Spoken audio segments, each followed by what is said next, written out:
Well, it was a little bit wet yesterday. It is as wet and wild as it could be here today at the Rotax Max Challenge Winter Trophy. DD2 Max onto the racetrack, an alternate schedule that we'll get to, and inclement weather overnight, as well as a ton headed our way later on, is going to really put things in an entirely new structure and format, and the drivers absolutely to the test.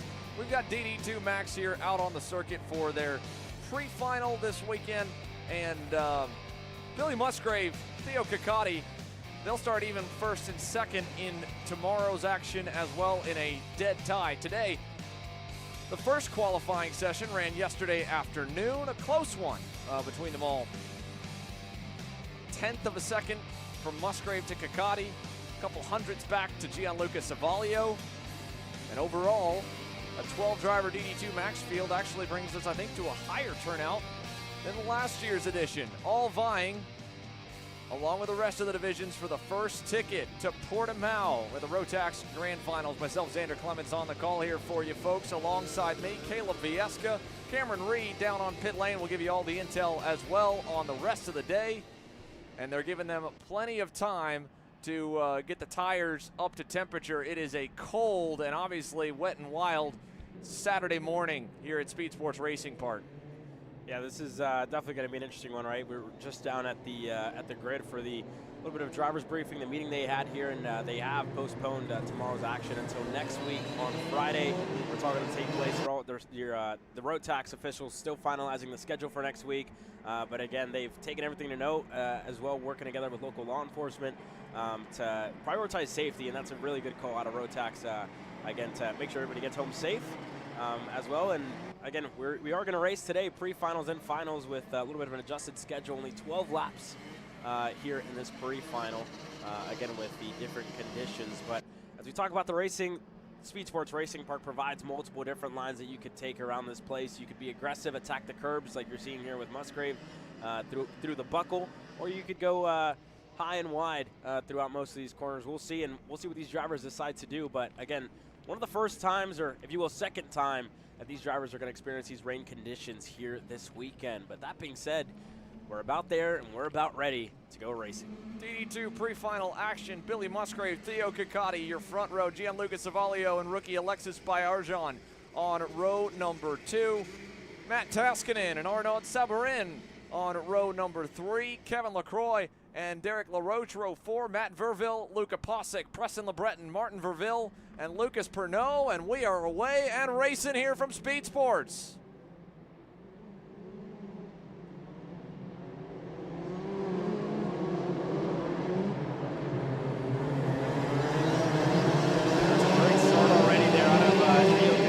Get himself to the lead of the race early, and again, that inside line, very hard to navigate, especially with the standing water in turn number 1 there, Xander.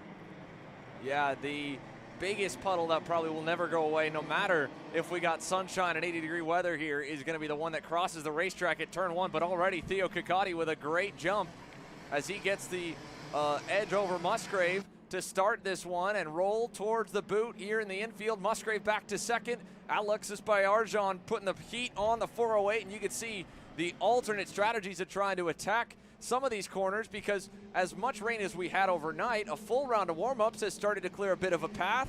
And look at this here again with the 2-speed category also, right? Like, you're somewhat doing that kind of narrow pitch into the corner versus a wider arc compared to the single speeds like we see out of the 6-speed gearbox machines we're used to seeing Billy Musgrave behind the wheel of. But it's somewhere in the middle, and it's still going to be a huge learning process for everyone for the first time these machines have ever raced here at Speedsportz Racing Park. It's played host to a major Rotax event, a ticket-vying event years ago, but it didn't have the DD2 class there. It does here, and it is going to change probably lap by lap, driver by driver, from the way they're going through the corners right now all the way to the end of this pre-final. Lots of learning going on as they tiptoe around the hairpins with a lap under our belts. Yeah, and we'll see this accordion effect for the entirety of this race, right? Drivers getting a little bit closer together on entry and then spreading out that little bit more on exit. So nonetheless, this is going to be the story of this race, right, for the majority of it. It's just a matter of, again, like you said, learning. And for Billy Musgrave, who's now sitting in second, it's, all right, where's Theo faster than I am? But he's falling under pressure here. Savalio on the inside. Look at Musgrave on the inside as well. Into the boot. He into pull the lead. shotted him. He went to the inside and he ends up giving Billy an extra nudge and sent him past his teammate, trying to pass for second. That was unreal.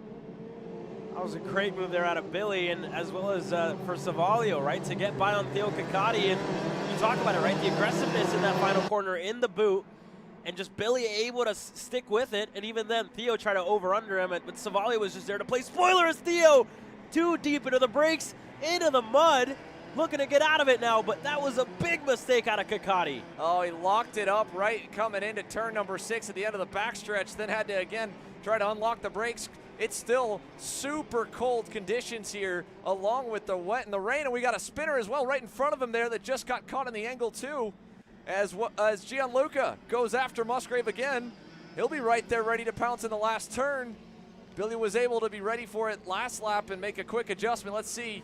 Yeah, he's going to cover that inside off really tight now, and he'll hold it to the line. What does that do to the running order here? Savalio hanging it out across the stripe. 3 down, 9 to go. And you see Gianluca has a pushback there. That front bumper looks a little bit loose on the REM machine. Unfortunate for the Canadian there, but they're side by side into turn 4. Savalio to the lead of the race. Able to set up the over-under on Billy Musgrave. Gianluca gets clear. Take a look at this, folks. The replay, top of your, or bottom corner of your screen there. That was coming out of turn number 2. Here's the fight back for the lead. Billy Musgrave back and forth. Savalio parked it nice in turn 7, and now to 8 and 9. Let's see if Billy can use and abuse that inside painted curbing. He couldn't quite get down to it, and Bayerjan's going to close up a little to both of them. And here we go again. Gianluca takes it to the bottom, now doing the line that Billy was doing, just 2 laps consecutively. And now Billy going to close back in and trying to, again, take that aggressive line once again over the curb. Savalio's going to close it, and Bayerjan just inching his way that little bit closer and closer, corner by corner, as these two continue to fight. Talking about inching closer, how about Lucas Pernod and that red and white barrel art behind him? He started tail end Charlie. Canadians starting to bear down on the factory kart machines already. Again, Kakati with the moment that's put him to the back of the field, and it looks like he's had another one as he just lost another 5 seconds that lap going wide and has dropped down to the 12th position. Although it may still be updating from where it was off the original off-track moment. But how about this young man, Alexis Bayerjan, on the Plateau Energy Drink OTK? All over Billy Musgrave right now through turns 8 and 9. He's the only one that's been able to navigate that tighter line and take advantage of the inside runoff in that corner. And even over here, I think he looks maybe even a little stronger than Gianluca. Yeah, and this is impressive to see as well, right? With a driver as young as Alexis Bayerjan starting to close in on Billy Musgrave, who, again, is going to have a lifetime of experience in conditions like this. So definitely good to see, right, for a young driver in the 496 to inch his way closer, and you see it there. Just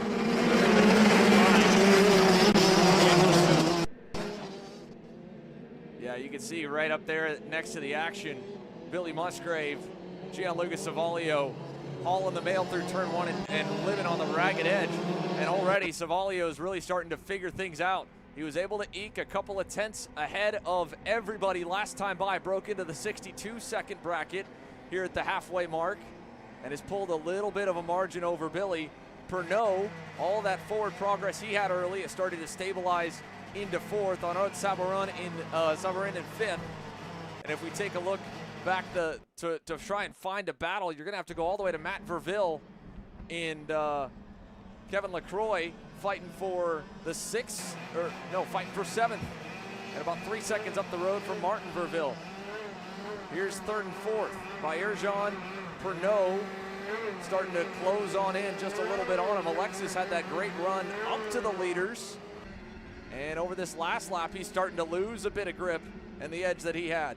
That time by was a big loss, a 104.1. You're going to see that with these wet weather conditions. The drivers are trying to fight their way through some big fluctuations in lap times as they get experimental, hunting for a little more, and then end up going over the edge or trying an alternate line that they think was going to pay off, ends up going way worse. Yeah, LaCroix there, who's just on your screen in the 474. He was one of the drivers with issues this morning in the warm-up session. Wasn't able to complete the entirety of that session in the morning, so now finds himself picking up a couple of spots, already up to 7th. So good drive nonetheless for LaCroix, as Gianluca still keeping Musgrave at bay, half a second in between the factory card and the REM Cosmic. So Savalio definitely doing a good job in these conditions here, Xander, just able to keep that gap consistent, right? Keep it right there with Billy. This time by, it'll be 5 laps to go here in the first pre-final of the morning. Look at again this massive crossing the entire track puddle. They're having to go to the high point all the way on the outside, so that leaves the door open to the inside. It's tempting, but again, you're going to go through probably a full inch worth of water. It'll feel like a huge splash zone on the inside of the beginning of the S's. Then down the backstretch again, this will be the first area, as cold as it is, that if we don't have any more rain throughout the morning, you'll start to see patches of the racetrack down the backstretch. But the rest of the circuit will have still quite a bit of standing water. We'll be on the Avinco wets for quite a while. It's been, of course, declared an official wet race, so that's all that we'll be on. And look at Lucas Pernod, again, talking about going to the experimental side. He's already seeing, again, if going to a tighter entry and using the curb to rotate on the more slippery part of the circuit, which will be where the rubber was laid down, versus going around the outside of the racetrack, avoiding the rubber.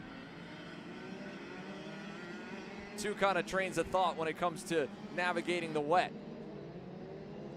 And it's different in each corner. You can see now it looks like everyone's kind of adapted that narrow entry of using the rest of the runoff and washing out a little early at the exit of the final turn. But the infield boot section still seems to be kind of up in the air of what works out better. Now lap time wise, Pernod, that time of 103.3.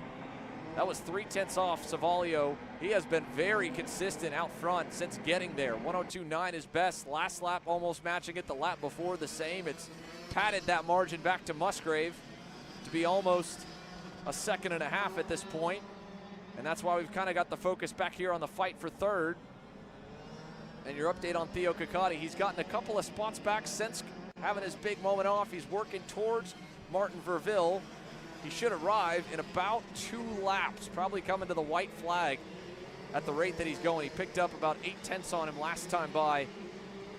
Still nowhere near the pace he was at initially, but making up for lost time, that'll help make the uphill battle in the main event a little easier. And for those, again, listening in, Caleb, you can give them a bit of an update now here as we approach 2 laps to go. What's in store for today with the adjusted schedule, because we unfortunately won't be back tomorrow morning.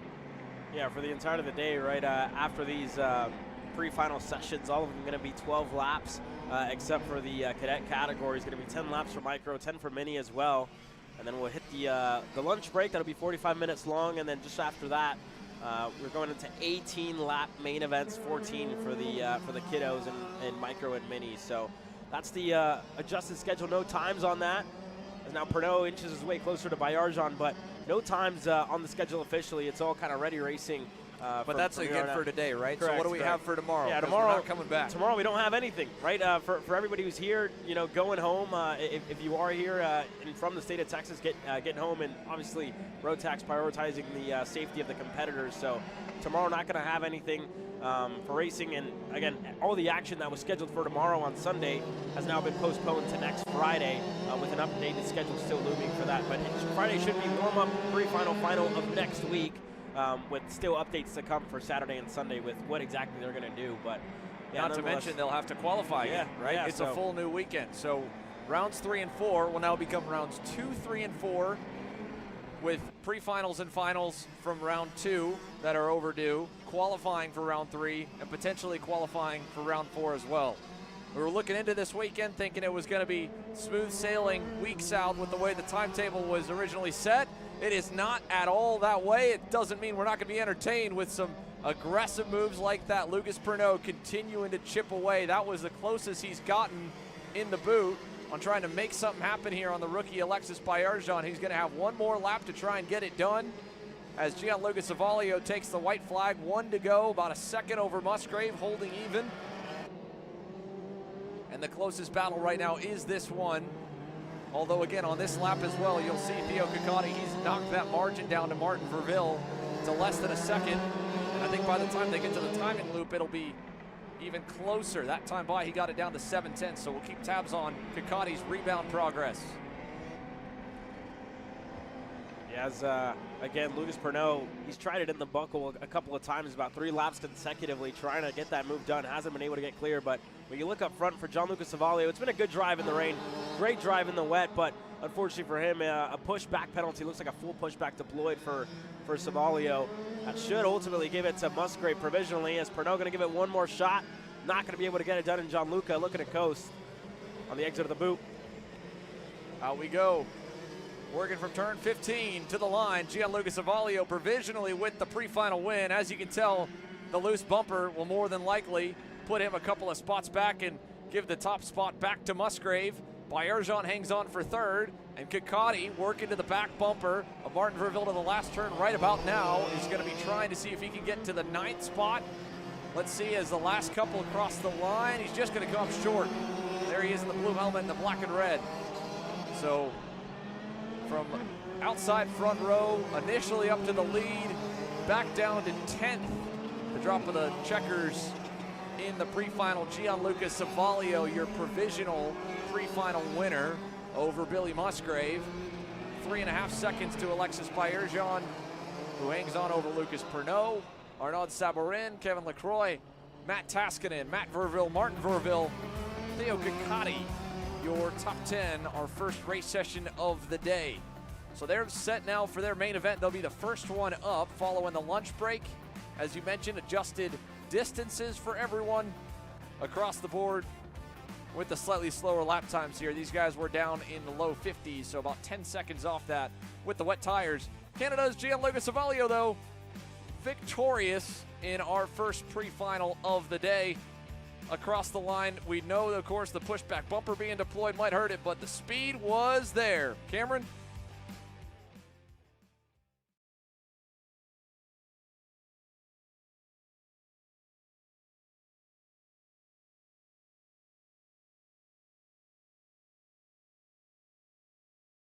But once I got around him, it was kind of easy from there.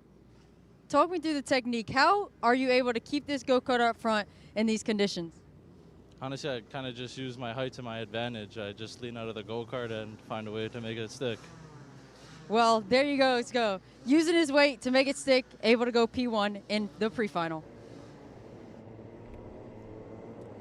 Gianluca Savalio, victorious in our first pre-final. And again, you could hear the kind of mixed emotion there, a bit bittersweet, because he knew obviously pretty early on that he had both sides of the pushback bumper system deployed, and all classes will run with that here this weekend. It'll be that much harder because it's so much more unpredictable, not just the track, not just for yourself, but for the drivers around you, to not have too much force applied to that front bumper to knock that in and to send you down the leaderboard after the results get tallied. So at least the speed's good for Gianluca, and with Micro Max getting set to roll, we'll be ready to bring you the field for them. Freddie Baker along with Jack Katowski, your front row.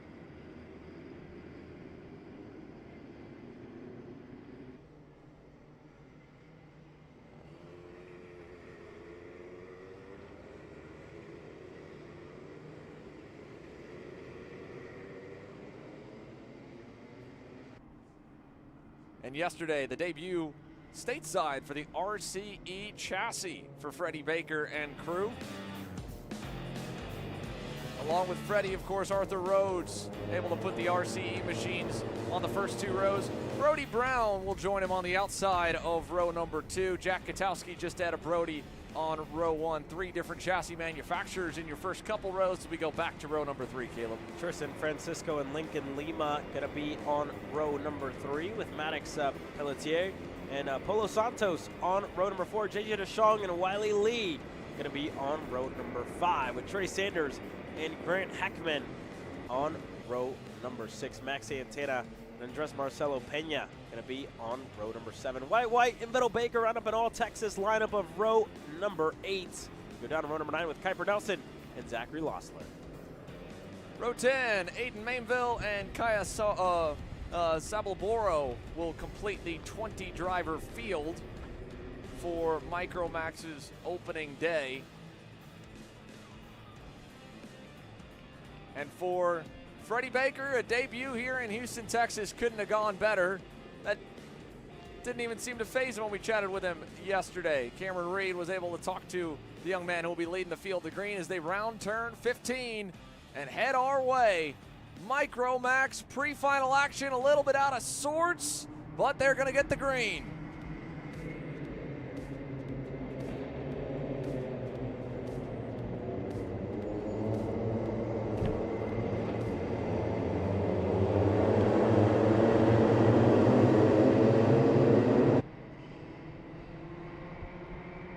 Right off the rip, you can see Freddie Baker going to the inside of the racetrack and then going all the way to the outside past where you begin the brake zone to try and look for everywhere the rubber was not laid down from yesterday. But Jack Katowski, a little bit of local knowledge going put to the test there in turn 7 with a crossover move back from Baker.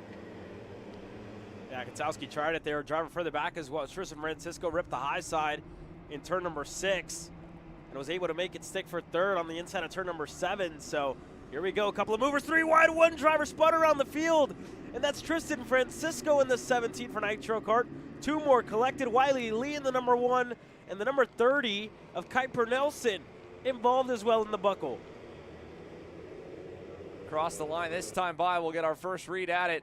9 laps to go, 1 lap in the books, and that wasn't the only bit of action and chaos on the opening lap to spread your field out. You can see the gaps decently sized here as they work their way through the S's. Brody Brown leading a contingent here from third on back. Maddox Pelletier right behind him, along with Lima, Max Santana, Arthur Rhodes, Grant Heckman. Yeah, and Heckman there looking to defend from Trey Sanders, and Wyatt White, who's right behind him. More movers there in Rhodes looking on the inside of Santana, and he makes that move stick. Santana looking to go right back in a 7. And you'll see a lot of this throughout the day as well, right, Xander?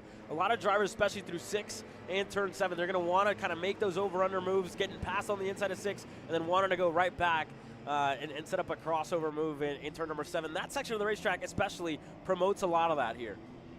It does. It's so easy, even in the dry, to be able to go back and forth, over under each other all the way until you get to the kink there at turn 10 and go into the buckle. And then even here in the boot, how many times have we seen moves like this go into the corner and the driver from the outside come back underneath on the run to the line? But in the rain, you're going to see drivers fighting for the outside line just as much as they're fighting for the bottom, and probably more 3 wide, 2 wide, slow motion action like what we're seeing there and what we're going to see here in turn 4 as well. How about this aggressive move by Arthur Rhodes to the inside in turn 4? He'll stick it and get a spot back, but terrible way the opening lap shook out for the 82. He's trying to make up for lost time while his teammate Freddie Baker just put a solid opening lap together. Look at this big time send from Max Santana, and right back trying to get to him is Arthur. Yeah, Grant Heckman, what a move in the number 3 to get himself clear. As now they're side by side again. Santana, Heckman, contact in the double rights. Heckman off the racetrack, rejoins through the mud and back on the track, and Wyatt White takes advantage in the 24 as Santana looks to go right back in the buckle. Wheel to wheel there. Up front, new leader also. Jack Katowski has taken over from Freddie Baker. So move the 92 machine to the lead. 2 laps in the books, mark it 3 now, 7 to go. And where Katowski was head and shoulders above everyone over the last 2 weeks, he's now found some competition. Freddie Baker qualifying on the pole and in the wet here. Jack's keeping him honest, but Freddie's going to be able to learn for the first part of this race now, getting to watch someone else try to attack Speedsportz Racing Park. Mind you, it's his first trip to it. Here's a look at Santana with that aggressive send to the inside of Grant Heckman in turn 8. And we'll take one more look at that, I believe. Check it out here, Caleb. Just trying to get in, and once they got stuck together, I think they both at that point were skidding off. And just a tough spot there for Grant Heckman. Good save to keep it not from going too deep into the mud there. He's obviously dropped now all the way outside the top 10 in 11th for the number 3. And here's his battle further back with Brody Brown and Pelletier there fighting for the 3rd spot. Brown looking again to put himself on the inside line when we start the main event later on today. Looking for his first national podium as Pelletier again looking a little bit more aggressive throughout these corners, right? Going to the bottom of the racetrack. Brown ripping the high side, having that local experience here at Speedsportz, being based out of Austin, Texas, going through the puddle there. And again, that's one of the most difficult corners as well in rainy conditions. Turn 1, you'll see a good amount of standing water through there through the entirety of the day, and that's usually the place that takes the most time to kind of dry off and remove all that standing water. You need really a vast amount of karts to work their way through that section to really start to clear it off. Now back from these two, kind of only a second away, much further back than those two are from the leaders, who are starting to dance again. Katowski versus Freddie Baker are the likes of Lincoln Lima. Arthur Rhodes, by the way, now back up to the 6th spot, having gone by on Wyatt White moments earlier. So he's bearing down to at least get back into the top 5, and his teammate again bringing the pressure here to Jack Katowski as they go to the boot. Yeah, this is going to be a game of patience right in between both these drivers. Can't get on the throttle all too early on the exit of the corners. Can't afford to bog down here for these two drivers, so just being patient on it. You see Rhodes doing just that, right? Sitting behind Jack Katowski, patient there, just kind of testing it out, right? Testing where you can make moves, and that's really what it's all about, driving in the rain, driving in these conditions, is trying different things lap after lap, seeing where you're better or where you're lacking a little bit to Katowski. As Katowski, again, going to take him to the middle of the racetrack as he opens up now for the corner. And you see the difference in line there. Katowski hugging the bottom as Baker goes and rips the high side. And you see just a little bit of a better exit there out of Katowski as we get into the double rights here. So it's showing, right? Turn 6, you'll see a lot of that. A lot of that aggressive line at the bottom, and it gives you a better exit as Wyatt White, the 24, in the mud, running 7th. And he's stuck, just barely beached there. And if he doesn't get up quickly to try and shuffle it on, which I'll have to check, most of the series have started to standardize for the micro and mini classes that once they get up and out of the go-kart, they're done for the session. So they can get help here. They announced that in the meeting that the road help officials, themselves? And they can help themselves as well. So they do want to see some initiative out of the drivers, but again, prioritizing marshal safety is the priority here. So White can resume this race. He can get unstuck, but again, going to need some help to get that out, and it's prioritizing marshal safety as well. We'll see if we have a look at it for sure. Still with 4 laps to go, lots to be decided. Maddox Pelletier has stalked Brody Brown most of this pre-final. If he's not able to do anything with him, Arthur Rhodes is going to arrive. He's already gone by Lincoln Lima. And the 82, one of the fastest cars on the circuit. Not quite as quick as the leaders, but not far off at all. Best lap that time by was starting to really get close to where Freddie Baker, his teammate, was running time-wise. Definitely best of the rest here. And if they go side by side for 3rd, that'll be the last bit he needs to be able to get up to that original starting row. Here's Maddox to the inside of Brody for 3rd in the buckle. Can he stick it on the exit? It looks like he will. That's a good move there out of Pelletier to get that move done. And Brody Brown going right back into turn 14. As now to the bottom goes Maddox. And Brown around the outside. Much better momentum on the outside there on the exit of 15. Coming out of the front stretch, Brody Brown holds on with everything he's got to that 3rd place finish. The 71 machine over to turn number 4 now, has not just 1 but 2 cars behind him. That little back and forth moment has given Arthur Rhodes that last bit of positioning he needed. He's now within a car length. Lincoln Lima still looking on back there in that 6th position. Max Santana 7th. Andres Marcelo Pena in 8th. Trey Sanders 9th. Grant Heckman has gotten himself back to the top 10 in the 3 car. But this 3-way battle for 3rd is what's really got us entertained right now. 2.5 laps to go. Brody Brown once again has Maddox Pelletier close enough to potentially send it here into the buckle. Let's see if Maddox wants to try it again. No, he'll stick in line. Yeah, you'll wait here for a little bit, but again, you saw it a race ago, right, with Lucas Pernod trying that move under the buckle time and time again, couldn't get it done in the end, and it's the same thing for Maddox, right, at this stage of the race, just trying different things, and you see it there in 15, just inching his way closer, right, good exit that time around for Maddox. 2 laps to go.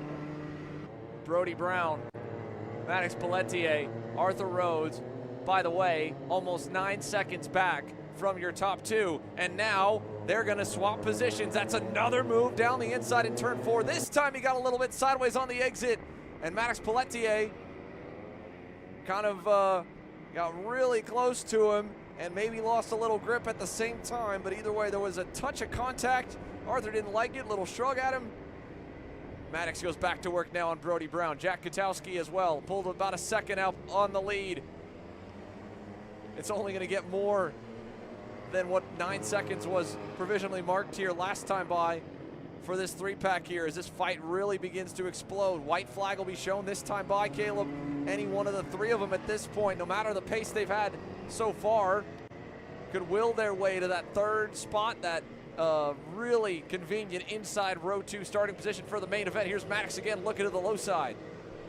I feel like if that standing water on turn 1 kind of remains the same, it might be better to even start on the outside to finish 4th. So that would leave Maddox Pelletier there in a much better starting spot, in my opinion, when we get to the main event. But they're going to fight for 3rd either way, side by side with Brown. Look at Arthur Rhodes looking to cross them both over, and we're side by side on the front stretch. Rhodes makes it stick. Nice work. Picked him apart there, and now Arthur is back to neutral and 1 spot away from the front row. Brody Brown! Oh no, Maddox Pelletier right into the front nose of him as Brody spins, and now the 2 are stuck together to fight for 3rd here in the pre-final in micro. And as you can see, the heartbreak for these 2 young men, they are gonna drop all the way to the rear. Meanwhile, Jack Kotowski had to fight for this one quite a bit in the middle. He's since opened up the throttle. And oh, a spinner right in front of him. One of the lap drivers, that was Vettel Baker. No issue for the race leader though. Kotowski scores the pre-final win. Freddie Baker 2nd. Vettel's able to get back going. He'll get the checkers there. 1 lap down. There's a look at Arthur Rhodes. 3rd for him. Lincoln Lima will move up to the 4th spot. Max Santana, check out this little fight across the line. He'll provisionally round your top 5 off. Wild finisher, wild stuff for Jack Kotowski, for Freddie Baker to get it done. For Arthur Rhodes, what a move into turn number 5 to get clear and put himself on the inside when we get to the main event. Lincoln Lima and Max Santana, your top 5. But for Brody Brown and company, race, unfortunate ending. But we get ready to do it again with the juniors.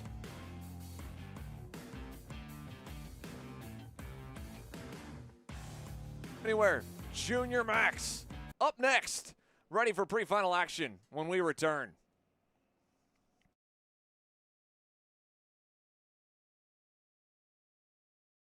From online registration, digital e-waivers, a proprietary timing and scoring software, incident management, automated points tabulation, tire and barcode scanning. We even have our own mobile timing app and rental kart activity management software. If you're looking to consolidate your motorsports software solutions, reach out to us at alphatiming.co.uk. Are you ready to get behind the wheel? From Formula One to NASCAR and IndyCar, all the pros start here.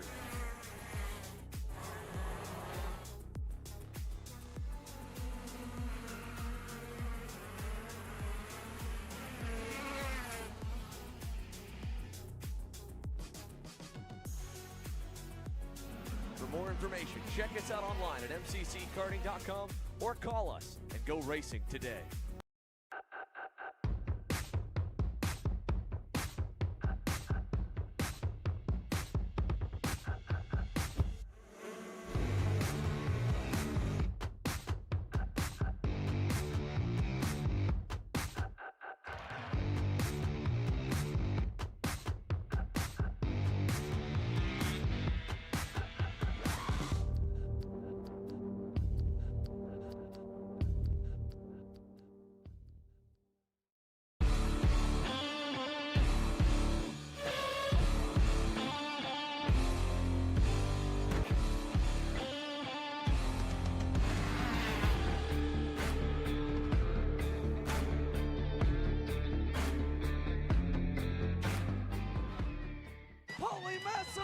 Wins the Wisconsin Grand Prix. James Overbeck on start number 2 gets win number 1 in OKN Stars.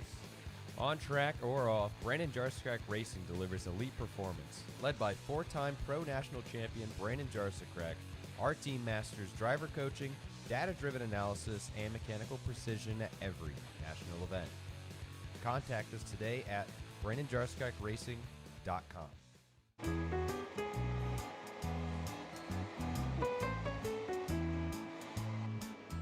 Gee, looks like we're missing the engine. What the hell am I supposed to tap? What do you mean? It's my Greyhound. It's all I need. Where's the rest of it? It doesn't matter. It's a Greyhound. He's gonna make weight. Okay, you're good. Sitting by here with Kyle, our race winner. Tell me how you did it. You were blazing fast out there, and I mean, you don't even have a go-kart, man. Tell me about it. Yeah, you know, Norberg, Schmorberg, the Greyhound, powered Greyhound was great today. You know, it makes the difference. And the team's been working really hard back at the shop, and, you know, just shout out Greyhound. Thank you, Kyle.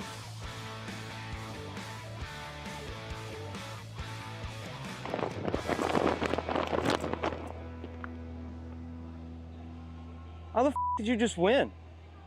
Doesn't matter. It's a Greyhound.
Action back on the circuit once again. Junior Max ready to roll, all but one, unfortunately, here. One of the HRT Motorsport CRGs still down on the grid. It's Raimundo Ibarra there. And I don't know if he maybe was too late to where the grid time would have closed. There looks to be the driver walking up to the machine now. Oh, flat tire there. Oh, there you go. Yeah, you could see right before we went to commercial break, they were quickly trying to take a look at the pressure right and then push down onto the grid, but obviously a flat tire. No point in going out and wasting the rubber at this point. So here we go. Let's take it through the lineup. Leo Da Silva will start on the pole. Enzo Di Gennaro will start on on the outside of that front row. Row 2, Benham Abernathy and Ava Cabral.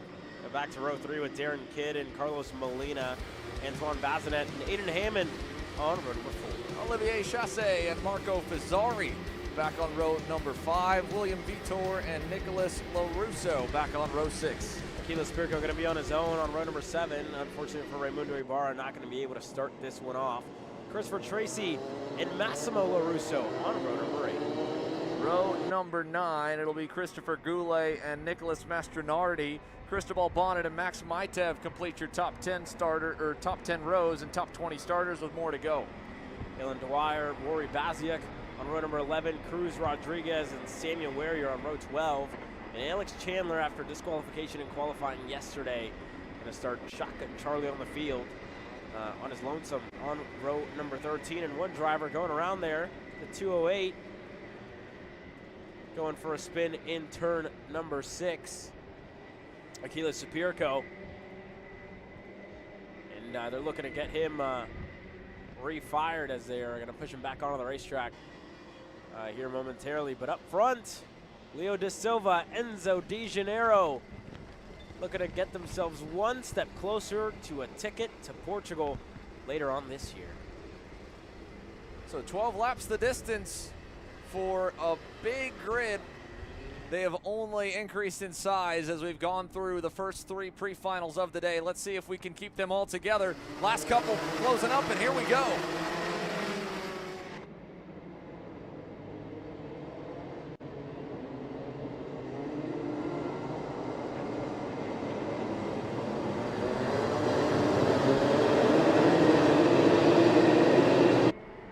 as they rocket down the backstretch. Everyone survived the S's off the bat. Leo Da Silva covers the inside, Enzo Di Gennaro to the outside, and Benham Abernathy's moved up into second. Darren Kidd to the 4th spot. Big moment there for Benham, wheeling it through turn 7. We've got them all over to turns 8 and 9. This has been a decent start for the Junior Max Grid, and how about that move by Darren? He'll move up to 3rd now. Yeah, good move there out of Darren Kidd. Enzo Di Gennaro just kind of struggling, right? Sliding around left to right, looking for a little bit of grip wherever he can find it, being one of the smaller drivers in this field, moving up last year. Not going to have that, I guess, body language kind of in his favor, like Gianluca Savalio touched on in his interview, right, with Cameron just moments ago, but nonetheless going to make do with what he's got. And up front, Leo Da Silva going to lead lap number 1 of Benham Abernathy to Darren Kidd and Enzo Di Gennaro in the 4th spot.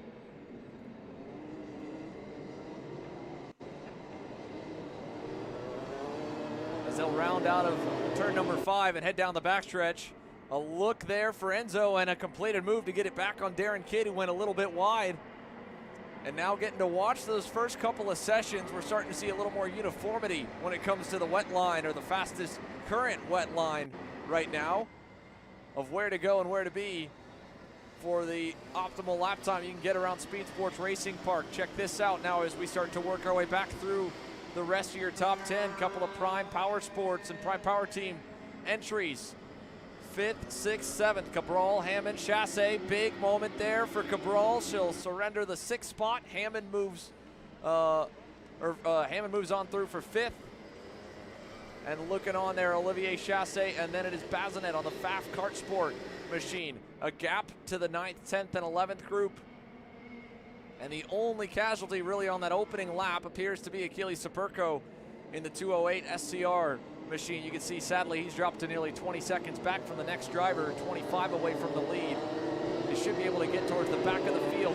Also not an ideal start here in the wet conditions for what he may have hoped more chaos to pave a path as Alex Chandler, the heartthrob one of the top qualifying efforts of yesterday of the junior rookies. Caleb, a technical infraction has put him to the rear for today's action, so we'll have to keep tabs on the 260. Super fast in the dry, having to start from outside of the first 10 rows. He's already gotten up, obviously, 2 spots only, working on Max Myteb.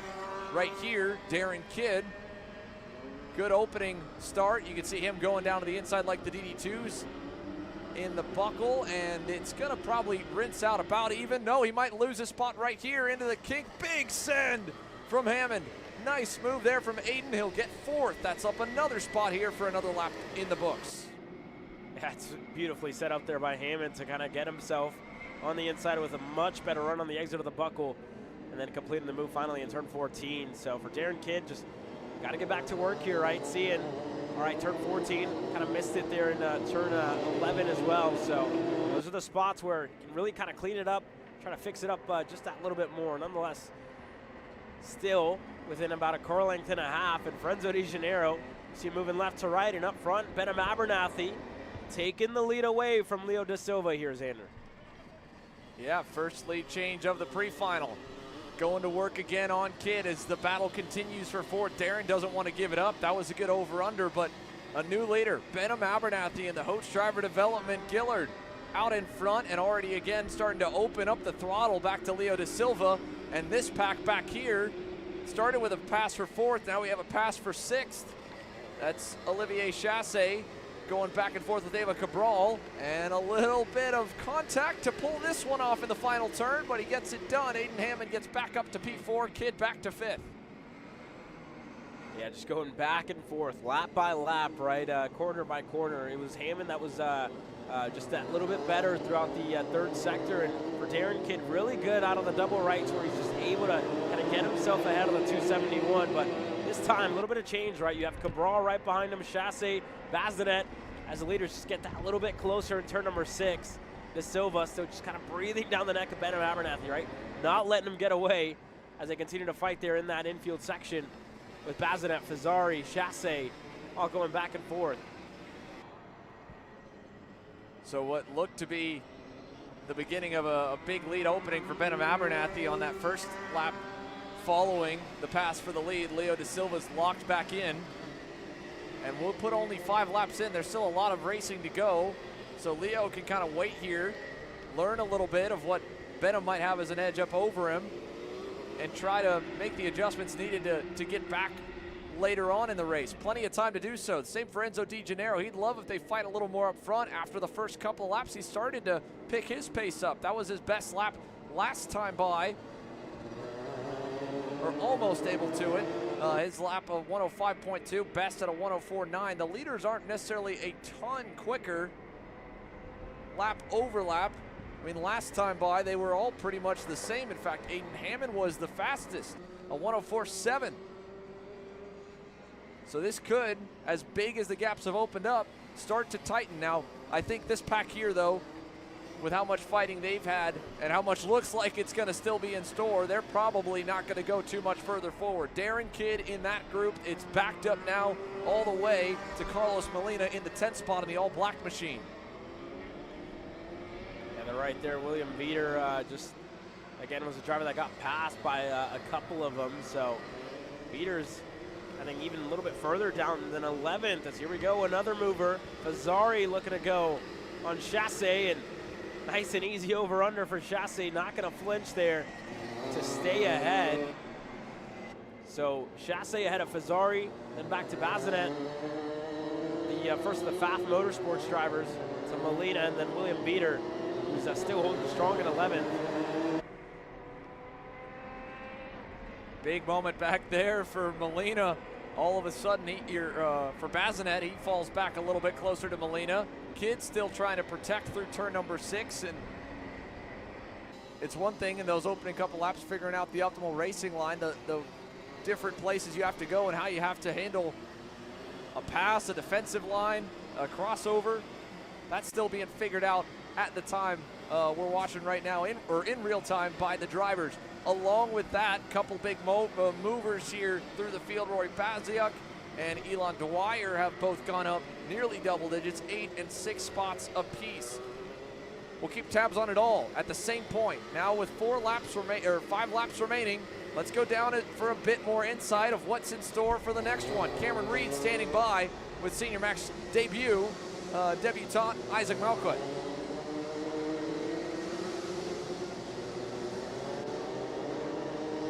We are down on the grid with Isaac Malkut, getting ready to go out for the pre-final. How are you feeling going into this race since it is super wet? Yeah, I feel pretty good. In warm-up, we were pretty good. I just had a bad last few laps. I was about like 3 tenths off of P3. Like the whole session, I was like 2nd to 5th, but then at the end, I messed up a bit. But I feel really good for this pre-final. Talking with some of the other drivers around the grid, it seems like being a little bit bigger size has helped them in the rain. How are you going to use your size to your advantage? Honestly, me and my dad just put a pad in the seat just to get me up a little bit more, just to give me more, use my body through the corners so that way I have more grip. But definitely we have a disadvantage in the wet compared to all these guys, but I think we'll be pretty good.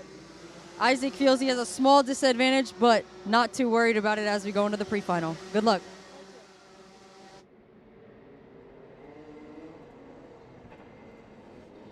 Check out the fighting back up front as well here for Isaac Malkut. He's got a ton of lead on that Senior Max car. I'm curious how he'll do in the wet conditions. You heard from Gianluca Savalio how his height was able to benefit him in DD2.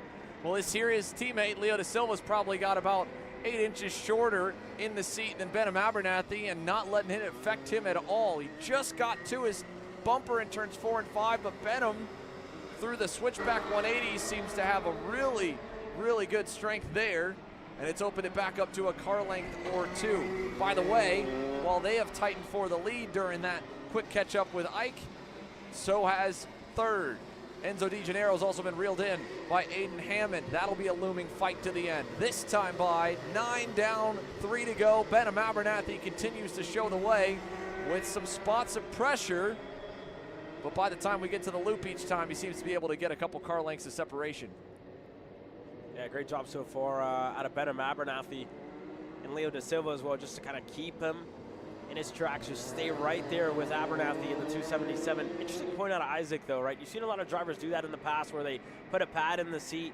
My most recent memory of that is there's a change for 3rd here. Hammond now able to get ahead of Di Gennaro, but looking back at Brendan Lemke at Newcastle either last year or 2 years ago, a smaller driver for Brandon Lemke, but being able to do that and as well move around on the seat has been one of the biggest things, and we'll see how Isaac gets on with that extra pad to just sit a little bit higher in the seat whenever he gets into his pre-final. Nonetheless, though, this group here, like we mentioned, they've been really close to each other for the entirety of it. Fazari's just at the end of Chassé Cabral. Kidd still at the front of it with just a good little gap, about half a second back to Cabral in the 223. There's one driver in the background there going off, but everybody here in this mid-pack so far so good as you're getting close to the end here. 2 laps to go this time by for Benham Abernathy and Leo Da Silva, who are separated by 0.3 of a second. And this group back here just that little bit more between Chassé, Cabral, and Kidd. Leo Da Silva with probably the best run he's had on the backstretch in a couple of laps. Let's see if he tries to make something of it right here. He faded low. Benham still had more confidence to go even deeper. Nothing into 6. He might be able to set something up coming out of turn 9, but Benham still is able to arc over 8 nicely. Again, you can see he turned the kart later, so when he went over the inside curve and wheels were straight, pulls out about 2 car lengths over Leo. White flag this time. The fight for third has no longer become a fight. Aiden Hammond has dropped Enzo Di Gennaro, pulled away, and the Prime Power Team machine is safely and secured in the first 2 rows. The question is, who's he starting behind for the main event? With Atsen in the boot, Leo Da Silva back to the lead. White flag, 1 to go. Benham Abernathy now going to have to bring the fight again. And that's a great move out of Da Silva, right? You saw it in turn 6, maybe close enough to get it done. Thought better of it, maybe didn't have the commitment, and you see it again, different in turn 14. Commits to the move, gets it done, makes it stick on the inside, and as we hit the back straightaway, Benham Abernathy still right there, but a mistake. Out of turn number 5, goes wide, hits the mud, and the gap opens up for Leo Da Silva up front. But again, this has been Benham's best section. If he doesn't overdrive it here, as good as he was the last few laps, he could get a little bit closer again. Don't forget, too, lap traffic could play a factor. The last couple of cars in the field are still on the lead lap right now, but they're just getting towards the loop. So Leo might have that same situation we just witnessed in the Micromax category. Until you get to the checkered flag, nothing is ever secure. However, that was probably the best he's run to the middle part of the racetrack yet. Leo Da Silva out of the boot to the line. Checkers in the air, and he'll take it. The pre-final in Junior Max. Abernathy second. And how about it for Aiden Hammond? Charging up the leaderboard to rebound his way into third, up 5 spots by the end. And then that good middle fight we witnessed quite a bit. Ends up with Darren Kidd holding on to the 5th spot. Olivier Chassé, Ava Cabral. Here's the rest of the final part of your field. Top 10 secured, though, down to Carlos Molina for HRT Motorsport behind Antoine Bazinet. Junior Max in the books.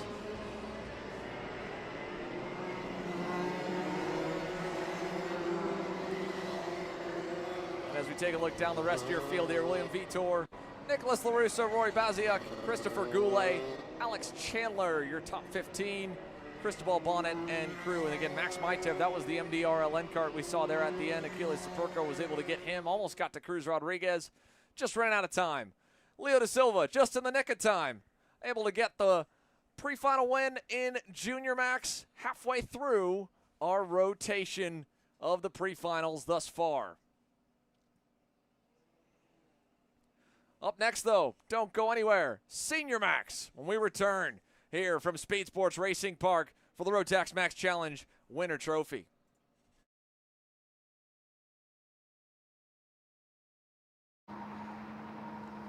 Cat food marketing. $9.99 a month.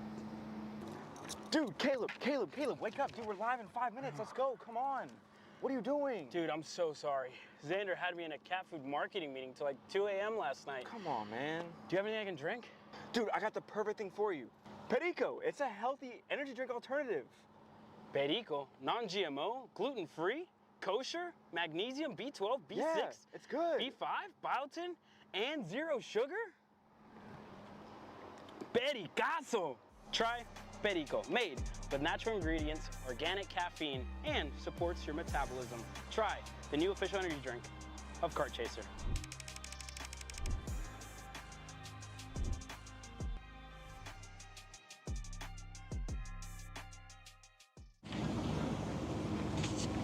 Kyle, what are you doing? It's got my new Greyhound seat. You don't even have a cart. Doesn't matter. I have a Greyhound. Who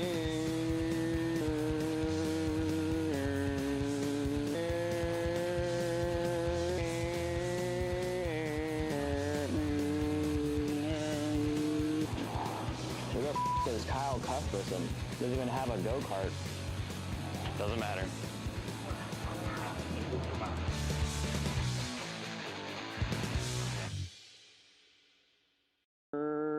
Cuthbertson through on Turney. Turney in the dirt.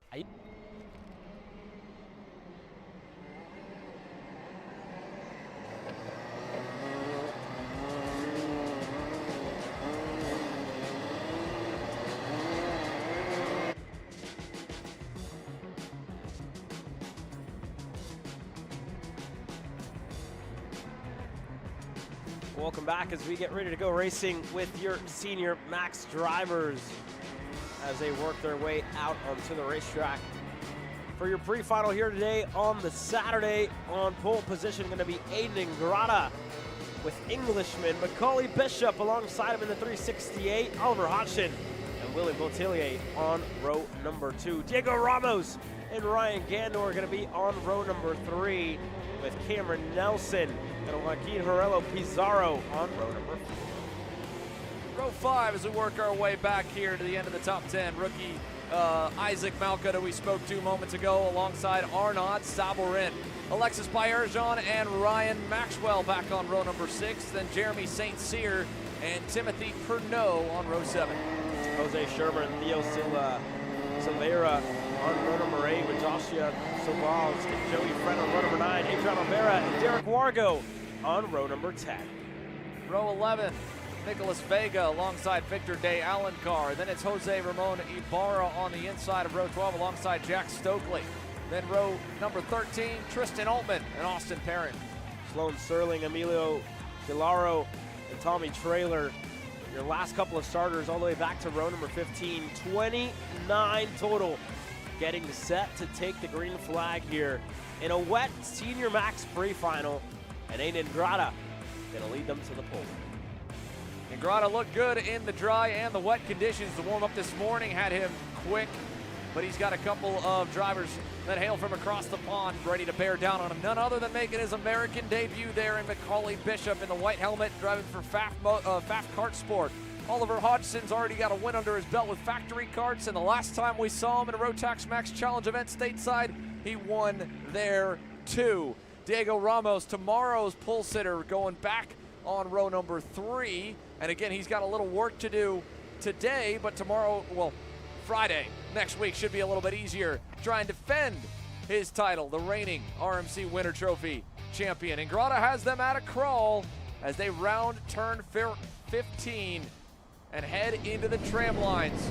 We're ready for action. Senior Max style from Speedsportz Racing Park. Their pre-final for round 1 of the championship is green.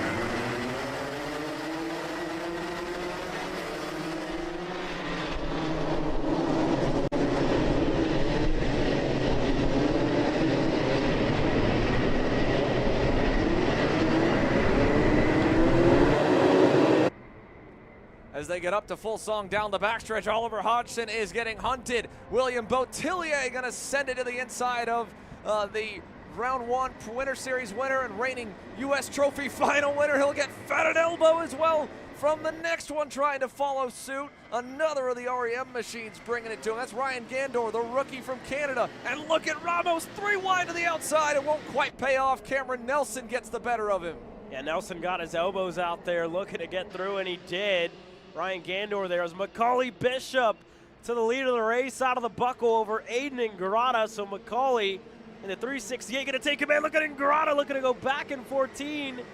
Gets on the brakes, and Bishop stays ahead. First trip to the States, he'll lead his first lap in racing competition. Macaulay Bishop, welcome to the U.S. and the winter trophy. And here we go through turn 4. Ingrata now gonna have to hunt, and it already looks like he's fearful to give the 368 too much time, too much comfort as Macaulay hangs the left rear off. A little mistake out of the leader, and Aiden will take advantage, and Macaulay's just gonna send it right back in on the Canadian. To the high side he goes, and closing in now is Ingrata's teammate William Botillier, loving this back in third. That was something else out of Bishop, right? Almost sold the dummy to Ingrata, got back in line and just took the inside line, right? Wanted to go more aggressive in turn 6, got the move done, you know, forced Ingrata wide, and you see it here, right? Through the buckle, again, aggressive out of Macaulay, just getting himself and staying ahead of Aiden Ingrata. But now further back, Oliver Hodgson starting to fall under fire to a fellow countryman in Cameron Nelson. And again, when you look back, those two went at it in Newcastle whenever Nelson was in the lead of the race. Yeah, they've both got experience racing against one another. Diego Ramos was at Newcastle Motorsports Park doing quite a bit of coaching and helping Jack Katowski score the Micro Max win there. Now with Jack well and into what could be a banner year in the micro category in 2025 as again Bishop hangs the rear tire off the edge in 5. This time he covers the inside. Ingrata tries to go deep around the outside in turn 6. Just a bit too deep that time. And now his teammate Botillier gets close again. But this is an all-out fight here for the lead. And equally one back for 4th, 5th, and 6th. Ramos now has gotten the better of Cameron Nelson. Move Diego into the top 5.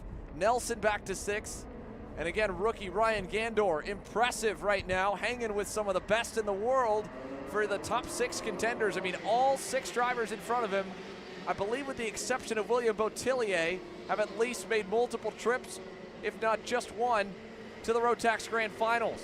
Oliver Hodgson has won on multiple Grand international stages, and Macaulay Bishop has had an impressive resume, to say the least, over the last 4 seasons, nearly everywhere he's gone, and now he's trying to build one in North America. Let's see if Ingrata can once again get the better amount of 5. That time Macaulay didn't make the mistake. He'll still go to the low side on the straight, but he should be fine. He's a car length up the road. Yeah, Macaulay doing a good job here to stay ahead, and Ingrata just right there with him, right? You talk about the youth kind of in Ryan Gandor, but this driver done a lot of trips, right, over to the UK, running with KR Sport across the European scene, so gonna have his fair share of experience in rain weather racing for the Canadian, and you see it, right, kind of paying off, staying right with some of the best names in the game, as Botillier going deep into the buckle, and Diego Ramos now able to get ahead of Oliver Hodgson. He's clear for 4th. Ramos is the fastest on the racetrack, folks. Last time by, a 62.94. That was 3/10 better than the leader. Problems on the backstretch, the 311, one of the JGD machines. Vera in the 311 there for Jay Howard Driver Development, down in 25th, and he's going to be out early. Ingrata's closed back up again. Let's see if he tries to adjust his line a little bit through turn 5 to mimic that of Bishop.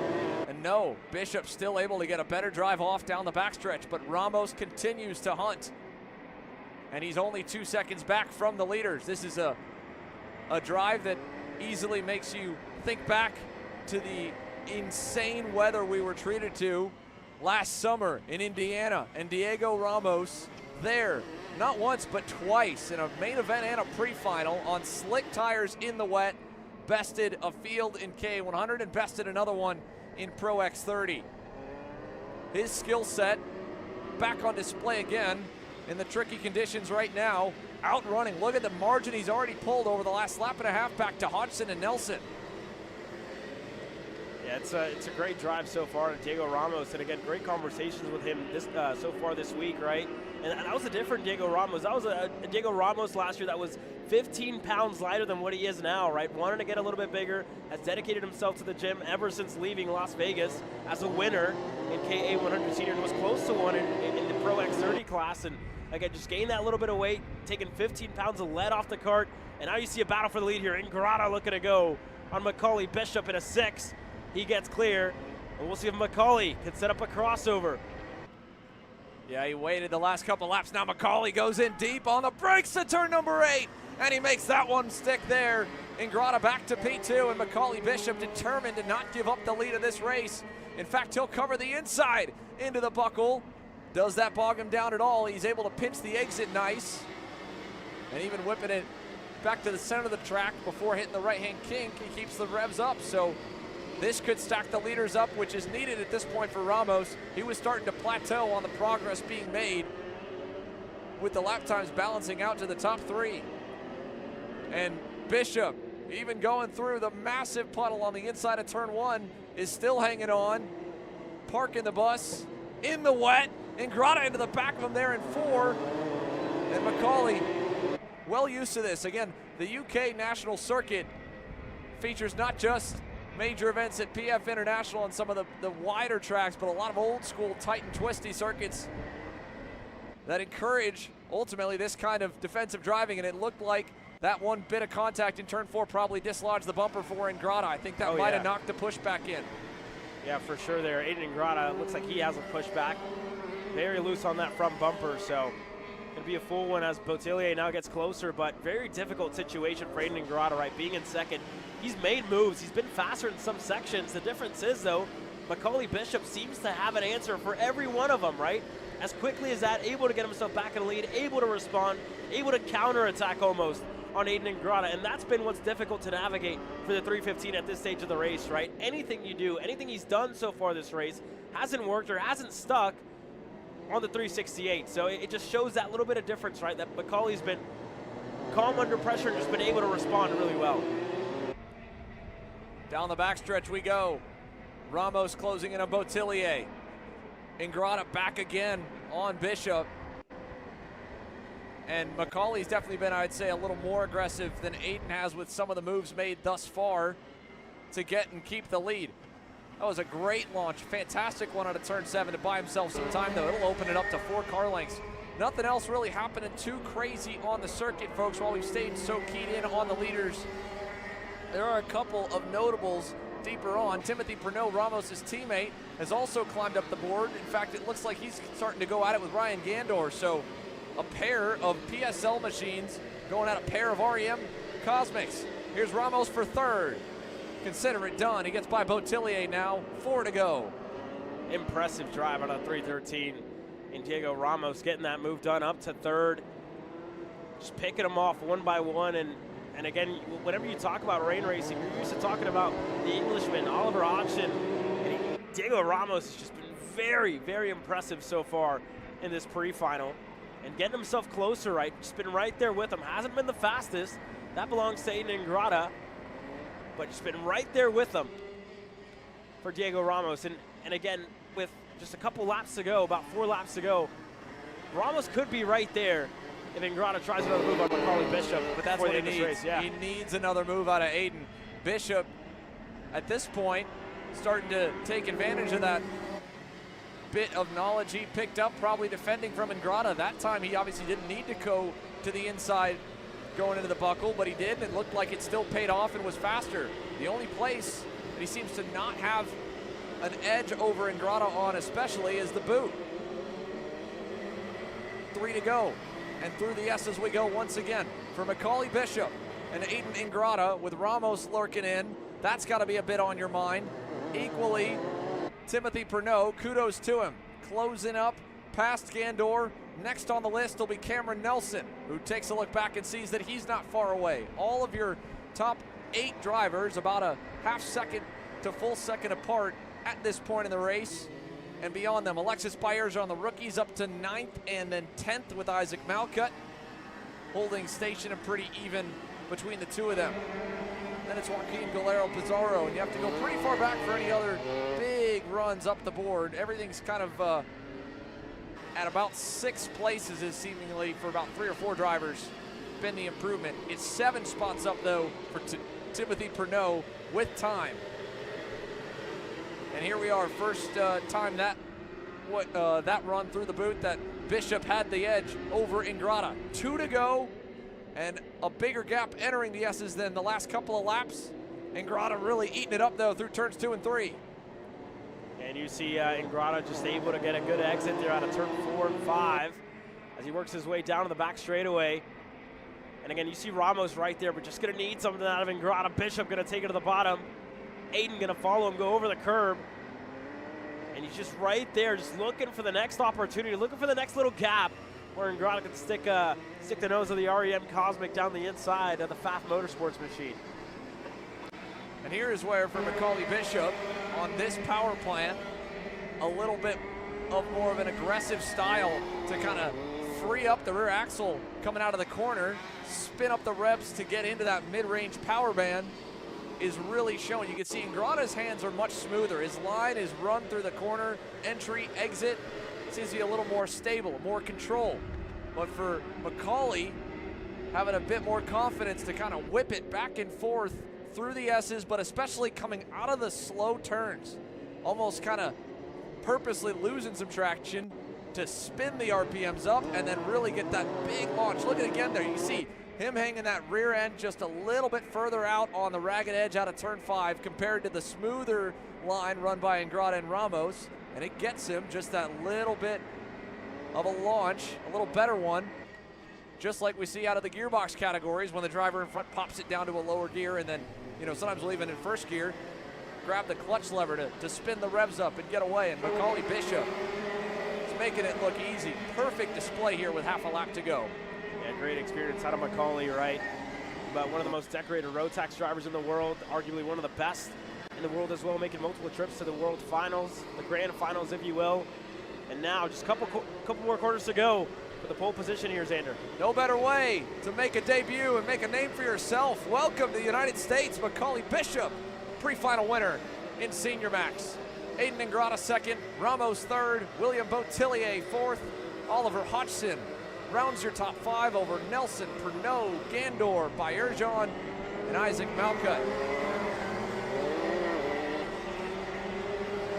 Lamar Pizarro in 11, St. Cyr, Cesarvalis, Wargo, Jose Shermer, your top 15 drivers in the Senior Max Pre-Final. We got to take a look at that front bumper as well for Ingrata, whatever the stewards decide at the end of that one. But Macaulay Bishop, flawless in the rain.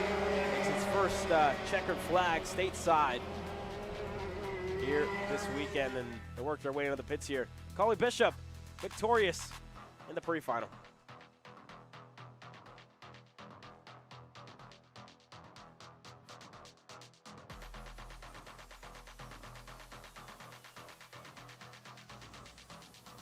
Macaulay, great race out there, able to take the lead. A little bit of back and forth action, but ultimately able to hold on to it. Kind of talk me through the difference between rain racing here in the U.S. versus back home. I mean, we're on definitely a bigger sprocket, so you have to control the wheel spin. But yeah, no, the race was great. I mean, I got into the lead on that one, and then second place was fast in different parts, but I was fast in the parts I needed to be to stay in front.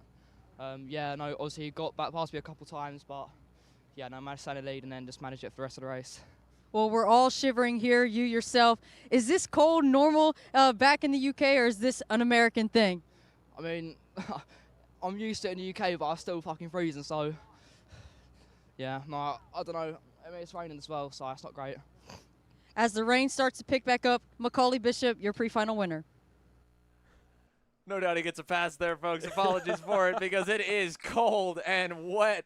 Oh, man. Macaulay Bishop, though, he is a driver we're happy to have stateside, and what an impressive debut for the FAF Kart Sport crew and him together here at the Rotax Max Challenge Winter Trophy. Senior Max wrapped up now.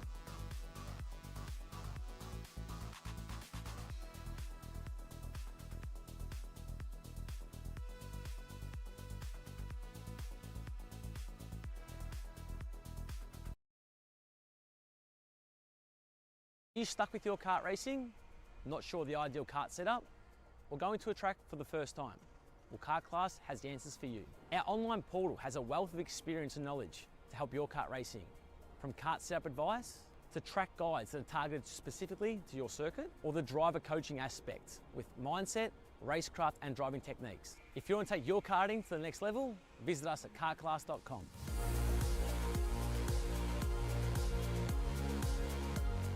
Hey guys, I'm Chris G. I'm Kart Chaser's driver fitness coach, and today I'm going to give you 3 tips on how to strengthen your shoulders for more endurance and better stability in the kart.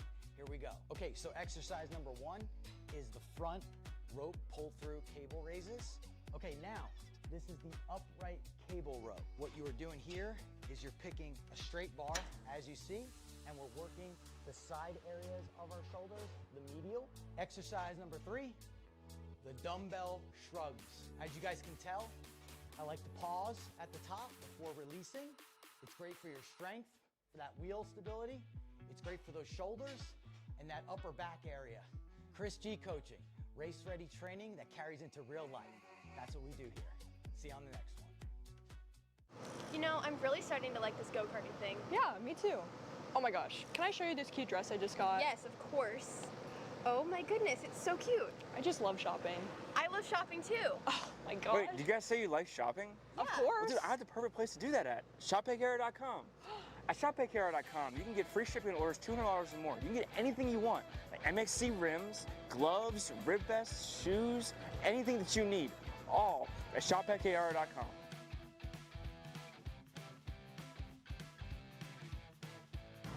Who is he talking to? No idea. But we're gonna have to check it out. Sounds like a great deal. Sure does. Cat food marketing. $9.99 a month. Dude, Caleb, wake up. Dude, we're live in 5 minutes. Let's go. Come on. What are you doing? Dude, I'm so sorry. Xander had me in a cat food marketing meeting till like 2 a.m. last night. Come on, man. Do you have anything I can drink? Dude, I got the perfect thing for you. Perico. It's a healthy energy drink alternative. Perico, non-GMO, gluten-free, kosher, magnesium, B12, B6, yeah, it's good. B5, biotin, and 0 sugar? Pericazo! Try Perico, made with natural ingredients, organic caffeine, and supports your metabolism. Try the new official energy drink of Kart Chaser.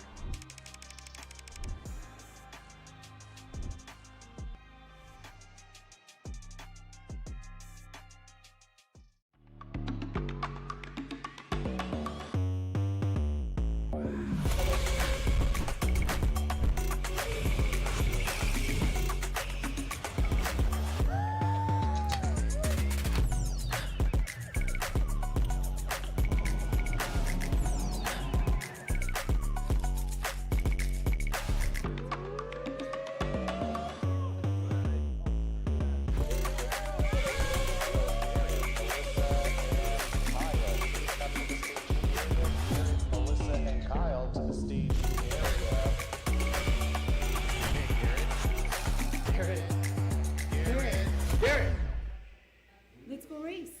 Come on, man.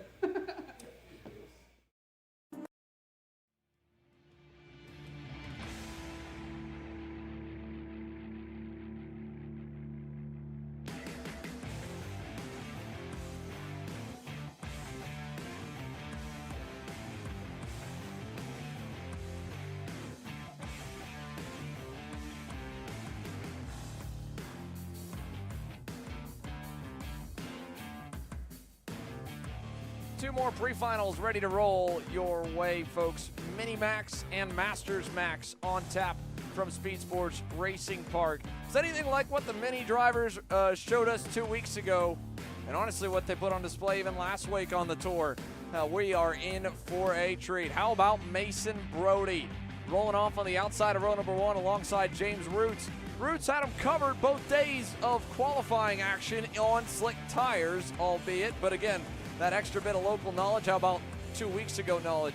Mason Brody knows how to cross the line P1 here at Speedsportz Racing Park. Then it's Yusufati and another Texan here of many on the list. Dutch Westbrook in the Bennick machine rolls from 4th. Go back to Hudson Howard and Lincoln Lima on row number 3 with Mateo Pai and Liam Estalis on row number 4. Oliver Opry and Christopher Simon, your top 5 rows, your top 10 starters. Row number 6, Cristobal Ritchie starts on the inside of Joshua Wheeler. 11th and 12th for the pair of them. George Ho and Matisse Lacroix Barube back on row number 7. Mason Ledgek and Ailey Leterno on row number 8. Aiden Harbaugh and Tyler Blackwood on row number 9 with Kimo Ahmad, hometown kid, getting ready to start on row number 10. So there you have it. for your mini max field as the pre-final outlap comes to a close. For James Roots, it's back to once again the top of the pylon at the Rotax Max Challenge Winter Trophy. And with the Prime Power Team colors, let's see what this year, it is the first probably full wet day I think the Winter Trophy Championship has experienced in quite some time. We've had definitely the classic Florida weather over the last few years, but I can't recall a day that's put us on wet tires for the entirety of it. And if there was any hope of getting to slicks by the afternoon, Caleb, even as clear as the skies have been since about 8 a.m. this morning, we would have already probably started to see that dry line develop. It has not. The surface color seems to be identical from before we even went racing here. Yeah, and again, usually this is one of the tracks that kind of dries that little bit faster, if you will, with the sun coming out. But I mean, today's a different thing, right? I've personally, it reminds me back to last year whenever we were here in similar conditions, very cold, very wet, and it was wet almost the entire weekend for the first, regional state round that we had here for the Texas Sprint Racing Series. And it was a lot like this for the entirety of the day, and it never dried, even whenever, again, there was no rain on the racetrack. So that being said, I mean, for these drivers, it's about navigating, right? Doing what you got with the conditions and trying to stay as warm as possible. James Roots, Mason Brody on row number 1 are getting set to lead us to the green flag. Here we go. Ready for action. Mini Max drivers, 10 laps, put it on the board. James Roots has us up and away over to turn 1.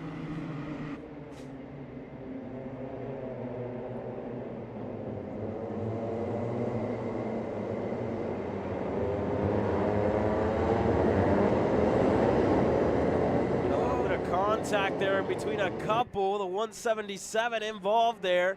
Looked like another one. Liam Astalis going to be out early, facing the wrong way around, and they rejoin. But up front, James Roots with a great start.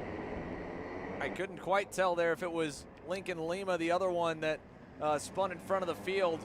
So Liam Astalis for Kiddix USA. Lincoln Lima potentially. Yusuf Adi also trying to ID where Yusuf may be on this opening lap. He looks to be safe there in 4th. Dutch Westbrook 3rd, and the leaders. Bit of a different line for the pair through the buckle. Spinner as well just behind.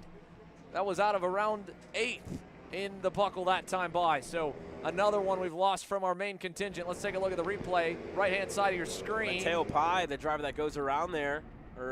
No, it's indeed Lima. Yeah, Lincoln Lima. And then along with Lincoln spinning in front of the field, Liam kind of gets tagged. The whole field bottles up, probably a handful of pushbacks. One driver into the grass. It was the 100 of Aiden Harborough. And up front, by the way, challenge for 3rd. Back and forth we go. Yusuf Adi and Dutch Westbrook are going to drag race down the back straightaway. And here we go. Westbrook looking to get clear before the corner, and he does. So that's going to promote Westbrook up another spot for a second. They're looking to rip the high side as Yusuf Adi looks to go right back, crossover, switchbacks left and right. Yusuf Adi stays ahead for now as Westbrook going to have to go back onto the drawing board to look for a way around the 163 REM machine. Right behind him, Hudson Howard, not too far back, able to get ahead of Pai. Look at the delta as well. I mean, it's already up over a couple of seconds. It could be much more to James Roots and Mason Brody with how much they've gone back and forth this lap. Your leaders, there you see them, they've spread apart well and away out of turns 14 and 15. And as they update across the timing loop that time by, James Roots, his lead about 8/10 to Mason Brody. Yusuf Adi about 3 seconds back is this group here from just 2nd place, if not 4 almost from the lead. And here we go, onto the backstretch. Once again, Hudson Howard puts himself out of kart length away from Dutch Westbrook, and right behind him for Mateo Pai as well. Still just right there in the 108, right behind him, Opry in 7th. And then a battle for 8th as Kimo Ahmad looks to get it done on the 117 of Simon. And I think Ahmad indeed able to get clear, so Kimo now up to 8th. Good stuff for Kimo Ahmad. Up 10 positions at the end of lap number 2 and still digging on the 113. And you can see he's got now some real estate to work with as he tries to hunt down the next pack, the middle portion of your top 10. But nobody has more clear racetrack than the leader. James Roots is gone. That lap, a 106.49. Nearly a full second better than second, a second and a half better than fourth on back. He is dialed right now on that Prime Power Team machine. 1.6 seconds and counting on lap number 3. Nobody even remotely close here to what the 132 has been able to do thus far here in the wet. Yeah, great drive thus far, like you said, out of James Roots. A couple of other drivers as well, just right by each other. Opry still bearing down on Mateo Pai as again just side by side there on the exit of 6. Back in a line. And Howard also closing in on Dutch Westbrook. So a lot of these drivers just looking to get themselves into a couple of fights here, looking to make up a couple of more moves before the main event. But that being said, with a second and a half for the 132, they're going to have to look for an answer and look for it fast before they get into the main event later on today, Xander. There's going to be a lot to learn from this first race session in the wet. I mean, certainly a different racetrack than what it was 2 hours prior when they were back on track for warm-up this morning. The afternoon final, I think, may actually be almost closer in time comparatively to where they had to turn around for the pre-final, but what they're learning equally are how they can attack. You saw there a little look to the inside for Mateo Pai on Hudson Howard. He's paid the price since, and now he's going to have to deal with the 196 of Oliver Opry, and Kimo Ahmad continues to hunt all of them down. He's in that white and blue Tony Kart for Iron Rock Motorsports now closing in. What an impressive drive. Most spots gained thus far today in the rain here, and still with a lot of time to work with. He was able to get the benefit of missing that stack up in turns 4 and 5. No doubt that helped. Now he's at the cusp of the hardest couple of spots to get the one towards the front. You saw him lose a little bit of time there through turns 8 and 9. In fact, that whole pack started to close up to Hudson Howard again. And now maybe they'll come back to him. Here's Opry looking into turn 13. This could be close. Not quite there. And Kimo into turn 14. Oh, we got 2 of them. Unreal. Kimo Ahmad. Another 2 spots. That is going to be 12 up the leaderboard. No, 13 spots and counting for Kimo. What a way to make those spots up for Kimo Ahmad, using that crossover to his advantage. Able to get clear on both of them now. Looking to chase down Hudson Howard here with still a good amount of time left to go. 4.5 laps. 4.5 laps to go, and he's looking to the bottom on Hudson Howard as we go into turn number 6. Kimo deep on the brakes, little squirrely, gonna make it stick commitment. Side by side into turn 7. Howard looking to get him back. Ahmad looks to hold on, and Howard with a half spin. Gonna lose 2, 3, almost 4 in the process. Hudson Howard. And I around don't think the outside Hudson there. realized how much traffic there was right on his heels. Now sandwiched. Hudson Howard getting swallowed up by the pack. Another one diving him now. That's one of the Prime machines.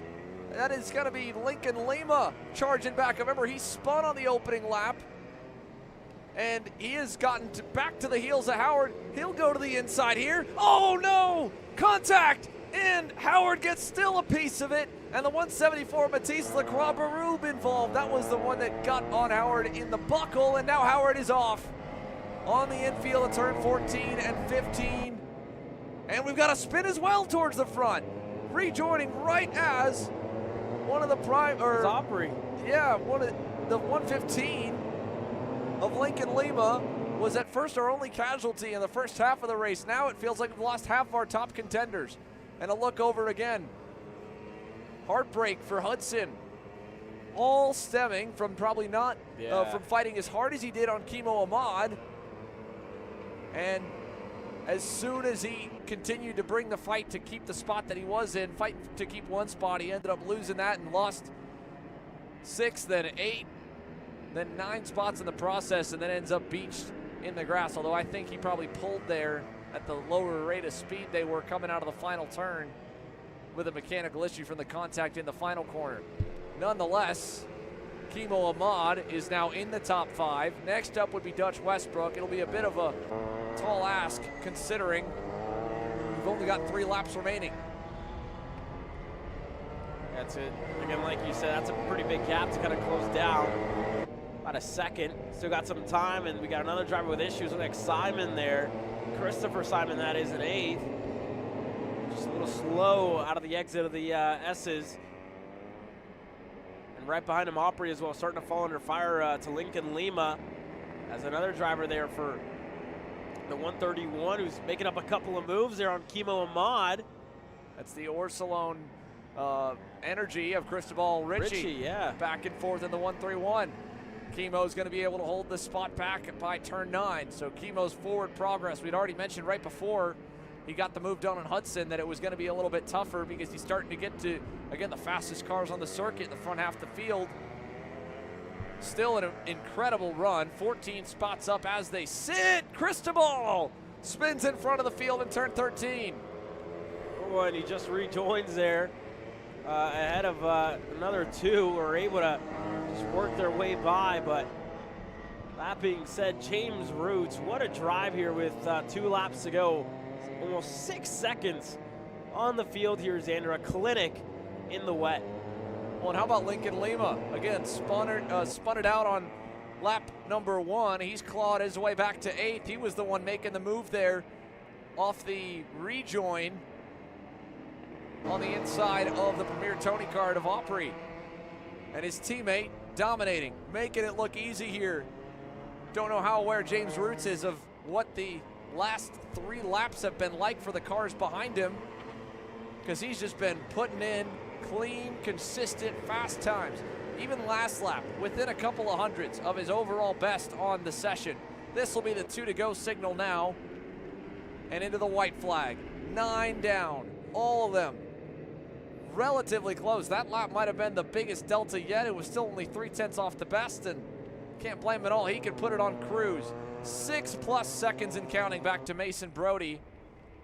Another 3 back to Yusuf Adi. Another 9 nearly back to Dutch Westbrook, who is going to have to deal with Kimo Ahmad before this lap is over, along with Mateo Pai and Christopher Simon. But James Roots, I mean, look at this, how little his hands are moving through turns 8 and 9. Perfect so far here in Minimax.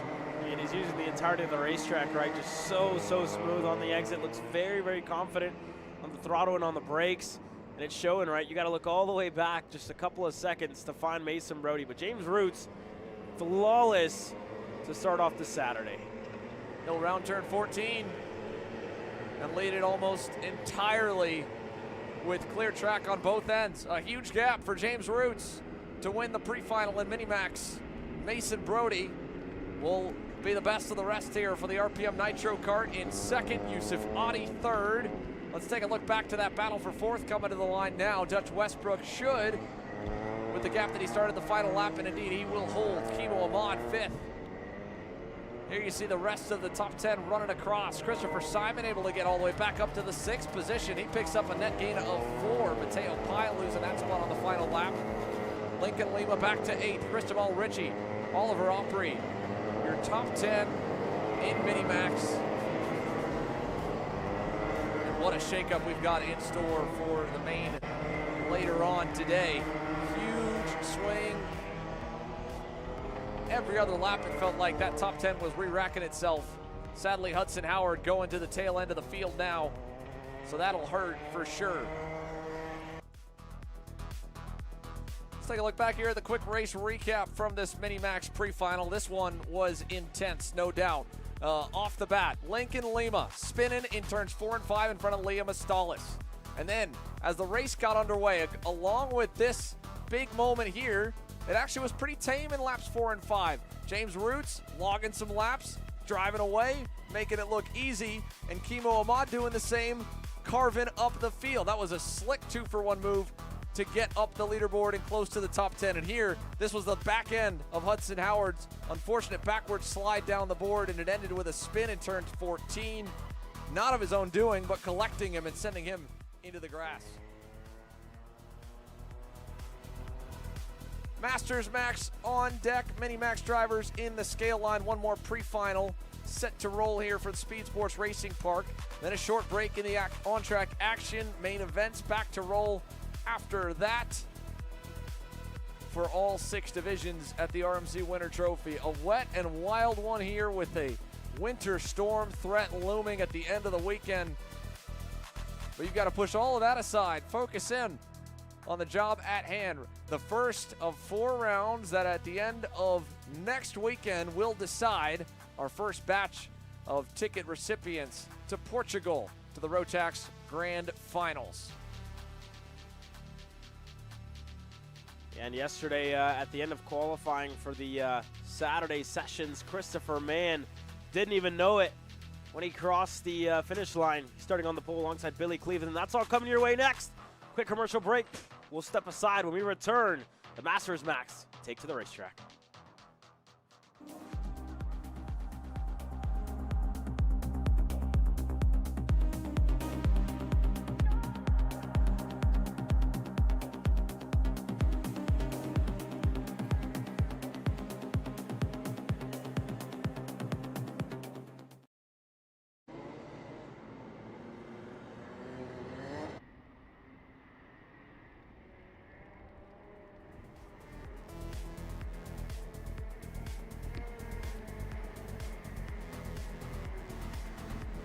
The Masters Max drivers, just like the rest of the first 5 divisions, going to get a bonus out lap to feel out the conditions before they go green. Full lap around the circuit to try and feel out what has changed from the last time they took to it. Christopher Mann for Racing Edge Motorsports and Billy Cleveland as well under the REM banner will be your front row. Henry Talib and Mundi Lawyer back on row 2. Get back to row number 3 with Gabriel Zugella out of Argentina. No Dowler on row number 3. Dominic Legrand and Simon Protau on row number 4. And finally, capping off your Masters Max field. Row 5, Michelle Legrand on the inside, Sylvain Chenard on the outside, and Antonio Squilante completes it at 11. Now we've only got 10 that have crossed the timing loop. We'll try to see who we may be missing. It appears to be our 8th place provisional starter in Simon Proto. Which is interesting because, again, we did have him obviously on track all day yesterday through the quali sessions. Could be a mix of factors here, but as of that kind of unofficial time across the timing loop, the 513 nowhere to be found. So row 4 might have an empty spot on the outside, move row 5 outside starter up a position. We got a better read on, there he is. Simon, issue down on the grid, trying to fire up and get away. There's a look down. Frantic moments here for the Premier Karting Tony Kart fellas.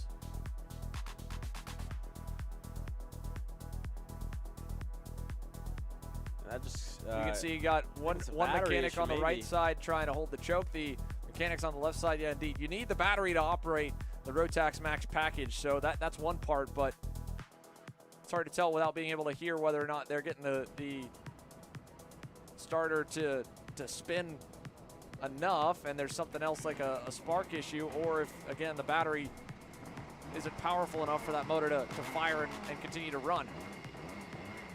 So we're down 1 sadly here. This is going to close that grid up. No Simon Proto for the pre-final. Billy Cleveland on the left. And in the green helmet on the right, Christopher Mann, top qualifier. Here we go. We're away down to turn 1.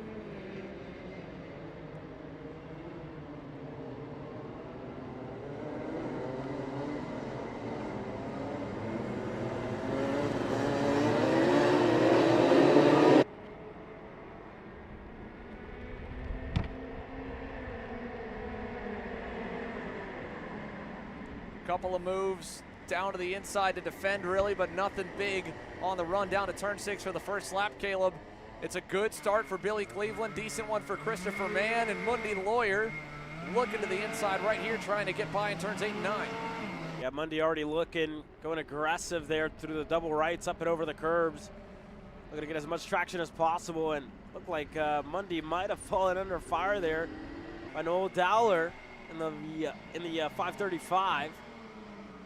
In 5th, Henry Talib just right there with him as well. So everybody just making up a couple of spots where they can. At the start of this one, the 519 of Talib looking to go back on Dowler as they work their way through, and Mundi Lawyer holds on for 3rd. And everybody else, you go back to Dowler, to Talib, Zugella, the top 6, but very, very close together, 4th on back. Oh, Noel to the inside on Monday there in turns 4 and 5. Seen that actually be probably one of the easier zones to make a move in the wet compared to the rest of the regular passing areas, like here at the end of the backstretch in turn 6 that are usually pretty point and shoot in the dry. But the lack of grip on the inside of these major break zones makes it that much tougher. You can see it, the two HRT machines, Zugella and Talib. Zugella tried to get past him there in turn 7, didn't have the confidence to go any deeper, and now Talib on the outside of Mundy going into the buckle. Mundy covering low, Talib to the outside, tries to cross over the rubber a little bit. Wind it up, he'll drag race him just a hair down the chute into the boot here, turn 13. Oh, that was narrow there into 14. And up front as well, look at Christopher Mann. Wheel to wheel with Billy Cleveland for the race lead. They're side by side here, turn number 1. As Cleveland in front of them all. Billy Cleveland spins out of the lead. Monday Lawyer collected. Christopher Mann, huge save. And your race leader is out. Billy Cleveland stuck in the grass in turn 1 and 2. What a turn of events and around again. Monday Lawyer on the exit of turn number 5. What is going on in Masters Max? Monday Lawyer checking the tire as if something's flat. Christopher Mann drag racing with Billy Cleveland. Caleb, you touched on it earlier about how sketchy it is on the inside with a massive puddle through turn 1. Billy Cleveland on the left side of the racetrack goes through it, puts some wheel input to give plenty of space to Christopher Mann as he was hanging tough there down the main straight. And now Cleveland, a multi-time Team USA member, trying to get another ticket, finds himself in the grass in the pre-final. And behind him, Noel Dowler. And who do we have here? None other than Zugella, who had that wild moment in the grass through the drainage ditch yesterday right here at the exit of turn 2, putting the heat on for second. Yeah, just again a huge turn of events here after that last lap. Zugella now finding a little bit of pace, pointing forward at Christopher Mann, and it looks like Dowler. He didn't trust Dowler at all. He pointed forward. Dowler, right as he was looking at him, Dowler moved to go behind him, and he stayed down low. Also check out Dominic Legrand on the Bureau Art making some moves here, trying the inside in turn 7. Again, not quite able to make it work. Yeah, Father Michel Legrand right behind him in 6th. That's a great showing for the Legrands, getting themselves inside of the top 10 here. Let's see if we can have another look as well. I'm sure the team's keeping a close eye on the replays of all the angles we have of that big moment for the race lead in Masters Max. Christopher Mann and Billy Cleveland moments ago. Monday Lawyer also out now officially. So 2 gone. Simon Proto did make it out, by the way, folks. Here's a look at the replay. Billy Cleveland, he had cleared him, and then right as he got in front, spins it, and then just an awkward moment here. He looped it almost even before it looked like the spray started to come up from the puddle into one. Yeah, that section just very difficult, right? Very line dependent, line heavy there as well. If you kind of take the wrong line through those S's in wet conditions, it is very easy to do what happened there to Billy Cleveland. So that's why you saw that spin go around. It looked like he maybe just took a little bit too tight of a line in turn number 1, maybe too wide. I don't know what you saw there, Xander, but that is very line dependent in these conditions in those S sections. Well, again, you know, to rotate a go-kart, you have to lift the inside tire, right? So you're already trying to hunt for as much grip as you can when the surface doesn't have it, like in inclement weather and wet conditions. And right here again, on display, big spin. Zugella had just gotten up to the bumper of the leader, Christopher Mann, in turn 13. Very reminiscent of Scott Falcone's moment in KA Masters 2 weeks ago. Reminiscent of what we just witnessed as well in the Micromax category earlier on. The Orsolone machine that Mini Max. Correction, yeah, Mini Max fighting for 6th. So twice now, turn 13 has bit a following driver because, again, you're trying to go faster than the car in front through that bend to have enough speed difference to pull alongside them so you don't have to outbrake them as much. Let's take another look at that. Bottom right corner, just in too hot. He was teeing up, for sure, teeing up a move for the lead into the boot there, Caleb. He was trying to get it and just misjudged the closing rate to the back bumper of Christopher Mann. And again, you're already loaded up, just like Billy Cleveland was. You lose that bit of grip in his case by running to the back of the leader. In Cleveland's case, it was just hitting a wet patch on the circuit at just the perfect spot, perfect angle. Again, for turn 1 in the wet, you're trying to rotate before you really get to the center of that corner. Whether the center for you on the line is the outside, middle, or inside here. You'll see that again with Christopher Mann and with this pack. Watch them, again, rotate quickly and then try to get the hands back straight, or again, just straight lining over the curb as you see Noel Dowler doing in the 535. But Dominic Legrand, keeping his nose clean, has just methodically picked him off as they've all dropped like flies around him or made mistakes. Another spinner, that's Michelle Dad going for a wild ride in turn 5. As Zugella gets the move done on Dominic ahead. Yeah, Zugella with a move in there in turn number 6 to get that one back, and it's, again, gonna have to get back on it. Is looking to make another one in the double right. He is wicked he's able fast. to get clear. I mean, dude, he's not even 4 seconds away from the lead from a spin. He still has half the race to go.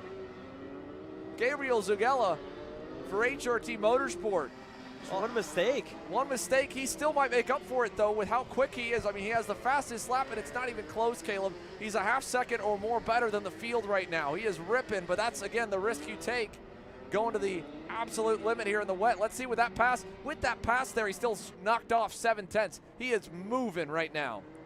Yeah, great drive so far. And you got to think, right, what the gap would be up front, and if he was in the lead of it already. Unfortunately for him, though, it looks like that front bumper might be pushed in here, Xander, as he just went right in front of our camera. And indeed, looks oh yeah, a little loose there. And it could just be that he got on the back of Christopher Mann, right, in the left-hander, turn 13, just going into the boot. So, again, nonetheless, it's been a great drive out of Zugella, and to see him now back instead of the top 3, you know, you wouldn't have thought this would be possible after seeing him go around and then in the mud and then able to rejoin and now back into the top 3. And now you're talking about a conversation for him to get himself back in the lead of this race. Yeah, that's what's the wildest part about this entire deal is he is so fast with still so much time left. Look at the closing right here to his teammate. I mean, he's going to be able to make this pass maybe from 5 cars back. Contact through turn 14. Little hip check. No way Henry Talib thought that Zugella was going to be close enough. He's now down at 2.7 seconds from the lead. The question will become if he can quickly get by Talib, not if he can get to the leader, but if he can get by Christopher Mann and have enough time to outrun that looming pushback bumper penalty. Yeah, I don't know as they're working their way through. And there you saw the move there, right? Kind of what he wanted to do, and you might see it again here. Goes a little wide there in 6, a little bit deep in the brakes. And look at this, what a setup for turn number 7, looking to get clear on Talib. Goes side by side on the double rights, and Talib able to cross him up and hold on a second. A good display of racing here by both of the HRT Motorsports drivers.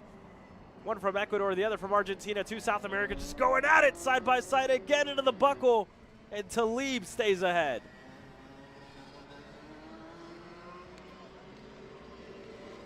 Trying to take a look here into the boot as well. To the inside there. Crossover from Talib. He's not making it easy on his teammate, but oh, Zugella's going to hang tough on the outside and complete it there. Gives a little wave to maybe apologize for the little hip check from the lap before. 3 laps now for 2.6 seconds. And then the potential pushback bumper penalty. On top of that, where will that put him? We'll see, again, for the weight of the pushback bumper penalty, right? So 5 seconds. So that'll be tough to outrun to keep the race win if you could get up to Christopher Mann and get by him here over the next 2.5 laps. Doesn't take away from the unreal speed he's got in the wet. He still could outrun the penalty by quite a bit as things stand with what remains in the session. We're talking 2 laps to go. So 2 more laps to put in some heaters. 2 seconds of breathing room before he'll get up to the bumper of the leader. He might still end up being able to outrun Dominic Legrand, who's 3 seconds back from him last time by, to still end up on the 2nd row. 2 to go at the line. Mann's lead down to 1.9 seconds. Zugella is going to be right on the limit of if he can get there. Christopher Mann has picked up his pace a little. Zugella was 7/10 better than him last time by, so at that rate that wouldn't be enough. He needs to clear him by nearly a full second this lap. He's going to know it, right? Just going to have to go as fast as he can. He sees that pushback bumper there just at his feet, kind of dragging. You'll hear it, too. Feel it as well throughout some of these corners. Yeah, it'll bottom out over the curbing, so he's got to keep that in mind, too, of the line that he takes through the S's. You see him here even in turns 8 and 9 going to the outside of the racetrack and then just trying to really center punch the turn 9 curb. Any extra twisting of the chassis with that front bumper hanging loose and hanging low, going to drag, make it that much tougher. The rest of the field's all spread apart nicely beyond him. So as we head to the white flag, you can see how hard he's working behind the wheel. I don't know if he may even get there. Christopher Mann has started to try and dial things back up. Final lap underway. He only made up 0.6 that lap. Mann picked the pace a little bit quicker. He was surprised yesterday. Thought that Cameron was walking up to Billy Cleveland for the top qualifying time, but it was indeed a former Team USA representative, a different one under the REM banner. Christopher with the top qualifying spot. And talk about a chaotic way to start your Saturday here in Masters Max. Fighting with his teammate for the lead. His teammate spins right in front of him, avoids it, and now on this last lap he just needs to hang on and bring it home. We know Gabriel Zugella would love to at least get the emotional feeling of crossing the line first before the pushback ends up knocking him down the leaderboard.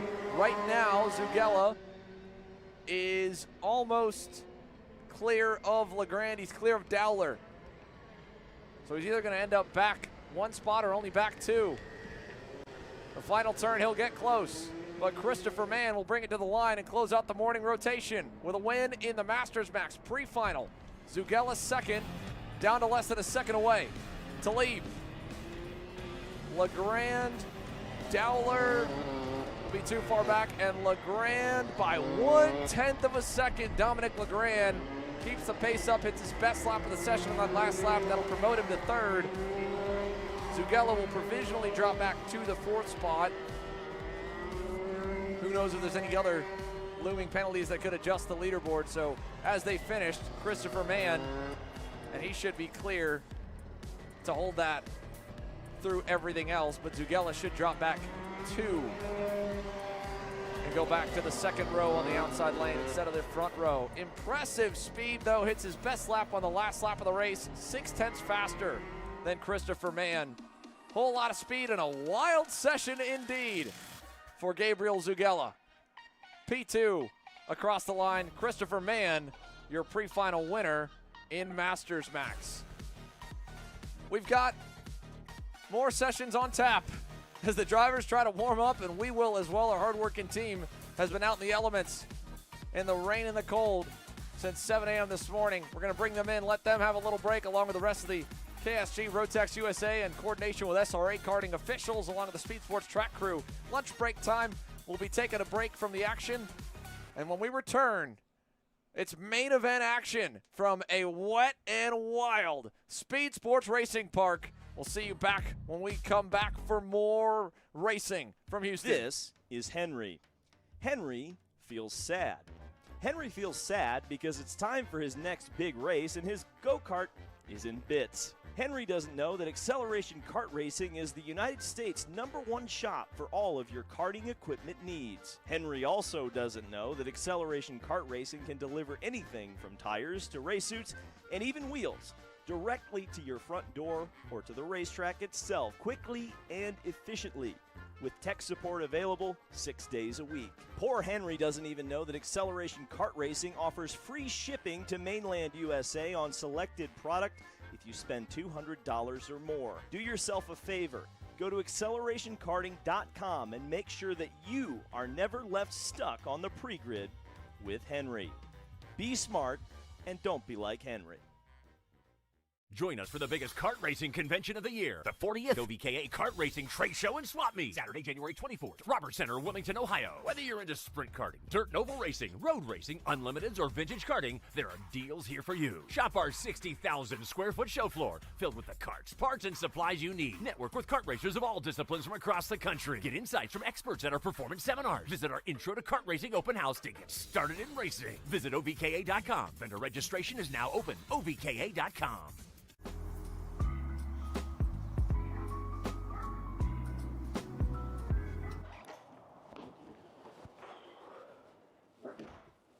Hey, what's up, Caleb? What's up, Brandon? You sound defeated. A long day at the office? Yeah, got stuck at a cat food marketing meeting for like 3 hours. I don't know a thing about cat food, and I don't even work in marketing. And then I got sent on a coffee run like I was some sort of intern. Then at the end of the day, when I went to go get gas, I just realized everything is so darn expensive nowadays, man. Yeah, you got that right. Like, do you have any idea how much we're spending on Netflix? That's like 20 bucks a month. Do you know how much we're spending on cable? That's like 50 bucks a month. But you know what isn't expensive? Tell me. Kart Chaser Premium. For only $9.99 a month, you can watch all the American karting action live from coast to coast. Subscribe and become a member today.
Welcome back to Speedsportz Racing Park for the Rotax Max Challenge Winter Trophy. Round 1 main events getting set to go. DD2 onto the racetrack. Billy Musgrave and Gianluca Savalio traded the lead, and ultimately Savalio crossed the line first in the pre-final, but a pushback bumper initially had positioned him further back. However, ultimately, when the race was all said and done, he ended up still getting that pre-final victory, a reason to continue to fight all the way to the final flag. Musgrave will join him on row number 1, and then it's a pair of Canadians on row 2. Lucas Pernod's impressive drive from the back end of the field all the way up to 3rd when the dust settled in that pre-final. He starts alongside rookie Alexis Bayarjan. Arnaud Sabarin and Kevin LaCroix on row number 3 with Matt Verville and Matt Taskinen on row number 4. Row 5, Martin Verville on the inside, starting right behind Matt, and then it's Theo Ciccotti. Started on the front row, led a couple of laps early in the pre-final, ended up having a spin right here down at turn number 6. Rebounded just only to 10. Long road ahead for the driver from the UAE. Row number 6, Derek LaRoche on the inside, Luka Posick on the outside, and Preston LeBreton will round off the 13 drivers on tap for DD2 Max. Action here from Speedsportz Racing Park. Gianluca Savalio has them together. You can see the rest of the classes, the 5 groups still to roll. They're already warming those engines back up. It's cold, it is wet. 18 laps are on the cards here. It is the last day from opening weekend with round 2 pre-finals and mains pushed on to next Friday. It'll be a whole lot of action a week from now, but the build and the journey towards Portimao begins for one driver in particular as we go racing for DD2, and it's a great launch for Gianluca Savalio.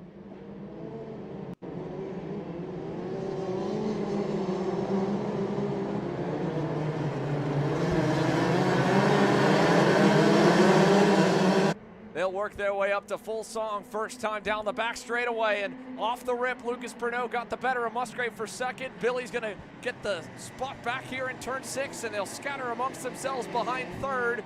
Wheel-to-wheel action there for 4th. Looks like LaCroix going at it with the rookie Bayarjan, who has been swallowed up by the field. He's all the way back behind Taskin. Look at Theo around the outside in turn 9. He'll get the job done as well on Alexis. Yeah, and an unfortunate start there for Alexis Bayarjan, losing already almost 6 spots at the start of this race. They're still fighting. 3rd on back, and somebody in that field, maybe 2 of them, might have a pushback bumper. Pernod, maybe. Billy Musgrave, he's down in 4th, so Taskinen definitely has one. You see him lose there, his front end, that front bumper in at turn 14, just waggling a bit. And better look at Billy. Yeah, that definitely looks loose there, Xander. Yeah, Musgrave, I think, in 2nd off that opening lap. The way it shook out into the S's here, right here, it bottles up pretty tight, and I'm pretty sure the 408 knocked his bumper in. Now, obviously, Gianluca Savalio was able to recover from his, and whether via protest and appeal or whatnot, Musgrave, you can see his looking loose. Taskinen looking loose as well.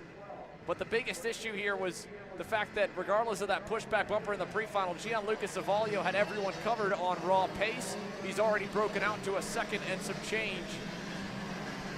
And that could be all she wrote here very early in the going for DD2 Max, at least for the race win, because it didn't look like anyone else really had anything for him. Lucas Pernod was fast, but he wasn't as fast as his fellow countrymen in his march through the field. And for Alexis Baerjean of the Canadian contingent here, he was at the top of the heap. Now he's struggling.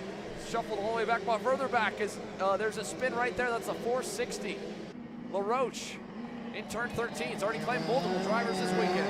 Yeah, LaRoche just going around there in turn 13. So, like you said, right, a lot of drivers just finding that to be a struggle spot. The S's as well haven't been all too easy on these drivers either, right? You saw it throughout multiple of those races, especially for like Christopher Mann in the Masters Max division.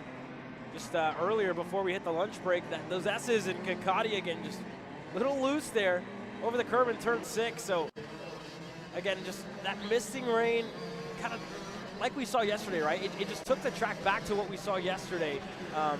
Big gap, right? 45 minutes for lunch, and it's kind of gonna, the track evolution is gonna go backwards pretty much after that lunch break there, Xander. Yeah, we had plenty of extra rain to wet it back again, as there's a big slider thrown by the 456 or 459 of Luka Posick on Matt Verville. Let's see if he goes for it again in the last turn. He kind of tees it up, but Verville covers off the inside and holds the spot. Matt Taskinen now following behind Theo Kikati. From Dubai to second in qualifying, tied on round 2 qualifying with Musgrave. Back to 10th after leading laps of the pre-final. He's up to 6th now. And then here's a look right behind where he runs and Taskinen runs in that fight for 8th. Once again, Luka Posick putting the heat on Matt Verville. Billy Musgrave, that lap around, a little bit better than Gianluca Savaglio the lap prior. Lap 3, though, back the way of Savaglio. So trying different things. You can tell Billy's experimenting a little bit. It's a lengthy main event. I mean, you've got 6 more laps. So 50% longer in the final compared to the pre-final. That's good news again for Kikati if they do battle up front, but they're all pretty evenly spread early in the running here in DD2. Gianluca, 1.3 out from Musgrave, 2 seconds back to Pernod, another 1.5 seconds to Lacroix.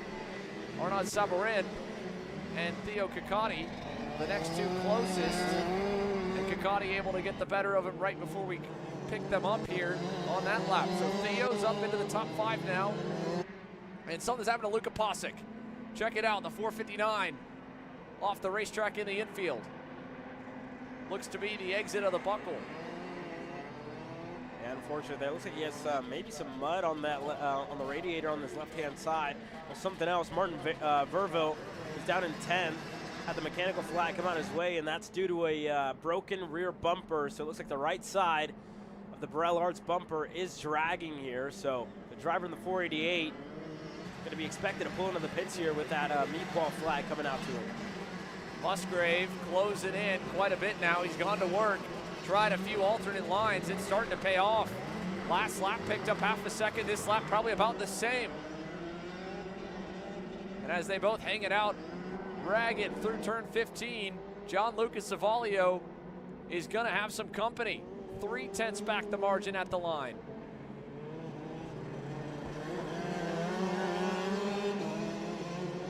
And they hit the backstretch now, and you see them just both right on the edge of the racetrack, on the white line, kind of taking up as much of it as they can. You see here once again, right, a little bit of a wider exit for Savaglio. Billy keeps it nice and tidy, nice and tight throughout the curbs.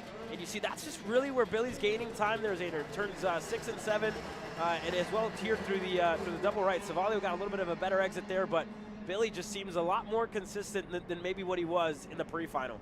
I mean, it's a huge, huge switch up of what he's doing compared to Gianluca trying to really tee up a run. And here he goes, turn 13, new leader, Musgrave to the point now with a huge launch out of the buckle. Savaglio back to second. And that all of a sudden changes the dynamic because now Gianluca is going to get the chance to use Musgrave as a meter and try to do different things to find speed. The lap times. Oh.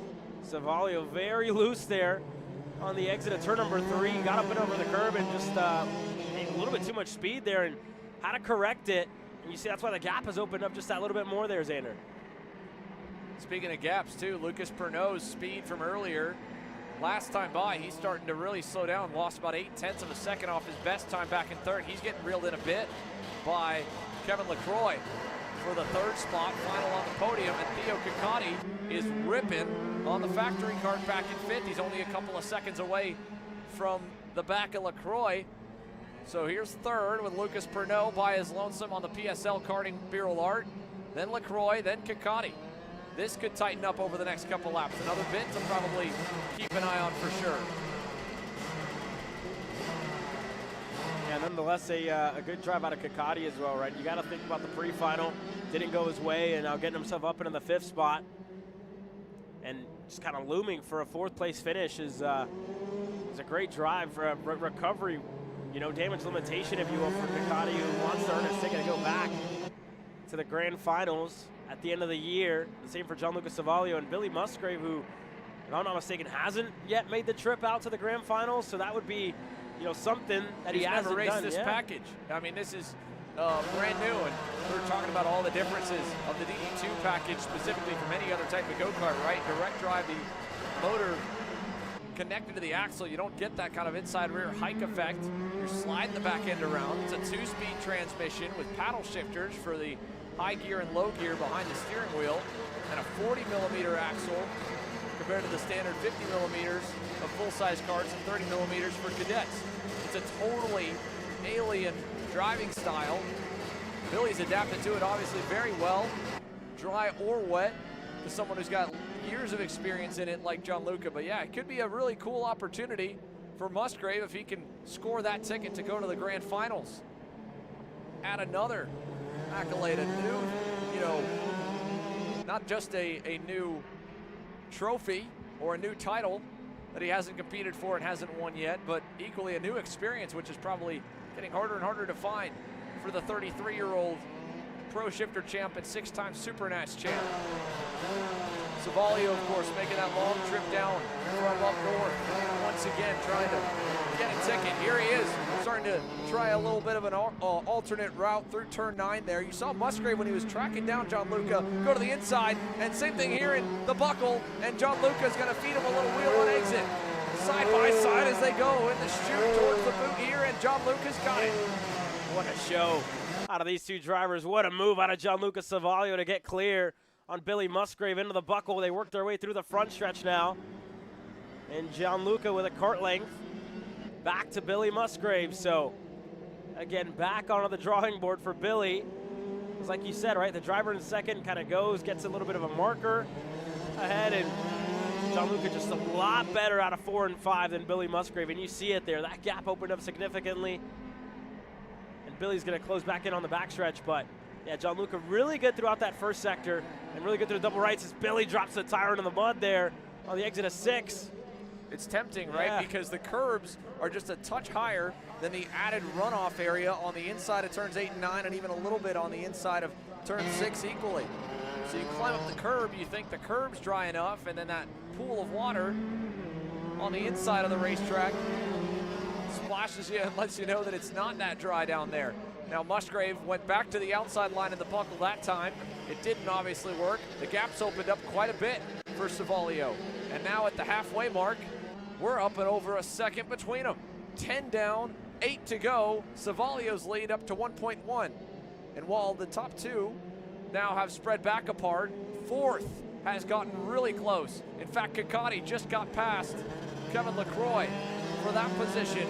He now sets his sights on Lucas Pernod 2 seconds up the road. So there's Pernod back in third. Here's Ciccotti and LaCroix as Theo continues his march up the leaderboard. And then it looks like we've got definitely a bit of a scrum back at the end of the top 10, nearly another 12 seconds back from this group. Matt Taskinen in the 9th spot. Alexis Bayerjan finally starting to march forward, getting up to 7th. Matt Verville in 9th. And then LaRoche and LeBreton having a good little battle there for the 10th position, nearly 30 seconds back from the lead.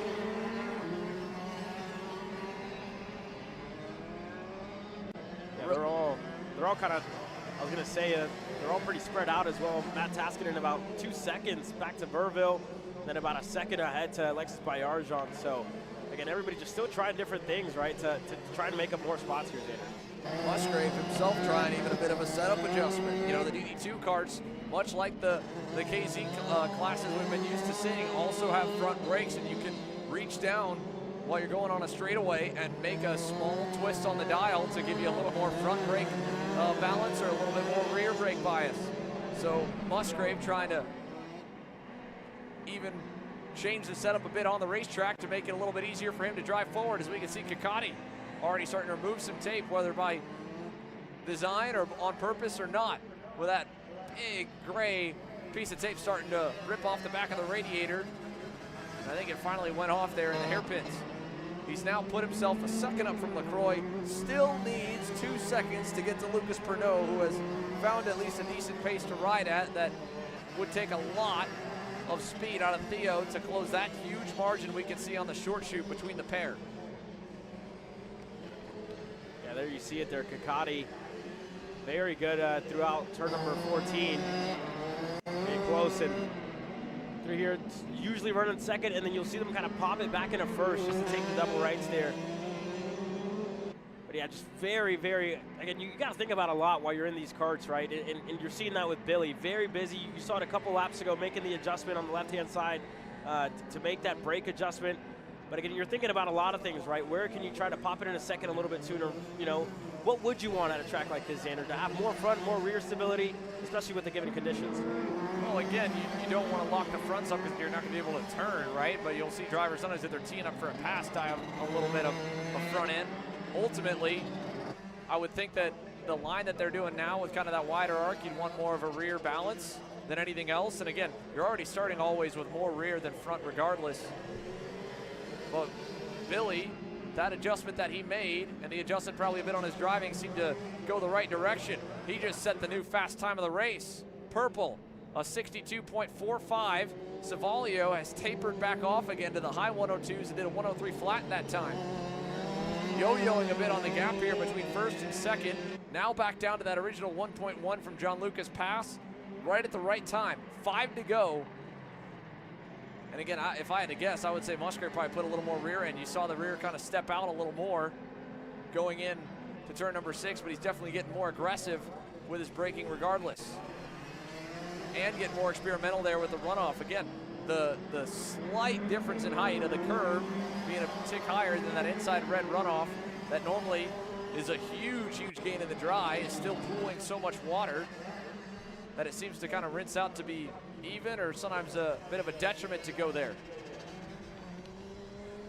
Billy's fast at this stage of the race, and again, you saw he was getting more aggressive, right, with the driving as well, and you see it there with his line as well, and it's working out to his favor. Another 0.3 of a second there out of the gap on Gianluca Savalio. So Billy's, again, just got to be consistent, right? Got to keep this up to try and be there for a race win here today. And time's running out. About 4 laps to go for these drivers. And Pernod's had a quiet race in third here. He's 10 seconds back from the leaders. And right behind him, yeah, Kakati's closing in. He's got it down to just shy of a second.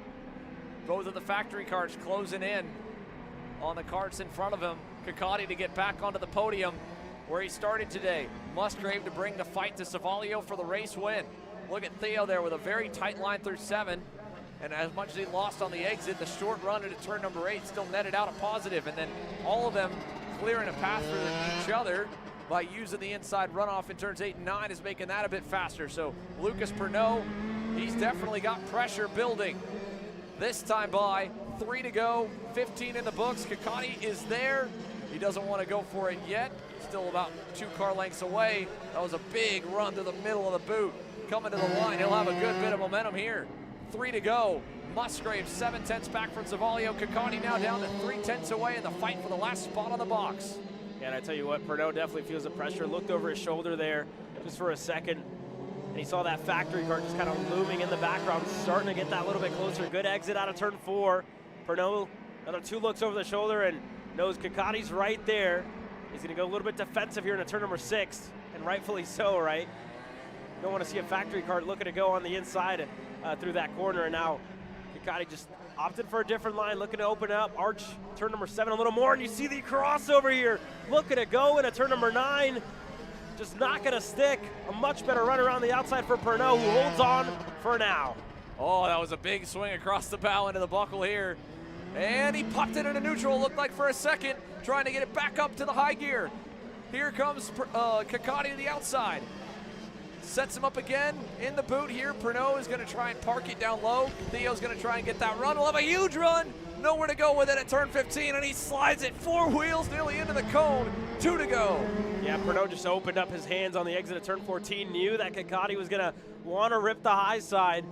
And again, just Kikati had nowhere to go, had to check up, stick in line right behind Pernod, but LaCroix not too far back. Now he's brought right back into the mix. Kikati, what does he do?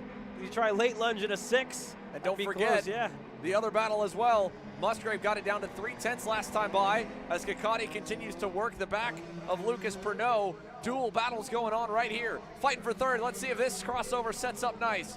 Oh, Pernod parked it perfectly through 8 and 9. Nothing there. There you saw Musgrave and Savalio flurrying by. No change for the lead. Fighting for third. Contact is again. Pernod fights his way to get to the inside first and covers it. And Kikati almost got that nose alongside coming out of the buckle. And then he had to get off the power for a moment. Here comes LaCroix, looking to surprise Kikati in the last turn. Sends it hard and gets his kart stuck and bogged down. Coming out, Kikati's gonna get away cleanly, but that'll burn him in the fight with Pernod for third. Oh man, late spoiler there for LaCroix. Looking to make up another spot, get himself up to 4th, and Kikati unfortunately lost the chance of getting by on Lucas Pernod. Up front, Gianluca Savalio reopened the gap by 0.2 of a second, half a second now in between the REM machine and the 99 and the 408 of Billy Musgrave. Savalio through the buckle now with a good lead at hand. Solid stuff for Gianluca Savalio. Half a second back to Musgrave. It'll be more than enough as they go to the boot for the final time. Billy kept him honest, fought good for the lead. The pushback, because of how far away they are, will lock them both onto the box, but it'll be Gianluca Savalio standing tall. Round 1 winner in DD2 Max. Musgrave second. Pernod a good ways back. Should still be fine as they just now get over to the buckle for him in third. And here he goes across the line there behind the results pad. Kikati fourth. Kevin LaCroix rounds off your top 5. Arnaud Sabarin, Alexis Bayerjan, and Matt Taskinen, Matt Verville, Derek LaRoche. That will end off your field on our first day of action there as Taskinen and Bayerjan go by. Unfortunately, a couple that weren't able to make it to the end. Lorca Possick, obviously, we saw Martin Verville's bumper as well. First main event in the books. DD2 all wrapped up. Gianluca Savalio adds another tick in the win column on his career through the Winter Trophy and his first step towards getting to Portimao.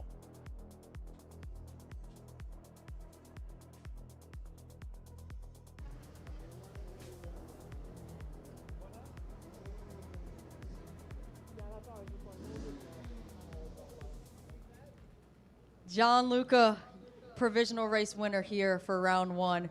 Talk me through that race. Had early pace, kind of fell back, lost to Billy there in the middle, and then ultimately was able to walk away with the win. Kind of talk me through how that race was for you.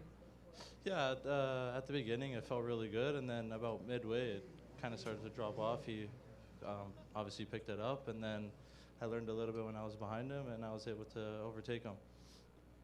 Obviously, we won't be racing here tomorrow. That has gotten moved to next weekend, but one step closer to headed to Portugal. How does that feel? Yeah, it feels good, but we're still early in the championship, and a lot can happen, so we'll see what happens. There you guys have it. Gianluca set his sights on next week to round out the championship. And a cold one, but he's done for the day. We've got more in store for you, folks, going all the way from the marquee category, the Rotax Max class structure at the top. The 2-speed DD2s are done. Micro Max now lined up on the grid as they clear the circuit here at Speedsportz. Ready for more? We return.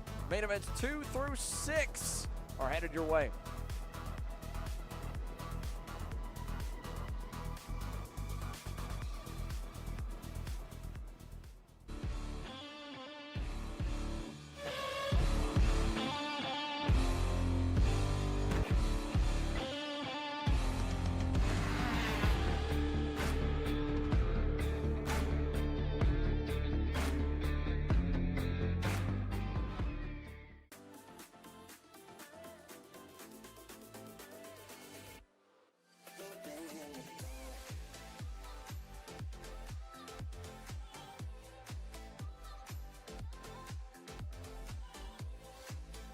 you looking to take the next step in your racing journey? Well, look no further than PitFit. With 2 locations in Charlotte, North Carolina and Indianapolis, Indiana, PitFit trains drivers all the way from grassroots level karting to IndyCar and NASCAR with top-of-the-line personalized coaching to improve physical and cognitive fitness. For more information on programs, check out PitFit on Instagram or Facebook today. Hi, I'm Jackson with Alpha Race Hub. Alpha is an all-in-one motorsports software solution that can solve all the software problems you need for your track, facility, or series. Alpha can cover all your software bases, from online registration, digital e-waivers, a proprietary timing and scoring software, incident management, automated points tabulation, tire and barcode scanning. We even have our own mobile timing app and rental cart activity management software. If you're looking to consolidate your motorsports software solutions, reach out to us at alphatiming.co.uk. Are you ready to get behind the wheel? From Formula One to NASCAR and IndyCar, all the pros start here.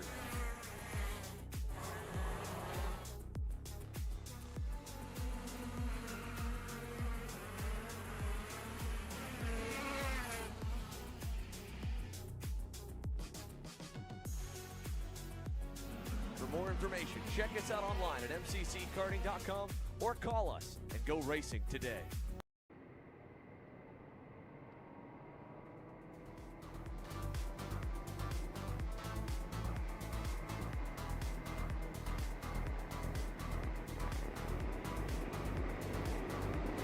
Welcome back as we get ready to go racing with your Micromax for their main event here on Saturday. Jack Katowski was victorious in the pre-final, starting on row number 1, winning the pole, starting alongside Freddie Baker. Arthur Rhodes and Lincoln Lima on row number 2 with Max Santana and Andres Marcelo Pena on row number 3. Row 4, Grant Heckman, who unfortunately right there just got on TV for the wrong reason, a spin on the outlap here. Luckily, nothing counts yet. He'll have plenty of time to get back to where he's supposed to start in 7th. Trey Sanders joins him there, and to close out your top 10, it's Zachary Lozier and Wiley Lee on row number 5. Go back to row 6 with Polo Santos and Tristan Francisco. Kuiper Nelson and Aiden Mainville on row number 7. Row 8, JJ DeShong in the number 77 starts alongside Wyatt White. Then it's Kaya Sabelboro and Brody Brown. What a heartbreaker for him and Maddox Pelletier. They roll from 18th and 19th. They were fighting for 3rd late in the pre-final before they got stuck together. They go for the tail end of the field just ahead of Vettel Baker on the MSL Racing CRG. 20 deep for Micromax. A number of new faces as the future and the beginning of the Rotax Max Challenge Pyramid here completes their warm-up lap and gets set to go. And what a debut it was and has been for the RCE team here. The custom chassis for the Freddie Baker, number 91, and Arthur Rhodes, number 82. Bright orange and black color scheme for them. They've taken the fight to Jack Katowski. He took it right back to him in the pre-final, getting the better of the 91 of Freddie. Arthur had to drive back through the top 10 after getting shuffled down the leaderboard a little bit. Hopefully this time from the inside of row 2 is a little cleaner for him, as we see there Grant Heckman trying to get into line. Last couple doing the same. Main event number 2, Micromax, rounding turn 15. Jack Katowski on the right in the red, and Freddie Baker on the left. We're ready to go. Main event 2, Micromax is underway.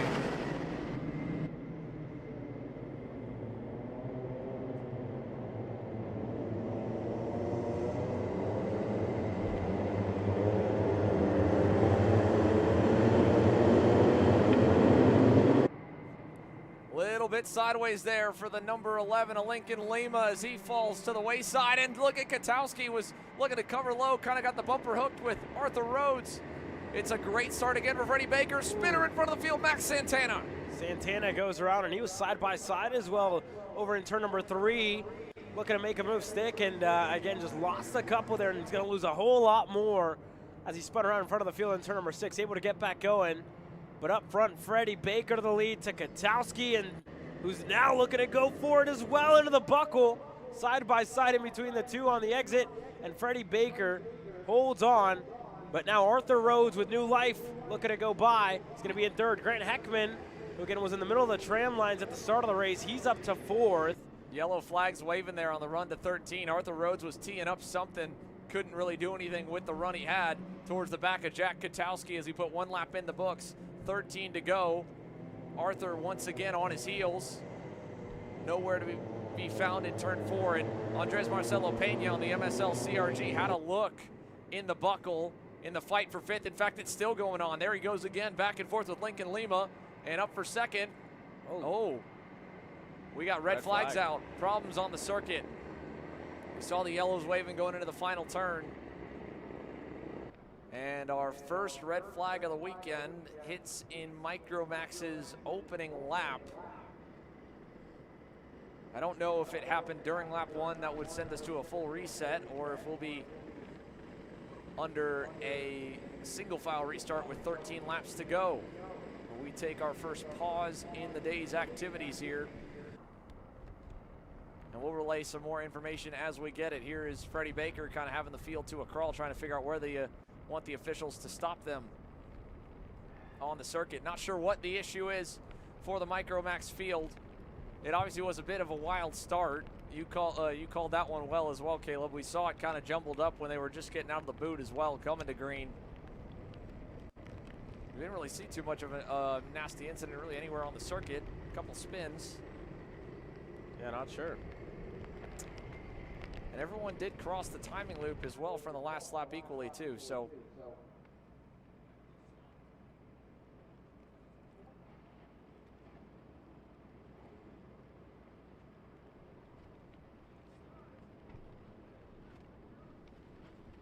You hear the officials. They'll bring them to a halt on the racetrack, and we'll get things a bit sorted out for you. Give you an update as we go. Red flag conditions underway right now. Heavy rain still looming and starting to pick up at Speedsportz Racing Park. A wet, cold, and wild one for round 1 of the Winter Trophy.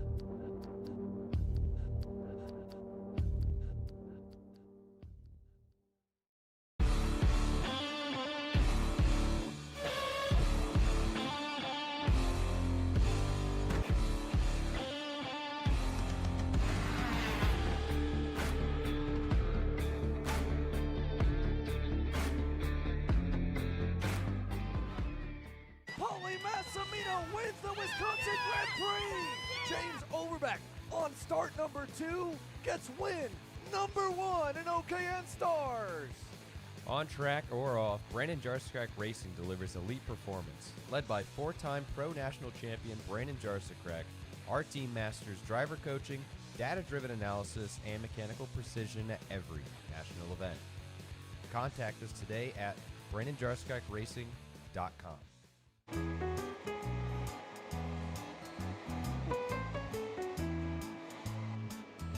Gee, looks like we're missing the engine. What the hell am I supposed to tag?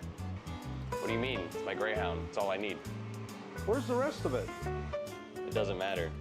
It's a Greyhound. You gotta make way. Okay, you're good.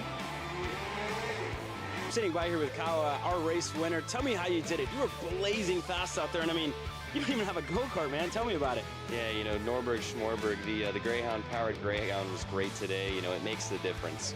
And the team's been working really hard back at the shop, and, you know, just shout out Greyhound. Thank you, Kyle.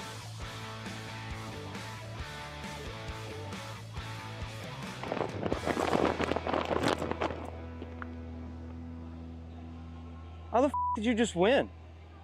Doesn't matter. It's a Greyhound. Cat food marketing. $9.99 a month. Dude, Caleb, wake up. Dude, we're live in 5 minutes. Let's go. Come on. What are you doing? Dude, I'm so sorry. Xander had me in a cat food marketing meeting till like 2 a.m. last night. Come on, man. Do you have anything I can drink? Dude, I got the perfect thing for you. Perico, it's a healthy energy drink alternative. Perico, non-GMO, gluten-free, kosher, magnesium, B12, B6, Yeah, it's good. B5, biotin, and 0 sugar? Pericazo! Try Perico, made with natural ingredients, organic caffeine, and supports your metabolism. Try the new official energy drink of Kart Chaser.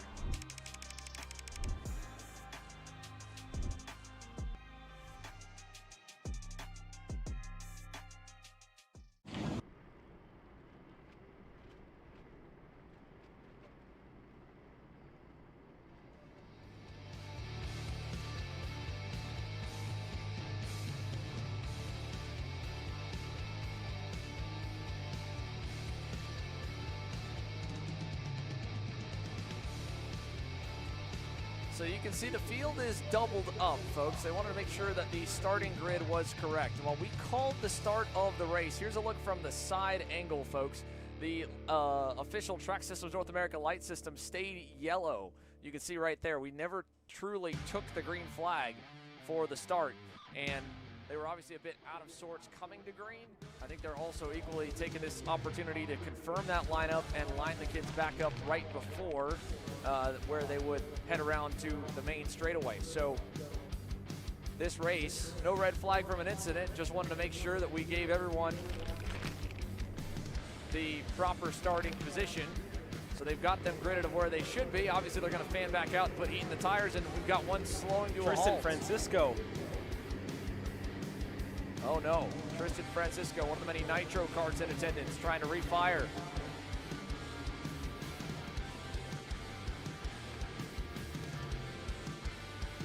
Chaos right here as we try to get back underway. There you see the number 17 driver from Canada.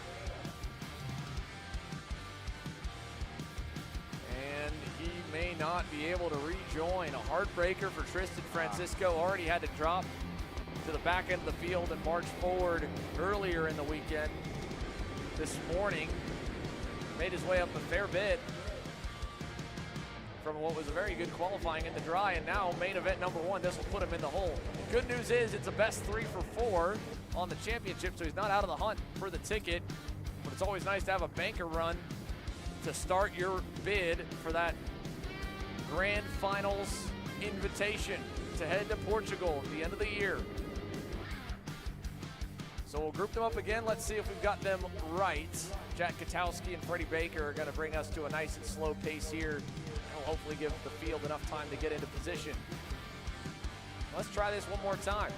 Micromax, Freddie Baker on the outside, bright yellow helmet on the orange and black RCE chassis. Jack Katowski on the inside. And the number 92 TKG Viral Art. Arthur Rhodes, Lincoln Lima, row 2, Max Santana. Talk about an ultimate mulligan, Caleb. Spinning out on the opening lap.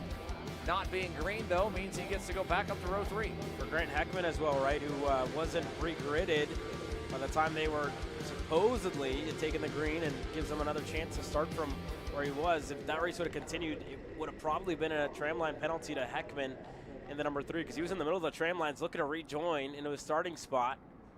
So mulligan for all these drivers as we get ready to go racing. Katowski on the inside, Freddie Baker on the outside, into the tram lines for the second time. Green flag in the air. We're racing in Micromax.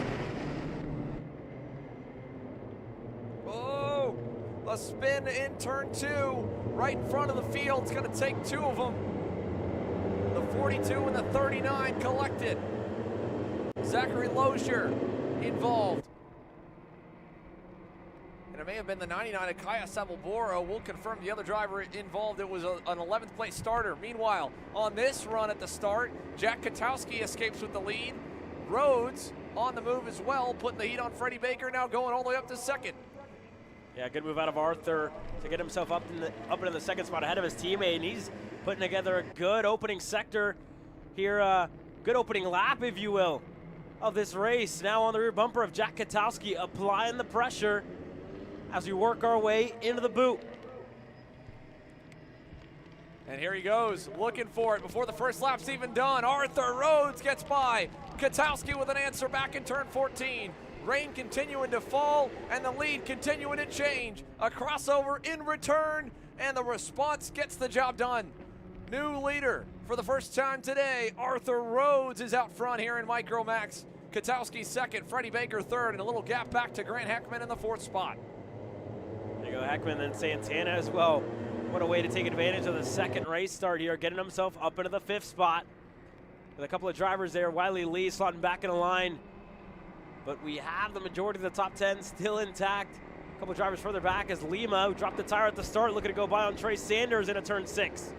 They're going to go side by side as Sanders looks to hold on, and he will for now, ahead of Lincoln Lima. Wiley Lee right there. Looks like he might have just got a little bit of out of line, and he's able to hold on. Sanders as well, able to stay ahead of Lincoln Lima. So that move out of the 11 didn't stick, and now he's falling under fire here to what looks to be Brody Brown with a great drive already up to 10th here on lap number 2, Xander. Yeah, heck of a charge and digging for more. He's working Lincoln Lima for that 9th spot just behind this 4-pack as they go into turn 13. Move to the inside for Wally Lee, outside, inside for Lima versus Brown, all while the leaders charge away, and Grant Heckman gets a huge bit of real estate. Here it is, 5th on back, Max Santana, Wiley Lee, Marcelo Pena, and then Trey Sanders, Lincoln Lima, Brody Brown. Like you said, great start. Now the hard work really begins. He's got to pick them off one by one. Helps a little when they fight like this in front of him. Teammates back and forth in turn 4 and 5. Yeah, Wiley Lee, Santana going back and forth. Now Lee gonna have another go at it here. Into turn number 6. He's gonna get a push from behind from the 32 of Marcelo Pena. And Sanders looking to pick up a spot. He's able to get clear on the 32. So Trey Sanders looking to get another one on Wiley Lee on the inside of 8 through 9. Trey Sanders sideways, able to make it stick, and up to 6th for Trey. Nice move, Trey Sanders. Now, bumper there, Andres Marcelo Pena gives a little love to Wiley Lee as the rain continues to pick up here at Speedsportz. That is going to change the track corner by corner. And on a full minute-plus lap time, it's going to be different from the last time they get around to it. You can even hear it through the cameras, how much it's starting to increase. Arthur Rhodes is loving it. That leads up to a 2nd now. And this group, look at the spray for 5th on back. Yeah, that'll be the topic here, especially on that front straightaway. A lot of standing water through turn 1, as expected here, as we've seen time and time again coming here for many years. But this rain kind of picking up to what we saw this morning, and drivers looking to make moves. Marcelo Pena looking to go back on Santana into turn 6. What a crossover, Santana. Not looking to let him by, and Pena able to get the inside. What a crossover again out of Santana to get clear in the Bennick. Crazy conditions here in Houston. Santana back to the outside. Marcelo Pena back on him. Santana with an answer again. Oh, a little contact at the end of the corner. Breaks his momentum. Trey Sanders gets another one. Here comes Brody Brown. He got Wiley Lee as well this lap. And the number 71 charging still. What a midfield scrap we've got early in this Micro Max Final. And it is so unpredictable. Treacherous conditions here for the young guns. To the outside goes Brody. Gonna keep it wound up around Trey Sanders. He'll have a run outside of 15. He's got another one. What a move out of Brody Brown. Edge of your seat here watching that kid work his way around the outside, getting the move done. And now Santana's up next, already up to 6 for Brody Brown. You got to look at the spots. He's gained 12 spots since the start of this race, starting almost last and already up there. Wiley Lee side by side with Pena on that backstretch. And Pena going to go back. Here's Brody for another. Inside of Santana. He's going to stick it through 6. And now it's 7. Santana trying to answer. They have lost so much time because they've been fighting so hard. They're now more than 6 seconds away. Big moment for Max. He gets way out of shape there through turn 8. Gathers it back up nicely in the run to the buckle. And Brody looking, didn't quite have the confidence to send it here. Trey Sanders as well trying to back him up behind. That'll give Brody some room to play with. This is just insane. Big move, turn 13. Gets it this time. Wiley Lee trying to go back on Trey. He'll get it there. And look at Andres to the inside for 2. He's got it on the MSL CRG. Yeah, Yeah, what a move there out of Pena to get clear. Wiley Lee looking to go by as well on Trey Sanders. And he's able to hold on to his spot. Lima just right behind him. White right there in the 11 spot in the 24. As Lee gonna rip the high side to stay ahead of Trey Sanders, but man, this is crazy. You got to think, right? These kids could be at home watching cartoons, playing on their iPads, but they're going 50+ miles an hour in Houston, Texas, in 40-degree weather with some rain coming down sideways. And they're here, they're outside, right, if you will, as Sanders now looking for a move on Lima. And Lima gonna go right back into the double rights. Bogged down on the exit. Sanders stays ahead. Oh, this is just wild. What a run here through the pack for Brody Brown, and equally Wiley Lee, Marcelo Pena, Trey Sanders up and down. Look who else has joined the party now. Wyatt White on the move and Lincoln Lima.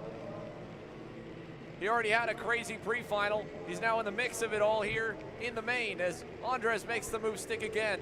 This time on Max Santana in turn 14, and he covers it off by 15, halfway, almost. 6 down, 8 to go. The fight's now shifted back as Brody Brown gets some real estate to go to work. Try to hunt down that 5+ second margin up the road to the next driver in Grant Heckman. And the Bennett's continue to duke it out. Wiley Lee back and forth with Max Santana. Look at this, the massive rain falling. The spray is twice as tall as the Micro Max drivers here. As this cell, you can see where we are. Here, Caleb, you can describe a little bit. On the bottom right corner, look at the radar. Yeah, they're Conroe, Texas, just about kind of 20 minutes from here, and we're just right under it. So where that cell's coming through is kind of where we're located. And this is going to continue for about the majority of the rest of the day here, Xander. And again, we're just about 20 minutes from where you saw that little dot in Conroe. And so that cell is just right above us right now here in New Caney, Texas.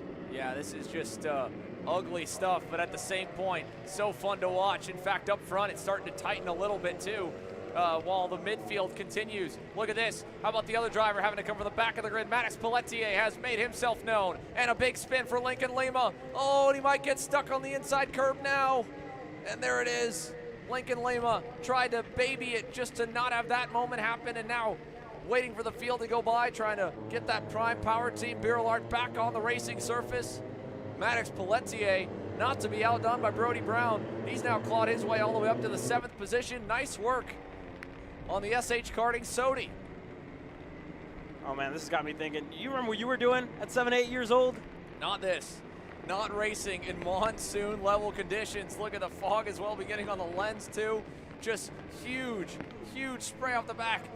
The lap times themselves, surprisingly enough, haven't really tapered off a ton. They've gone about a second slower, which is still, don't get me wrong, a good bit. But for how much slicker the surface has now become, how much colder again, how brutal it is probably for these young 7 to 10-year-olds dealing with the water. Hopefully at this point the adrenaline's pumping and they're still going and hanging. Arthur Rhodes just hoping this race gets to its conclusion as soon as possible, because Jack Katowski is still applying the pressure back there, only 8/10 away in second. There you see Lee starting to close in on Trey Sanders once again. Those two drivers are going back and forth, lap after lap. Just kind of trade in that spot there, the 9th spot, to get one spot clear of the 10th. So further inside of the top 10 for Trey Sanders. White bearing down on him. And you see the rain just kind of increasing lap after lap. Can barely pick these drivers out by their helmets here as they work their way around. Trey Sanders, one of the ones you won't miss, that Nash Motorsports machine. Just that bright yellow and blue. But as we continue here, up front, Arthur Rhodes goes to the lead of the race. Jack Katowski in second, Freddie Baker in third, Heckman to Brody Brown, your top 5 as they work their way through the S's here. What a race, what a weekend for these young drivers here in Texas, just going through it all. I mean, look at this here. This is getting to the point where, again, race control, we're past halfway. At some point, it starts to get a little bit too dangerous. Right now, though, this is madness, and it's racing for the win. Arthur Rhodes, Jack Katowski's tracked him down, trying to get there before that checkered flag falls. Look at the spray off of them all. Big run through turns 8 and 9. And now to the buckle. Look at the rain here. Big set by Jack. Is it going to stick as he goes to the puddle? He'll bog it down a little bit. The rain continuing to fall. Heavy rain now. But we stay green. Still going. This time by unofficially 4 to go. Katowski, big over-under. Almost there. Trying to shake the hands a little bit, get some heat back in his knuckles as he bears down on the leader, Arthur Rhodes. Oh my goodness, look at this. Unbelievable stuff these Micromax drivers are navigating. Arthur Rhodes, Jack Katowski, Freddie Baker hanging on for dear life. The Junior Max drivers on the grid gotta be puckering about what they're about to endure. Yeah, Katowski, very low visibility there. You see the rooster tails coming off of the back of Arthur Rhodes. And standing water in turn 6, there you see it on the inside. That'll be one of the places that holds turn 7 as well. Pretty much everywhere as the round goes, Freddie Baker in the 91, able to get back going. And he's starting to close in on Katowski. That gap's gonna open up as the top two still separated by a kart length and a half. And here goes Katowski looking to try it again into the buckle. They're both going to go through the puddle there. Katowski a little bogged down. Brody Brown, by the way, closing in on Grant Heckman equally. Try and get that 4th spot before it's all said and done. 3 to go this time by. Arthur Rhodes hanging on. Lap traffic looming. It'll be Kaya Sababoro. He was the other driver involved in that first turn incident. Got separated from the pack. Up and over the curving. Big moment there for Jack as he gets a little out of shape in the S's. And they're just aquaplating through turn number 1 as well. You saw it out of Rhodes. Just kind of hit that puddle. That was already pretty significant without this much rain, but just a little bit more now with all the standing water that's in that front corner. You saw him just aquaplating through there, able to hold on to it, and it just affected Jack Katowski a little bit more.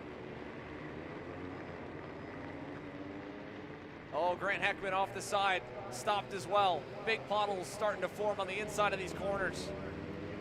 Katowski using the curbing to avoid it there in turn 8. He closes up a ton. Big run coming out of 9. Heckman stopped on the exit of the buckle. Here comes Katowski, looking low for the lead again. Contact for the lead. Arthur Rhodes tried to close the door. Jack was there. New leader. Lap traffic in the way. 2 to go this time by. An incredible thriller here in Micromax unfolding right before our eyes. Jack Katowski, Arthur Rhodes digging through the wet, through the puddles. Katowski to the lead. Double sticks in the air. It's 2 laps remaining. Jack pointed down at the conditions, saying this is madness. Yet he's gone to the front. He's got the lead. He's starting to pull away even as he hangs on. Big moment there out of turn 3 for Katowski. Holds on to it as Wiley Lee pulled off on the backstretch. Going to be out of this race early, and you see him upset about it. But Katowski with probably one of the bigger gaps that we've seen up front in the last 5 laps, and you see him through the puddle again. Has to correct it in turn number 7 as well, and it's going to close down. Arthur Rhodes right there with him. 3 car lengths now in between them with more lap traffic looming just ahead of them. That could be JJ DeShong, and indeed it is in the 77. Katowski looks to get through in the buckle. He's clear. Here comes Rhodes, who's just going to have to check up on DeShong, and that's going to give a little bit of a gap to Jack Katowski coming to the white flag. Here we go, coming to the white, final lap. This one's going to go all the way to the end, all the way to the wire. Jack Katowski hanging on for dear life. 1 more lap to bring it home. 1 to go. Arthur Rhodes looking on. Freddie Baker there in 3rd now, has rebounded. He's found even a little bit of speed up over the 2 leaders. I mean, Freddie Baker, last time by, 6/10 better than Katowski, nearly a full second better than his teammate Arthur Rhodes. He's closing back in, even after the spin. So fast on the RCE. An incredible debut for that chassis and program here stateside. Put to the ultimate test through these conditions, through the dry earlier. Another one stopped at turn number 8 and turn number 9. That's the 28 machine of Polo Santos. He was 10th. He stalled it on the circuit. Katowski rolling. Max Santana, another victim on the buckle. But the leader, Jack Katowski, just a couple more turns. The last time he was in a Micromax package, it was his first win, his first major win at Newcastle in October. Drastically different, an upside down conditions batch for this weekend, and he had to fight for it. He gets the lead late, and he'll score the win in Micromax. A monsoon victory at Speedsportz. Arthur Rhodes second, Katowski a celebratory spin at the line, and I don't know about that, Jack. Oh, he'll spit off some mud and just barely get back going. Freddie Baker third. What a run. Maddox Pelletier, by the way, he's getting ready to come out of that final turn. Fourth for the SAH karting. Sodi catches up to Brody Brown at the end, gets by him. From tail end of the field to the top 5 for Pelletier and Brown. Wyatt White 6th, Trey Sanders 7th, Andres Marcelo Pena 8th, Kuiper Nelson, Zachary Lozier. Insane scenes here at Speedsportz. We'll take a moment here as this race concludes. 2 races in the books. And let's take a look back at what we just had here in Micromax. Oh my. Your Coastal Link recap here. Not even close to the conditions we just ended in here before the rain hit. Still wet tires for sure. Jack Katowski, early leader, and Arthur Rhodes from third on the grid, able to get to the front. Here's a look at the charge. Further back as well, Maddox Pelletier working his way forward. Lincoln Lima, one of the only spins in the first half of the race. And then here, Jack Katowski trying the move. At first, too deep. Crossover, bogged down, Rhodes back at him, and then in the final couple turns, able to continue again. A spin for Freddie Baker. Look how far back he was. Faded way, way far away from the top 2. And then at the end right here, this was it, the winning move. Katowski committed, was there, stuck it. And there was nothing Arthur Rhodes could do as much as he tried. Jack Katowski, victorious at Speedsportz in Micromax for round 1 of the Winter Trophy.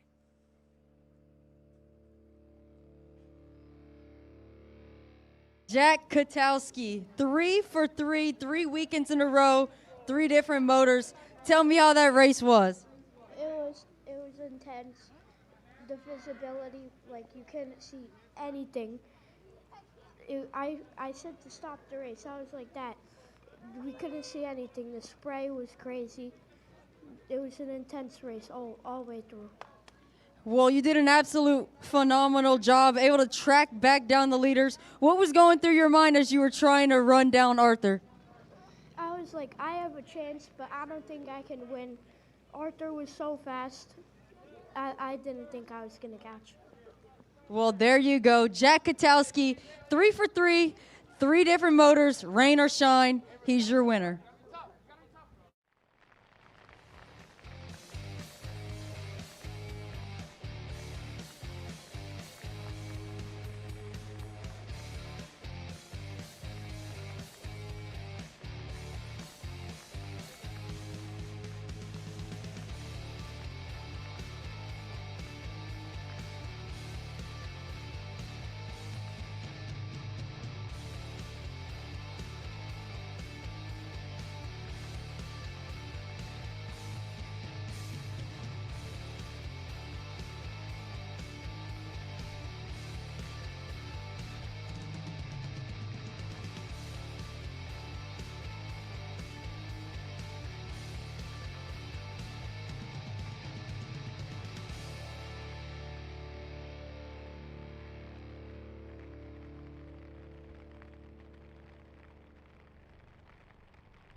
Kyle, what are you doing? It's got my new Greyhound seat. You don't even have a cart. Doesn't matter. I have a Greyhound.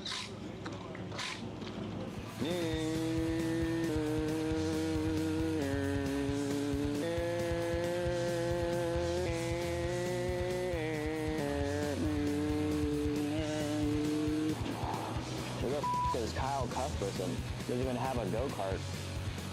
Doesn't matter.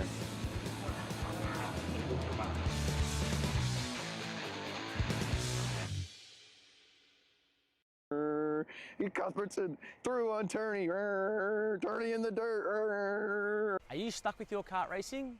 Not sure the ideal kart setup? Or going to a track for the first time? Well, Kart Class has the answers for you. Our online portal has a wealth of experience and knowledge to help your kart racing. From kart setup advice to track guides that are targeted specifically to your circuit, or the driver coaching aspect with mindset, racecraft and driving techniques. If you want to take your karting to the next level, visit us at kartclass.com.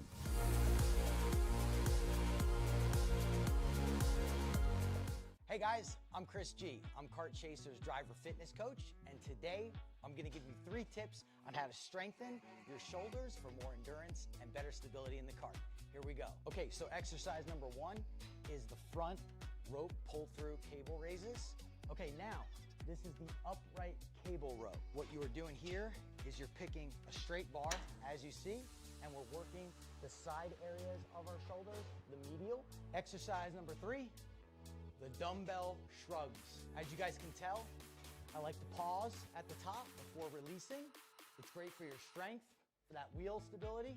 It's great for those shoulders and that upper back area. Chris G coaching, race ready training that carries into real life. That's what we do here. See you on the next one.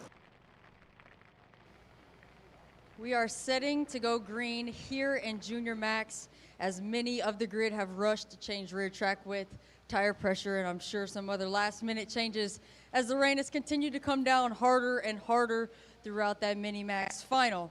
As we get set to go green here shortly, it'll be a very interesting race to see who will be able to take the win here in Junior Max.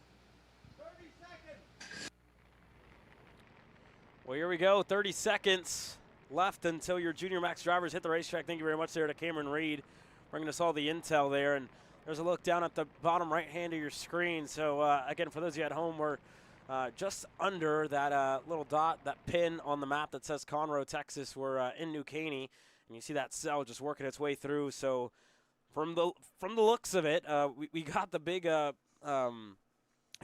of it there during that Micro Max main event.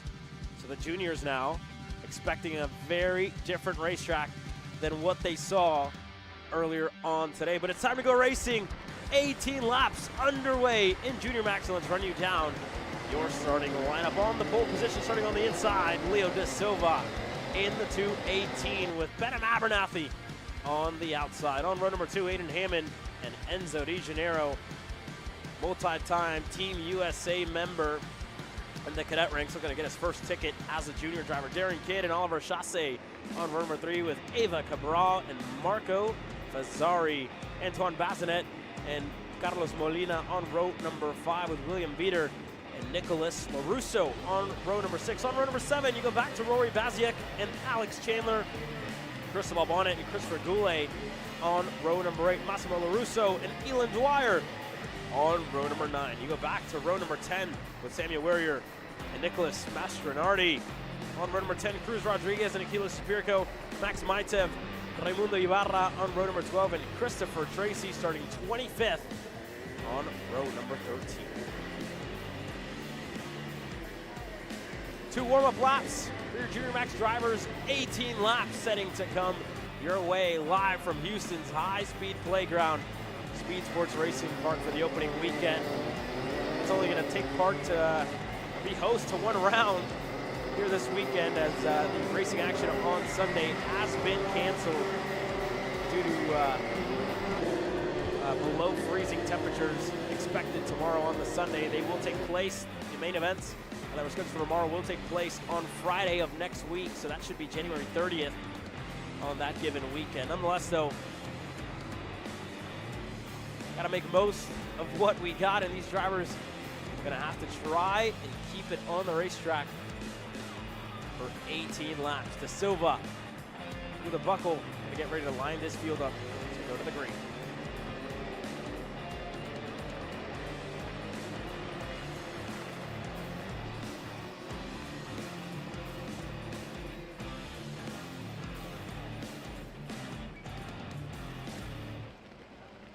Here we go, into the boot. Leo De Silva on the REM Cosmic on the inside. Benham Abernathy on the Holtz driver development machine. Getting ready to take the green flag from the outside. Still heavy rain pouring down here at Speedsportz Racing Park, turn 1. Gonna be one to watch, but we work our way onto the front stretch. Abernathy on the outside, De Silva on the inside. We're racing in Junior Max.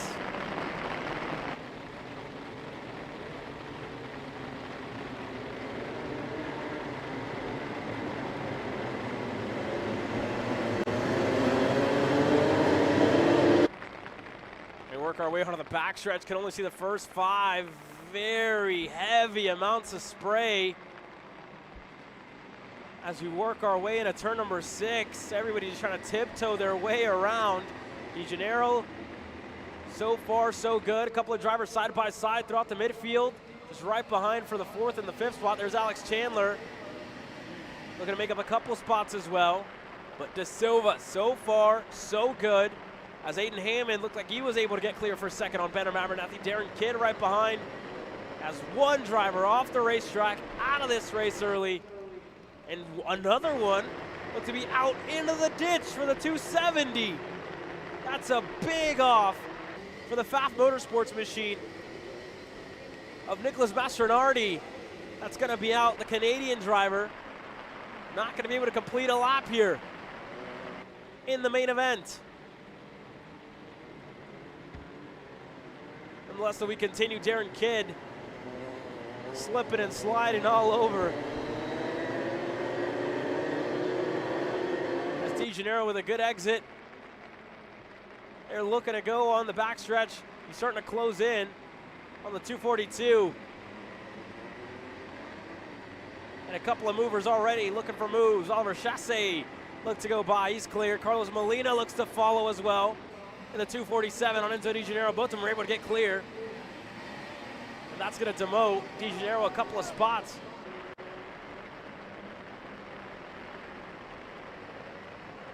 William Veeder there as he exits the kink into the buckle. A little sideways. As he looks to stay ahead of Alex Chandler, who's up to 9th. Abernathy very wide there on the exit of 13th. Look at Darren Kidd ripping the high side crossover move. And issues for Benham Abernathy, who's slowing on his way to the front stretch. Another driver around into the mud. Out of this race, that looks to be Chasse. And Abernathy pulls off. Fazzari with issues as well, who's down in 14th. Chasse still going in 11th. Abernathy continues to fall. Goulet falls down the pylon as well. Warrior. But a good number of drivers off the racetrack early. And De Janeiro just moving around looking for a gap where he can just have a good amount of visibility.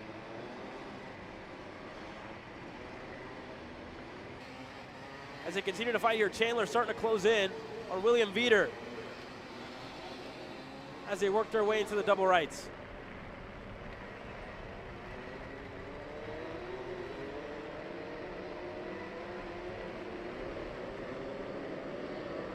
Again, Chandler has been, De Janeiro goes around on the exit of the buckle into turn number 12, goes around and he looks to be beached just in the infield. De Janeiro's gonna be out of this race early. And that adds on to the number of drivers all the way up to 20th to Abernathy, the drivers that are out of this race. Yeah, this is survival at this point, Caleb. This is just trying to not make as many mistakes as your competitors. At the same point, again, all the credit in the world to Leo De Silva. He's the first one through the storm.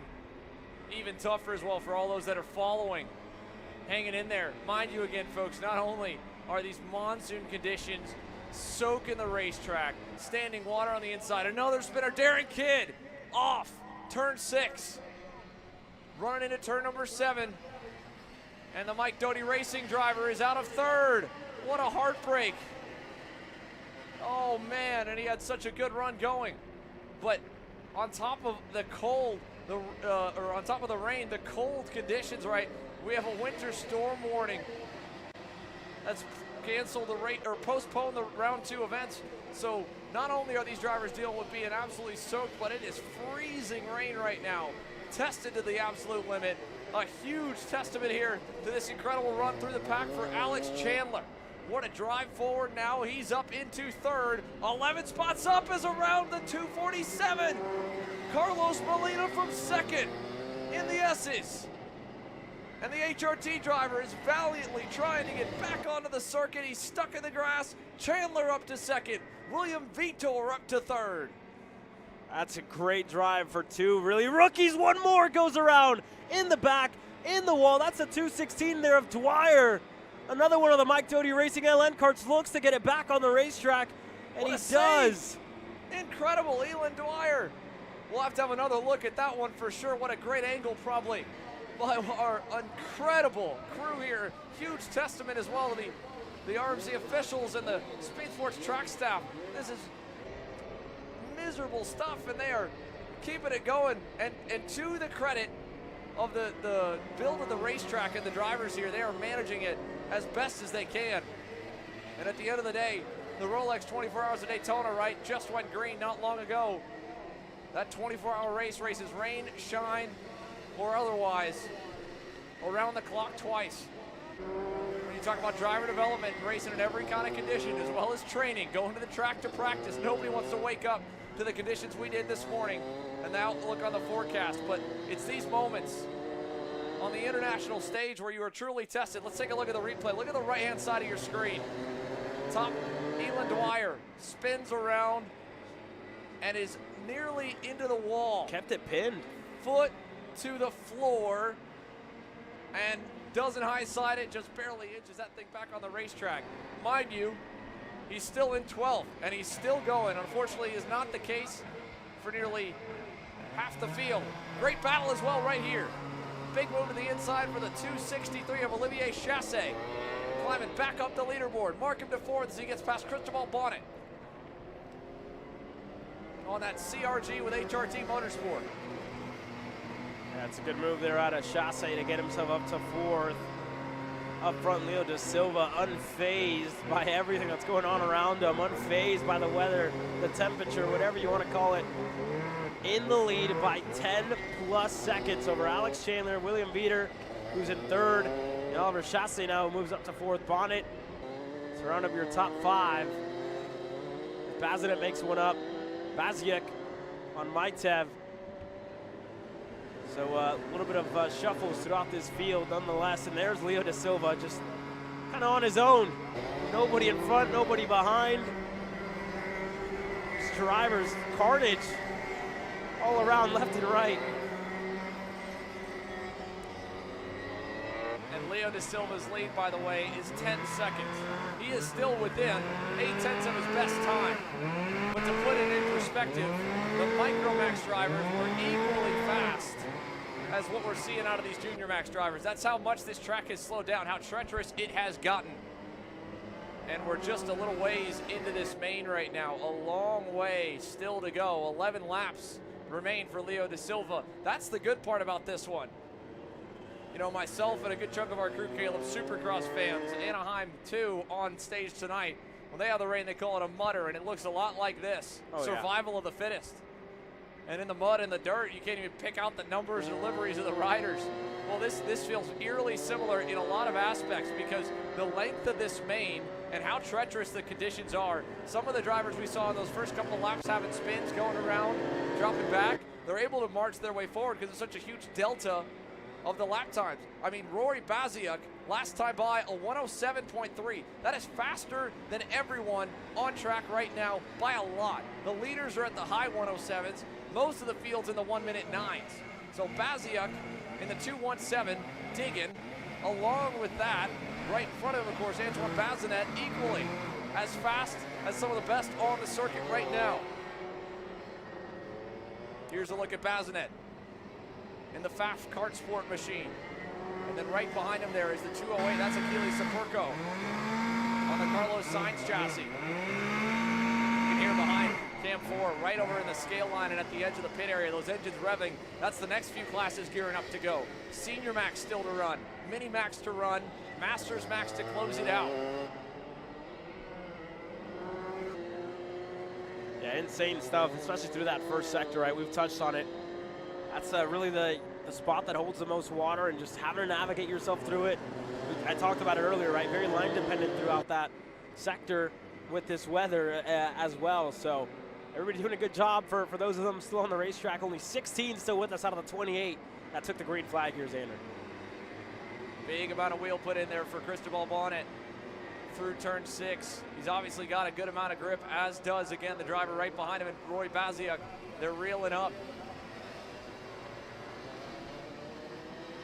to the next bit of the field here. William Vitor only in the 108s. Oh, there's a big, mighty move here through the splash zone on the inside of the buckle, and a whole lot of mist, spray, and burn off. But Bazinet makes it work. Antoine Bazinet into the top 5. Yeah, good move there out of Antoine, making that move stick. Gonna go by on Bonnet. A little bit out of shape here on the exit. And again, just making do with what they got, right? And look at the gap for the lead. Leo Da Silva, 20 seconds on the rest of the field. Huge gap over Chandler, who has 5 seconds over William Beater. And then Chasse, who's 30 seconds back from the lead, to Bazinet, to Bonnet, to Sapirko, Baziak, and Maitev, and Fazari, your top 10. This is crazy stuff. Up at the front is now look for another move. Bazinet looking to go by. He gets it. Olivier Chasse now back on him into 8 with a crossover, puts him back around into that 4th position. This is the fight just beyond your top 3. And again, they're at times a little bit quicker than Vitor and Alex Chandler. William Vitor, especially last lap, started to slow a bit, but neither one of the drivers on the podium, none of the 3 have made a mistake to the point where they've had to charge back through. No different than what we saw in that Masters Max Pre-Final before the lunch break. The difference in speed and the risk versus reward, right, of trying to go to the ragged edge and hit the best laps you can, resulting in a spin. You know, it kind of nets out almost like a one-stop versus a no-stop pit strategy, right? Losing 10 or 20 seconds on a spin, but then being a second to 2 seconds a lap faster. Sometimes that rinses out okay in the main events. It doesn't when the leader has yet to make a mistake. Leo Da Silva has it mastered. And crazily enough, as the battle goes back the way now of Bazinet here for 4th, the rain does appear to have lightened a bit. Not still withstanding the fact that it's dumped as much as it has already on the circuit. So we're far from getting back to those conditions the drivers drove in the morning. It's still wild. There's the 266 Mac Maitev. He was running 9th, spinning out of turn at number 6. Continues though, kept it on the circuit. Should have only lost maybe 1 or 2 spots. His teammate Elon Dwyer, who went off at turn 5, would have been the next one to him. I don't even know if he got up to him. There was about a 6-second gap there. But this time by, as the leaders already hit the loop, 7 laps to go, 11 completed. There's no doubt you're getting your money's worth here at the Rotax Max Challenge Winter Trophy. The added distance to these races, right? Running nearly 20 seconds slower. It's about 15, depending on who you're looking at from where they qualified at in the dry. A whole lot of track time, a whole lot of driver development and experience. I mean, can you imagine, Caleb, any races on the rest of the calendar year? This is the start of the season for many. If they get any pop-up showers on a regular weekend, how much better off they'll be, how much more seasoned they will be in the wet conditions. Yeah, especially for the younger drivers as well, right? Talk about your Micromax drivers, your Minimax drivers driving through different conditions. They might have never driven in the rain before, period. Yeah. And again, this is one of those weekends where you learn a lot, where you develop a whole lot.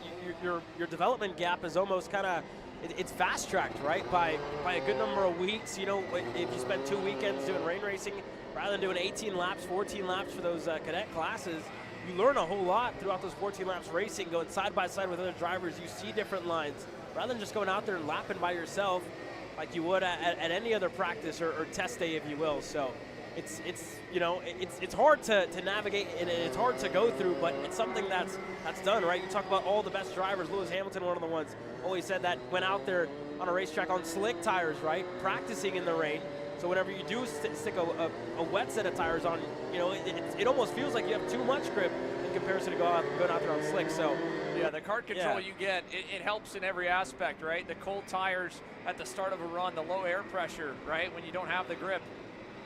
You get the confidence to make moves like this here. Look how far back Antoine Baziak, or Rory Baziak was, for making that move on Achilles Superco, and the confidence he had there on the brakes on the FAF Kart Sport Gillard to make that one completed. And look who's closing back up, Marco Fazzari on the REM Cosmic. He is one of the quickest on the circuit. The fastest is still Antoine Bazinet. In fact, Antoine, the previous lap was as fast as your race leader, and he's severely chopping down the gap to third, William Vitor.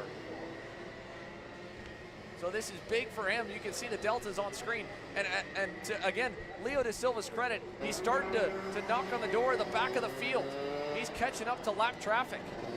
Yeah, it says his last lap was at 51. So I'm not sure if he, what happened there. Yeah, it might have been a timing hiccup. I mean, the delta looked even. The lap before looked a bit slower too. I don't know if he went off. He was in the 109s. And that gap was at about 18 seconds last time I fully checked in on it, so you gotta think what he should have been crossing the loop right about now on it, or no, he's headed, should be headed to the final turn or to the finish line any moment, if not further along. It could equally be a transponder issue, or he might have lost our race leader, Leo Da Silva, waiting for him to update on the timing pylon, and once again makes you think that there might have been more of a scoring situation there. Let's see if we can't figure out where we are. Right now, again, this is Superco. There goes Chandler just by the timing pylon. He's just working into the S's. Here's your race leader well and ahead. That time it did catch him and kind of even back out. So two laps kind of, I think, caught out of sorts with the loop. No doubt the technology being put to the absolute test, along with the drivers, along with the crew out in these insane conditions. And there's just no other way to describe it. I'm trying to think of other words to not sound too repetitive. Wild stuff, albeit the rain has once again started to subside a bit here at Speedsportz. 4 to go, working at 3 laps to go. Leo Da Silva has already lapped a couple at the back of the field. He's catching up to more. Got a little gap, it looks like, before he'll get there. Last bit of the main pack, working through turn number 4. Da Silva out of the boot. 3 laps remaining in a master class for this young man from Canada. I mean, you compare all the moments from earlier in the race, and again, as we mentioned, you can see it visually as well. The rain has certainly started to drop off. The skies have lightened a little bit, but Leo Da Silva looks at home, as comfortable as he would be maybe hanging back at his house playing on a simulator. Look how smooth the hands are here, how controlled he's got it, how methodical he has gotten his marks down to. As much as the track has changed, the lines have changed, he has remained extremely consistent.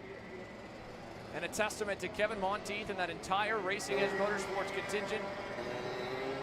Huge comeback drive here again from Marco Fazzari to get back into the top 10.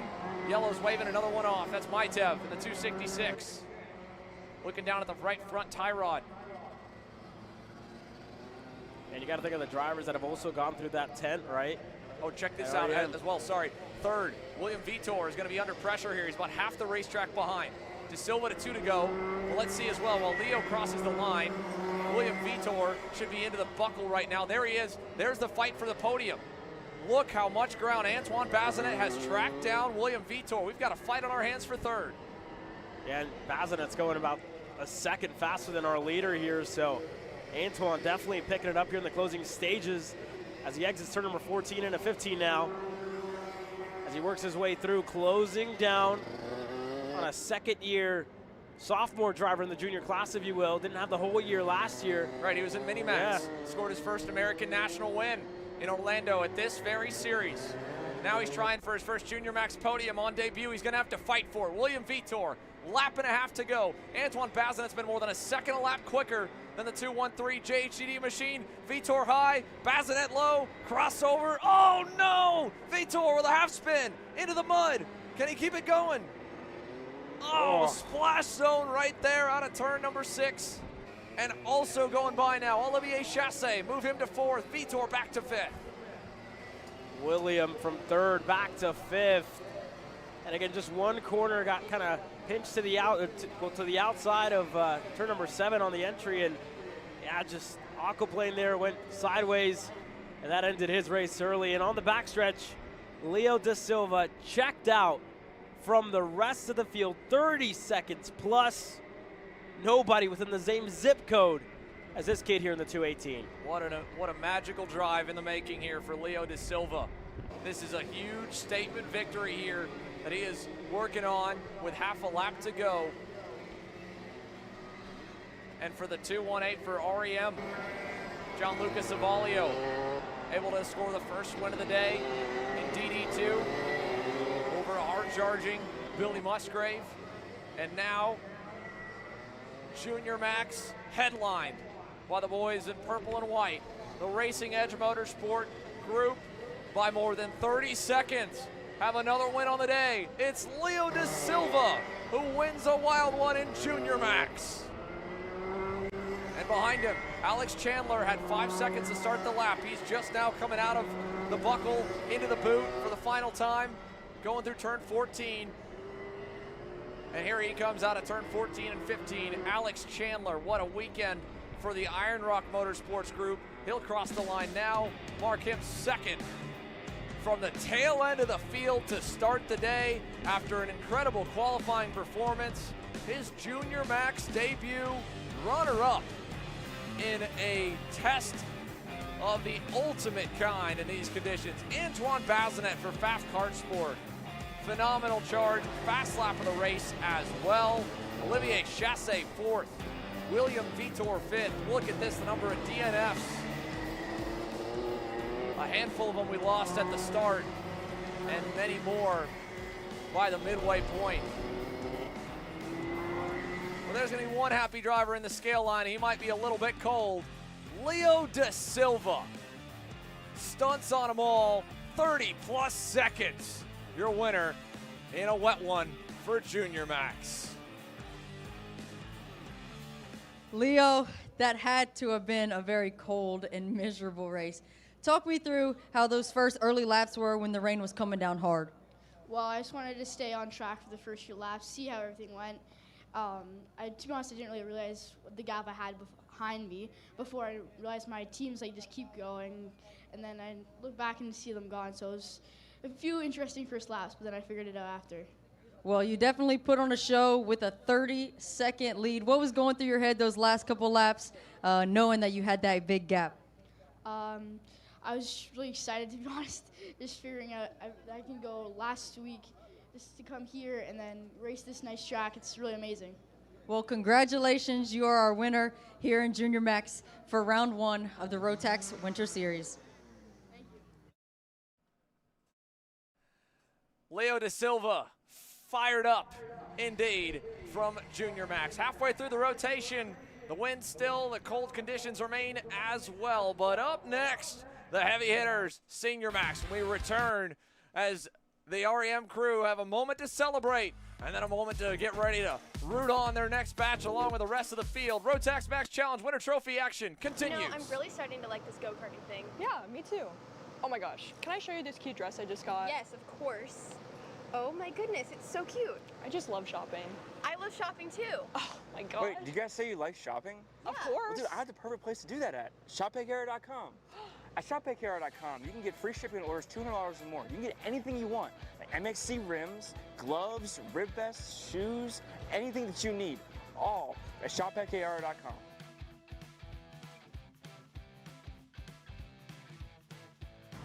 Who is he talking to? No idea. But we're gonna have to check it out. Sounds like a great deal. Sure does. Cat food marketing. $9.99 a month. Dude, Caleb, wake up. Dude, we're live in 5 minutes. Let's go. Come on. What are you doing? Dude, I'm so sorry. Xander had me in a cat food marketing meeting till like 2 a.m. last night. Come on, man. Do you have anything I can drink?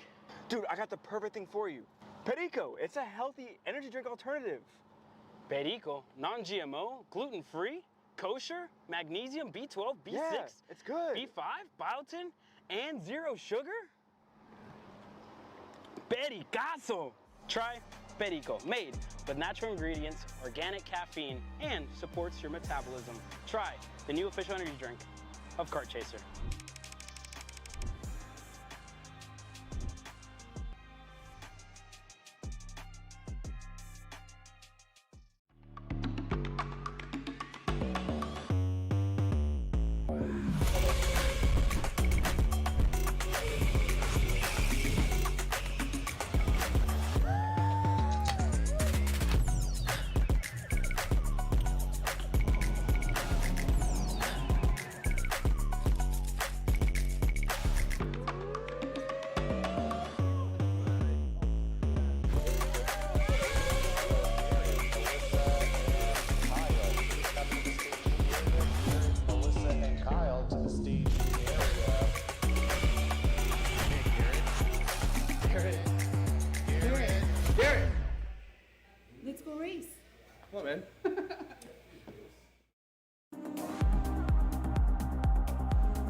This is Henry.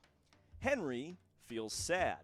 Henry feels sad because it's time for his next big race and his go-kart is in bits. Henry doesn't know that Acceleration Kart Racing is the United States' #1 shop for all of your karting equipment needs. Henry also doesn't know that Acceleration Kart Racing can deliver anything from tires to race suits and even wheels directly to your front door or to the racetrack itself, quickly and efficiently, with tech support available 6 days a week. Poor Henry doesn't even know that Acceleration Kart Racing offers free shipping to mainland USA on selected product if you spend $200 or more. Do yourself a favor.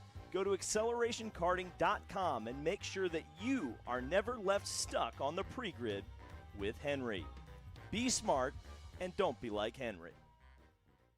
Join us for the biggest kart racing convention of the year, the 40th OVKA Kart Racing Trade Show and Swap Meet, Saturday, January 24th, Roberts Center, Wilmington, Ohio. Whether you're into sprint karting, dirt and oval racing, road racing, unlimiteds, or vintage karting, there are deals here for you. Shop our 60,000 square foot show floor, filled with the karts, parts, and supplies you need. Network with kart racers of all disciplines from across the country. Get insights from experts at our performance seminars. Visit our Intro to Kart Racing open house to get started in racing. Visit OVKA.com. Vendor registration.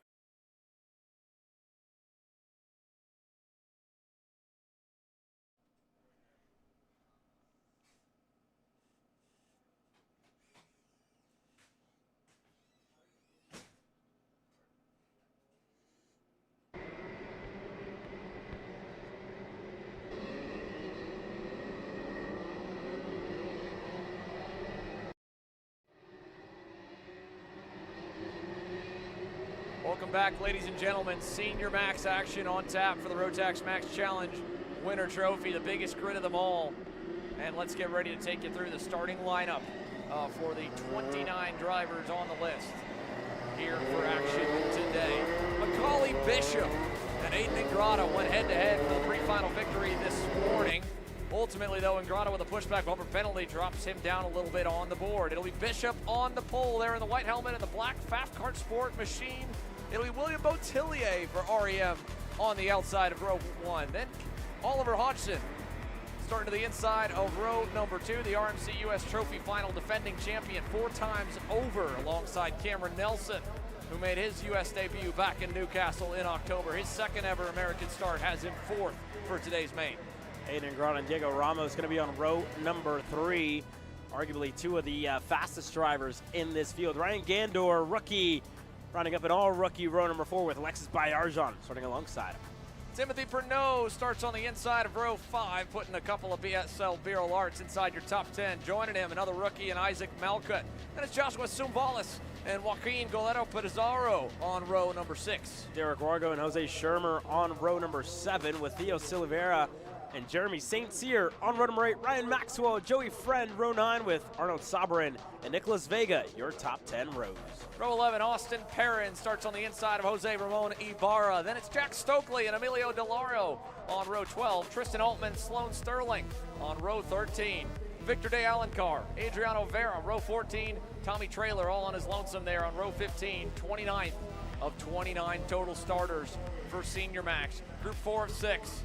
It's been rainy. It has been clear skies, but it has been wet all day. And that has still had quite a bit of entertainment value. What is in store for your field here? Senior Max rounding out of turn number 15. Macaulay Bishop has them at a crawl. He starts on pole there on your right. On the left in the purple and white, it's William Botillier. We're ready to go. 29 deep. Senior Max into the tram lanes. 18 laps. Green flag in the air.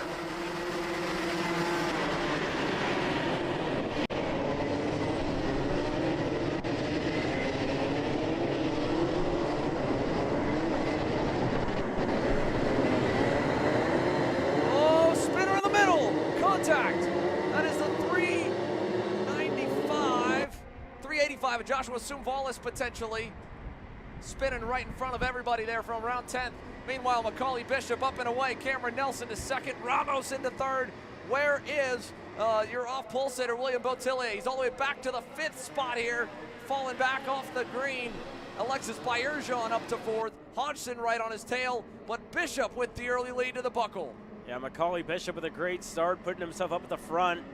Afaf Motorsports 1-2, a Team UK 1-2 with a driver out of England, Macaulay in first, the Welsh driver William Bottiglier Cameron Nelson in second, then a Ramos, who again within his first taste of the top three really for the first time this weekend, looking to chase down Nelson as they work their way through, complete lap number 1. And Oliver Hodgson right behind Bottiglier, starting to close in, starting to get in contact with his rear bumper here, Xander. Yeah, he is hot on his heels. Now looking low, coming out of turn number 5. Hodgson to the inside. And Grata right there equally as they all roll through. Huge amounts of spray down the backstretch. A number of drivers fading low.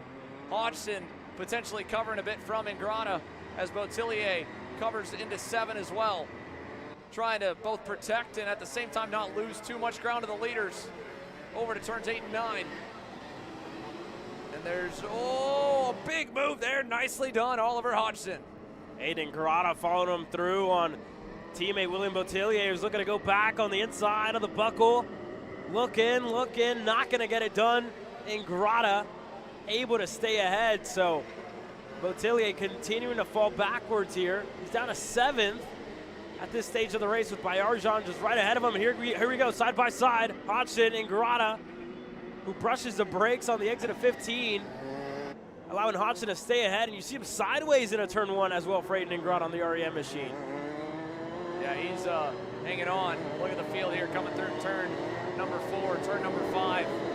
All up to full song as they rip down the back straightaway. Big run for the top 3 potentially if they can get further away with more battles like this. Timothy Pernod to the inside of Bottiglier. The off-pole man continues to slide in the wrong direction. That's now down to 8th. Next up, he'll have to deal with the likes of Ryan Gandor.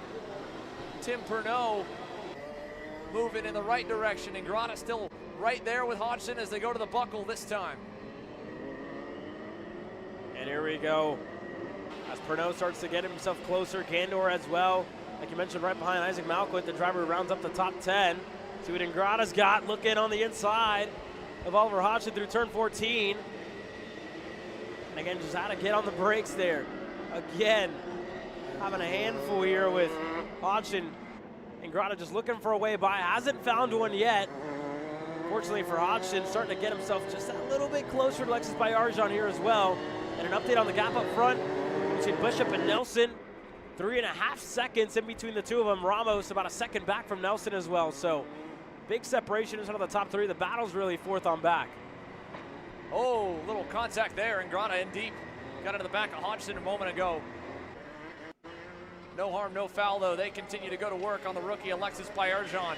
He's trying to hang on off that great start. Macaulay Bishop in a field of his own, lap time-wise right now, rocketing away from Cameron Nelson, but Bayarjan under pressure, and Hodgson is through in the buckle. Bayarjan trying to fight it back. That's a good crossover on the veteran, and the rookie gets it back into 13. Let's see if he leaves the door open. He'll cover it all the way to the low side. And Hodgson looked to go back, try to set up the crossover. Ingrata's right there, who that front bumper I think might have pushed in turn number 6 after he got into the rear of Oliver Hodgson. Definitely pushed in maybe a half. Who knows? I mean, the visibility through the S's if you're following someone through turn 1 is just unbelievable. Big run down the backstretch again for Hodgson. Bayarjan again trying to cover. Hodgson, let's see if he catches him off guard. No, he won't go any lower. You can see with where they've been naturally running in the braking zone there, it started to clear a little path in the center and trying to avoid all the standing water at this rate. Hodgson, late, inside, little contact. Ingrata's gonna follow and force his way by both of them. Aiden gets up to 4th, sorry. Ingrata with a great move. Bayarjan down 2, Hodgson there, now Pernod puts the bumper to the rookie and forces his way past as well in the buckle. Here comes Bottiglier. Gandor closing in. Bottiglier looking low in 13. He won't have the run there. Maybe the last turn. No, Bayarjan covers as well.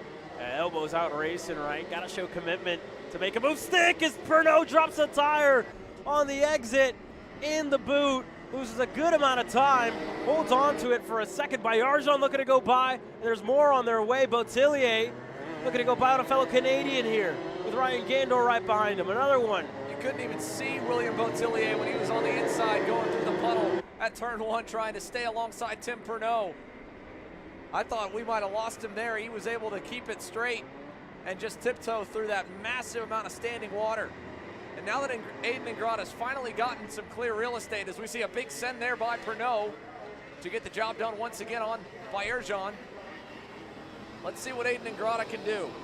Chip stacked against him. Macaulay Bishop has this place figured out already here in the wet, continuing to add to the margin as here goes Botillier on Bayerjan. Big move, and Gandor tried to maybe attempt a run to the end, and look at again, a little slip on the end of the corner to spur up the revs for Bayerjan. Keeps the fight going. He's still there, still digging. Big run around the outside. Botillier gives him a little love.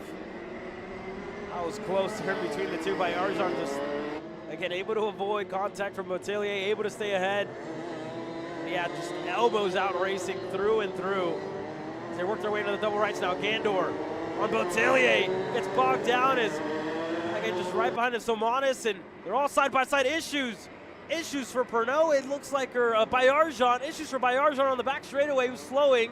Gandor looks to go by on Botillier. He's through. See if he holds on, and he does through turn number 7, looking to get that thing turned. But Alexis Bayerjan, he's slowing in the infield. He's coming into the pits. Wow. Off as well, the 333, Kart Republic for HRT Motorsport. That is Jose Ramon Ibarra as Botillier sends it on Gandor. The teammates duking it out again. Gandor crosses him up, gets that spot back away. What in the world is going on with Alexis Bayerjan, though, bailing out? It was fading backwards, might have had an issue, who knows, could have had a flat tire or something. The speed was never really there. He was fighting for dear life, and he'll have to take this one, obviously, as it drops for any shot of a run at the championship. Meanwhile, Aiden Ingrata, like a dog out on the hunt right now. Last time by, a full second faster than Diego Ramos. He's not as good as your race leader, Macaulay Bishop, unfortunately, but he is quicker than second and third. So he'll be able to really march up the leaderboard in a couple of moments. He was 2 seconds back from them last time by. This is again the fight for 7th, 8th, and 9th. Gandor, Botillier, teammates right there, and then right behind him is Joshua Sumvalis on the FAF Kart Sport, number 385. So here goes Botillier again, looking on Ryan Gandor. Crossover for the 327, able to stay ahead. A fellow REM teammate, so Gandor holds on to the 7th spot. Pernod has been released ultimately after these drivers have continued to go back and forth almost the entirety of this race. Wallace right behind him. Looks like maybe that pushback might be deployed a little bit. Definitely a crushed in front bumper for Ryan Gandor. Wonder if that ended up going in the chaos of the opening couple of laps, trying to get some looks there. Tim Pernod, Oliver Hodgson, obviously a little bit up the road. They are tracking a little better than second and third equally, but no one is faster besides your race leader than Aiden Ingrata. Took another second, lopped off the gap to Ramos last time past. He'll be closing up to the Brazilian here in any moment as we approach halfway. A long ways to go, but again, Macaulay Bishop in the driver's seat. He's well in command of this one with the lead that he has built up. Already, you can see him up the road. He's already out of the boot. Here's the look in the fight for third. Ingrata closing in on Ramos. Big look inside of the boot. Last second catches him off guard and he gets by. But he bogs it.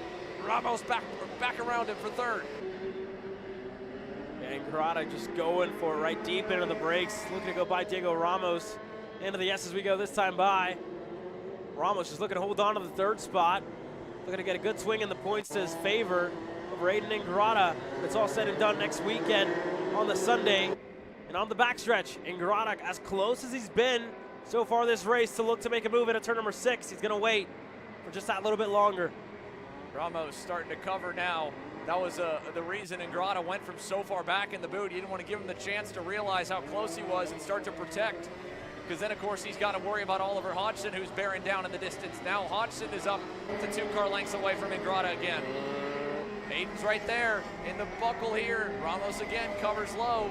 Ingrata following. Gets a bit of a nose on the exit, but doesn't have the momentum to go with him. It's going to buy Cameron Nelson some time. Again, close to the boot. Ingrata sends it low again. This time he's going to stomp it on the apex and clear himself. Again, Ramos keeps it wound up, and he gets it back twice now. As easy as that for Diego Ramos to just stay ahead of Aiden Ingrata, who continues to try to make the move into turn 14. Hasn't stuck, but there's Oliver Hodgson in 359 looking to play spoiler for a third here on Ingrata and Diego Ramos. A new factor in that battle for the podium. Ramos, again, just about a car length low on the brake zone into turn number 6. Ingrata trying to go anywhere that the Brazilian is not. How about to the inside into 7? He gets it. That was sweet right there. He'll be bogged again into 8. He's got to prepare for that crossover attempt. Here he comes, and there it goes. Ramos back around for third still. Hodgson continuing to watch along. You can almost feel the frustration for Aiden Ingrata here right through the screen. He's definitely going to be a bit frustrated, right, that he hasn't been able to make it stick for third on Diego Ramos. We'll see it again, turn 14. Ramos is going to know, right? There's definitely one coming his way from Aiden Ingrata, and he does. And in response, he'll block it low on Ingrata's one driver way off 357 of Victor de Alencar. Out of this race into the puddle and looking to get himself out. De Alencar running in 12th. As we look back into the battle for third, missing nothing up front. Bishop 12 seconds clear. Cameron Nelson, and you got to look back 16 seconds from Bishop to Diego Ramos, Aiden Ingrata, who's now falling under fire to Oliver Hodgson, who goes to the bottom of the racetrack, looking to stick that nose down low. Three wide contact in between the three of them. Pernod nearly piles into the back of him too. Big save. Pernod is going to get back around Hodgson, who's still trying to wind that motor back up. All that forward progress for Aiden Ingrata. Throw it out the window. Ramos gets new life again in third. Cameron Nelson, a huge gap now. He's going to get the benefit of in second. We'll definitely be getting ready to take another look at that one. Here's Pernod adjusting the radiator. Pernod's got a problem. Timothy Pernod with motor issues, slowing on the short chute into the boot. Was that just a momentary flood of the carboard? Does he have an issue? Hodgson back past him. Yeah, Pernod definitely bogged down there on the exit. You see him kind of moving that radiator flap down. Here's another look at that incident, Tander. Yeah, Hodgson trying to go low on Ingrata. Ingrata trying to, at the last second, throw a Hail Mary on Ramos to not let Oliver get the best of him. And good job by Pernod as well to avoid the two of them just in the middle of the racetrack. And to be honest, I don't think Ingrata was honestly focused on trying to pass Diego. I'll correct myself there. I think he was just in a game of chicken in the brake zone between himself and Oliver. And Diego, totally unaware, taking the normal line, survives and gets gifted a little bit of breathing room. That said, Ingrata is still only a second and a half away from Ramos. If he's as fast as he was before that contact, he might still be able to reach him. But we've got the focus on his teammates right now who are in the midst of a brawl. This is Botillier versus Zumvalis. Into turns 13 and 14. Back and forth we go. Zumvalis to the outside to wind it up. Try and get the run. He's going to be there. He'll get alongside him. Contact and oh no! Big splashdown right past Ken Johnson, who once again finds himself crouched down in the danger zone, getting the shot. How about that for Studio 52? But a big moment. Once again, fighting hard. Rain picking up now. And that could throw a bit of a wrench into the plans of Macaulay Bishop's perfect race right now that he's been throwing. Nearly 14 seconds to Nelson. Ramos, he's gapped to Ingrata, holding even. Gandor now putting the heat on. There's St. Cyr. Oh, the rookie was 14th across the line. Something happening in the S's for the Canadian.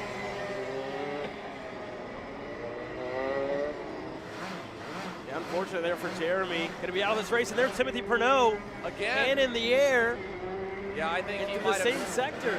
I have to think that if not off the contact, at one point or another, water might have gotten pushed into the airbox. Oh, look at the radiator. The radiator is busted. The mounting at least is busted, and if the radiator starts to leak water, at some point he'll overheat that motor, and it will let go. He's already obviously well under power. Who knows what else could be wrong with the PSL Bureau Art. He's had to drive through the pack today. Timothy Pernod on the middle of the backstretch, just hanging on at this point here. 4 laps remain. That's Pizarro now in the 308 SLA kart racing entry, who has moved himself to the 8th spot. Yeah, so Pizarro, again, able to get clear, and fortunate end to the day for Timothy Pernod. He's going to have to work his way into the pits as we take a look up front. Cameron Nelson starting to fight through the back of the field. That's lap traffic, I believe. Looking like he has worked his way past one of his Pfaff Kart Sport teammates. Looks to be Sterling. And the story for Cameron Nelson over the last 2 years, right? You look back at Sarno at the Grand Finals, arguably should have won in Sarno in the Senior Max class, and then you look back to last year, didn't get a ticket over in the UK, comes over to the States to try and get a ticket at Newcastle Motorsports Park. Is leading, and then again spins and doesn't even get the ticket, doesn't go to Bahrain last year. So now we see him a lot earlier than what we have, or for his second stateside start. And then here comes this kid, his fellow countryman, Macaulay Bishop. All of a sudden, the plans for Cameron Nelson to rock up to the U.S. He's bested everyone that he would have been up against at Newcastle, but a new player, a new entrant. And as the rain picks back up again, Macaulay Bishop, unfazed, he's dropped the times down. He has yet to put a wheel wrong. He is busy behind the wheel. We saw it on display in that pre-final. Look at the massive downpour now as he continues to work to the back half of the field. How masterful he has been in these conditions. In the morning, again, a wet track, still wet tires, but no rain at the time. And so, while his competitors were doing everything they could to just keep the wheel straight, keep it smooth, Macaulay Bishop, he mentioned it in the interview, running the longer gear for the big back stretch, the main front stretch, and still having some tight corners like this here, especially in the lower grip conditions like the rain. He was whipping it. He had it just a little bit sideways at points to kind of wheel spin it, keep the revs up. Something that nobody else on the racetrack seemed to be able to do anywhere remotely close to him. And that skill now put to a different test with a much trickier batch of conditions. 1 lap to go. Macaulay Bishop's lead, more than 16 seconds. Met him for the first time at his father at Kart Masters last year over at PFI in August. They were hoping they might have been able to make it to Las Vegas, to the world's biggest stage at the Supernats. They would have loved to be able to get some starts over here stateside. Well, they didn't make it for that one, but for his first start, only our second major on the season, he is dominating, and he's half a lap away for the win. And again, you got to think about the resume for Macaulay Bishop. Last year in Bahrain at the Grand Finals, bested the best drivers from all over the world, won the Grand Finals, and looking to become the first driver to earn a ticket in 2026. Again, has 3 more rounds to go after this one, but what a way to start. What a way to put your foot through the door of a ticket to Portimao. And as he rounds the boot, this one in the books, one of the biggest margins in the series history. Macaulay Bishop wins a wild one in Houston. And behind him, in the fight for second onwards, Cameron Nelson will complete a Pfaff Kart Sport 1-2. Diego Ramos rounding the last turn, trying to fend off Ingrata right now as they go to the line. He will do it. Ramos hangs on and survives. Hodgson rounds your top 5. Ryan Gandor, an impressive charge for the rookie to get to 6th. Yeah, what a drive out of Gandor. To go back to Joshua Sambales, 7th, Joaquina Morello Pizarro in 8th, William Bottiglia and Theo Silveira, your top 10. 4 Pfaff Motorsports drivers inside of the top 10 as their team. Again, just took the green flag about an hour ago in Daytona for the 24 hours. Amigo Isaac Malquid 11th, to Wargo, to Shermer, Sabarin, Nicholas Vega, your top 15.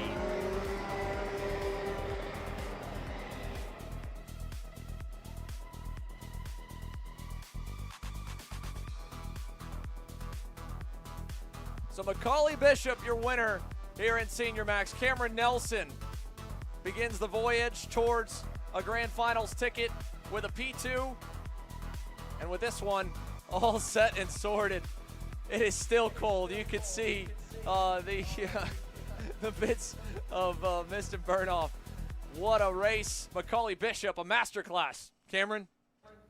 Macaulay, I won't keep you long. I know you're freezing.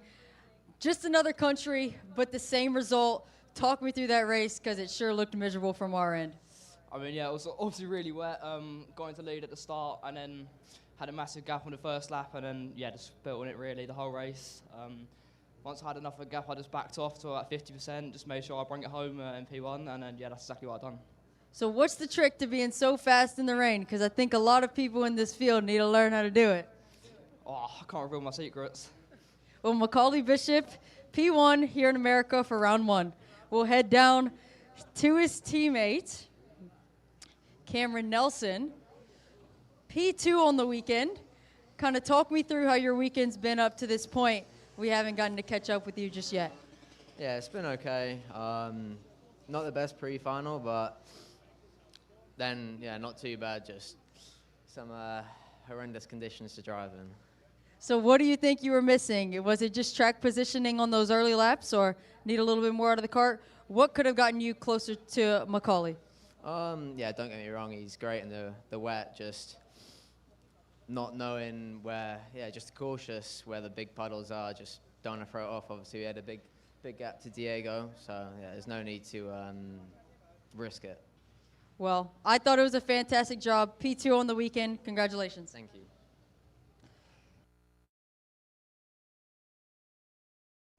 Senior Max in the books here, folks, from Speedsportz Racing Park. A splash zone for many. We're back with more on the other side. Mini Max to go green. Station is now open. OVKA.com.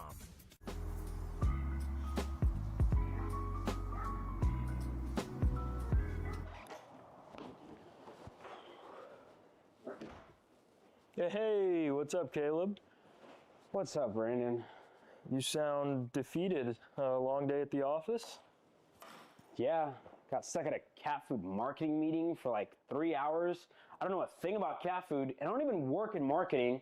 And then I got sent on a coffee run like I was some sort of intern. Then at the end of the day, when I went to go get gas, I just realized everything is so darn expensive nowadays, man. Yeah, you got that right. Like, do you have any idea how much we're spending on Netflix? That's like 20 bucks a month. Do you know how much we're spending on cable? That's like 50 bucks a month. But you know what isn't expensive? Tell me. Kart Chaser Premium. For only $9.99 a month, you can watch all the American karting action live from coast to coast. Subscribe and become a member today.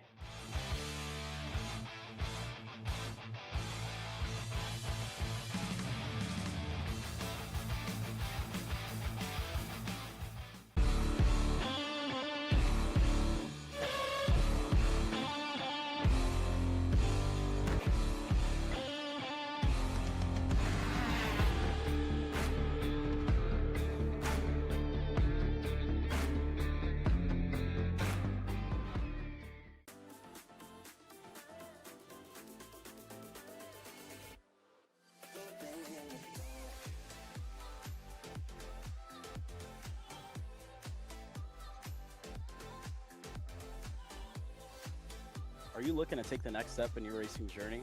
Well, look no further than PitFit. With 2 locations in Charlotte, North Carolina and Indianapolis, Indiana, PitFit trains drivers all the way from grassroots level karting to IndyCar and NASCAR with top-of-the-line personalized coaching to improve physical and cognitive fitness. For more information on programs, check out PitFit on Instagram or Facebook today. Hi, I'm Jackson with Alpha Race Hub. Alpha is an all-in-one motorsports software solution that can solve all the software problems you need for your track, facility, or series. Alpha can cover all your software bases, from online registration, digital e-waivers, a proprietary timing and scoring software, incident management, automated points tabulation, tire and barcode scanning. We even have our own mobile timing app and rental kart activity management software. If you're looking to consolidate your motorsports software solutions, reach out to us at alphatiming.co.uk.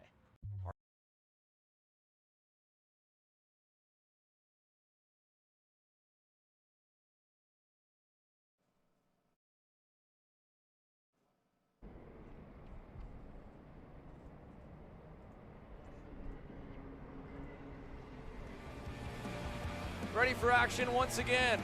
Mini Max out onto the circuit now, folks. Our next main event on the day, group number 5 of 6. So they just watched the Senior Max drivers, and specifically one, Macaulay Bishop, put on a clinic. Let's see if James Roots can back that performance up. He was untouchable in the pre-final. Mason Brody, though, kept him honest early on. He'll start on the outside of that front row. Moving onwards here through the rest of your field in Mini-Max in total. Another healthy grid of this one, with Yusufati on the inside of row number 2, Dutch Westbrook on the outside. Christopher Simon, Mateo Pai back on row 3. Cristobal Ritchie and Oliver Opry back on row number 4. Kimo Ahmad, an impressive charge through the pack in the pre-final, puts him on the inside of row 5 alongside Josh Wheeler. Lincoln Lima had a topsy-turvy run already today. He starts 11th, and alongside him we Matisse Lacroix-Baru, George O and Liam Astalis back on row number 7. Row 8, Ailey Leterno and Mace Lejzek, Aiden Harbaugh and Hudson Howard will move back on row number 9. Long way to go after a heartbreaking end to the Mini-Max pre-final for Hudson. And it's Tyler Blackwood, who unfortunately was a scratch for the weekend. So it's 18 deep. And tail end Charlie for the Jay Howard Driver Development, number 149 entry. Hudson Howard again, though, he started inside the top 10 well from qualifying. He'll roll from the back, but we'll keep our eyes peeled for that bright white and blue machine to try and march his way forward. We've seen some incredible first lap runs already today. How many spots could he potentially get off the rip? And then from there, with as wet as it is, as spread out as the field may get, and the rain continuing to batter and test these drivers, along with the incredible hard-working team out on the circuit, keeping them safe. A huge shout-out goes out to the RMC officials, SRA officials, the Speedsportz track crew. How about Ken Johnson over there in the bright orange vest, taking the photos of the superstars on circuit, and of course our incredible production and camera crew team that are weathering the elements to bring you the action wherever you may be watching all around the world. From Houston, Texas, a wet one, a cold one, a wild one in store.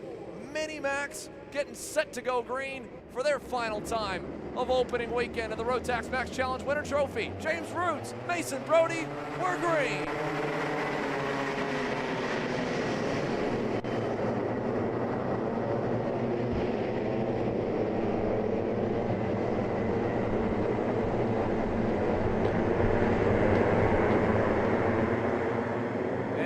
Brody slips a little bit wide there out of turn number 5. Yusufati's putting the heat on and putting the pressure on him as they roll down to turn number 6 on the first time by.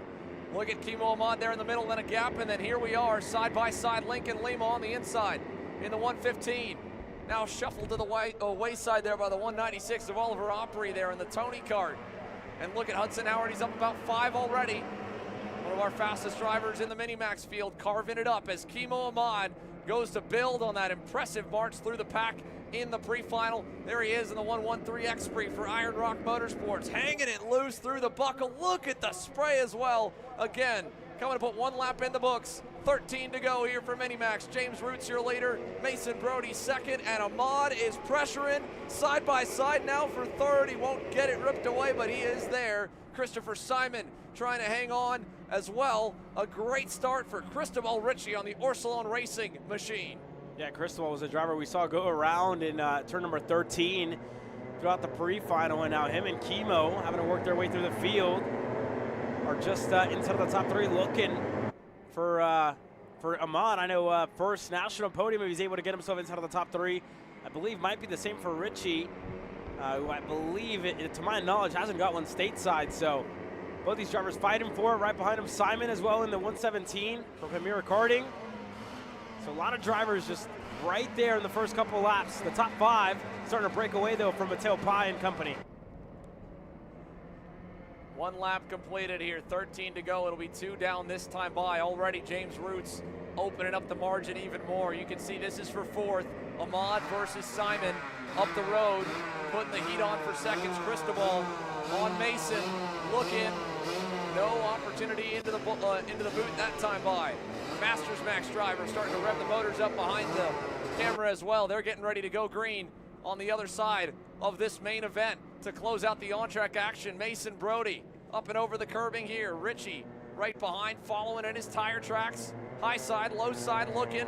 Nothing there. A little wide there for Mason, but he'll wind it up for a big run down the back straight. And here we go onto the backstretch. You see the great gap out of James Roots. Mason Brody moves to the low side. As now Richie looking to go on the inside of turn 6. Doesn't have as good of a run as Mason Brody as he rips the high side. Here he goes, Richie now side by side with Brody. Looking to make it stick for second. Mason looking to hold on. Up and over the runoff in the double rights. Richie looking to go right back into turn number 9. Brody goes wide. Richie through for second. Cristobal Richie. A little bit of a gap back to Mason Brody. The 1-1-3 of Kimo Ahmad still fighting high side, low side, looking anywhere he can. And nowhere to go as Mason hangs it loose into 13, but then he opens up and here goes Kimo. Big slider in the boot.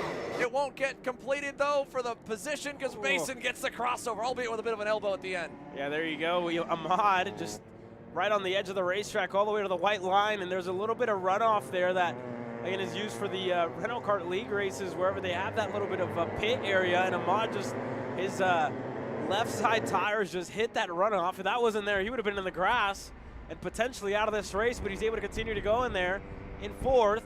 Right behind Mason Brody looking for the inside into turn 6 as Brody continues to rip the high side. Ahmad able to get clear. Kimo Ahmad now onto the box, potentially. He still has to deal with Mason Brody and Christopher Simon, who's arguably looked just as fast, if not faster. Big run over the curbing there for Mason. He picked up a lot of time with that cut down the inside. And as we check through the rest of our field here, your update on some of the hard chargers. Brody, wheel to wheel though. Actually, I'll wait on that. Brody hanging on. Christopher Simon still putting the pressure on the Nitro car driver. Yeah, not over just yet. Simon just right there with Mason Brody looking for a way by, and again, everybody else around Mason Brody's taking just a little bit more of an aggressive line throughout turn number 6, 7 as well. So for Brody, it's just a matter of adapting, right, to the different lines that your competitors are taking, what's working, what isn't. And at a young age, you know, that's the biggest parts of development, especially in conditions like this, right? Learning on the fly and trying different things throughout a race. Down the backstretch they roll. Look at Hudson Howard there. Easy to spot in the white and blue. He's up to the 8th spot and still digging. That is 10 spots up the leaderboard for Hudson. 4 up for the driver in front of him as well, Lincoln Lima. Yusuf Adi, on the other hand, sadly a downward slide. Starting in the first couple rows now. He's in that REM Cosmic machine, going back to work on the Prime Power Team entry. Lima, who gets a little sideways in turn number 9. 7th, 8th, 9. Now the battle we've got locked and loaded here. Howard's actually by both of them this lap. He's already up to the 7th spot. They're still fighting for 8th for the scraps behind him.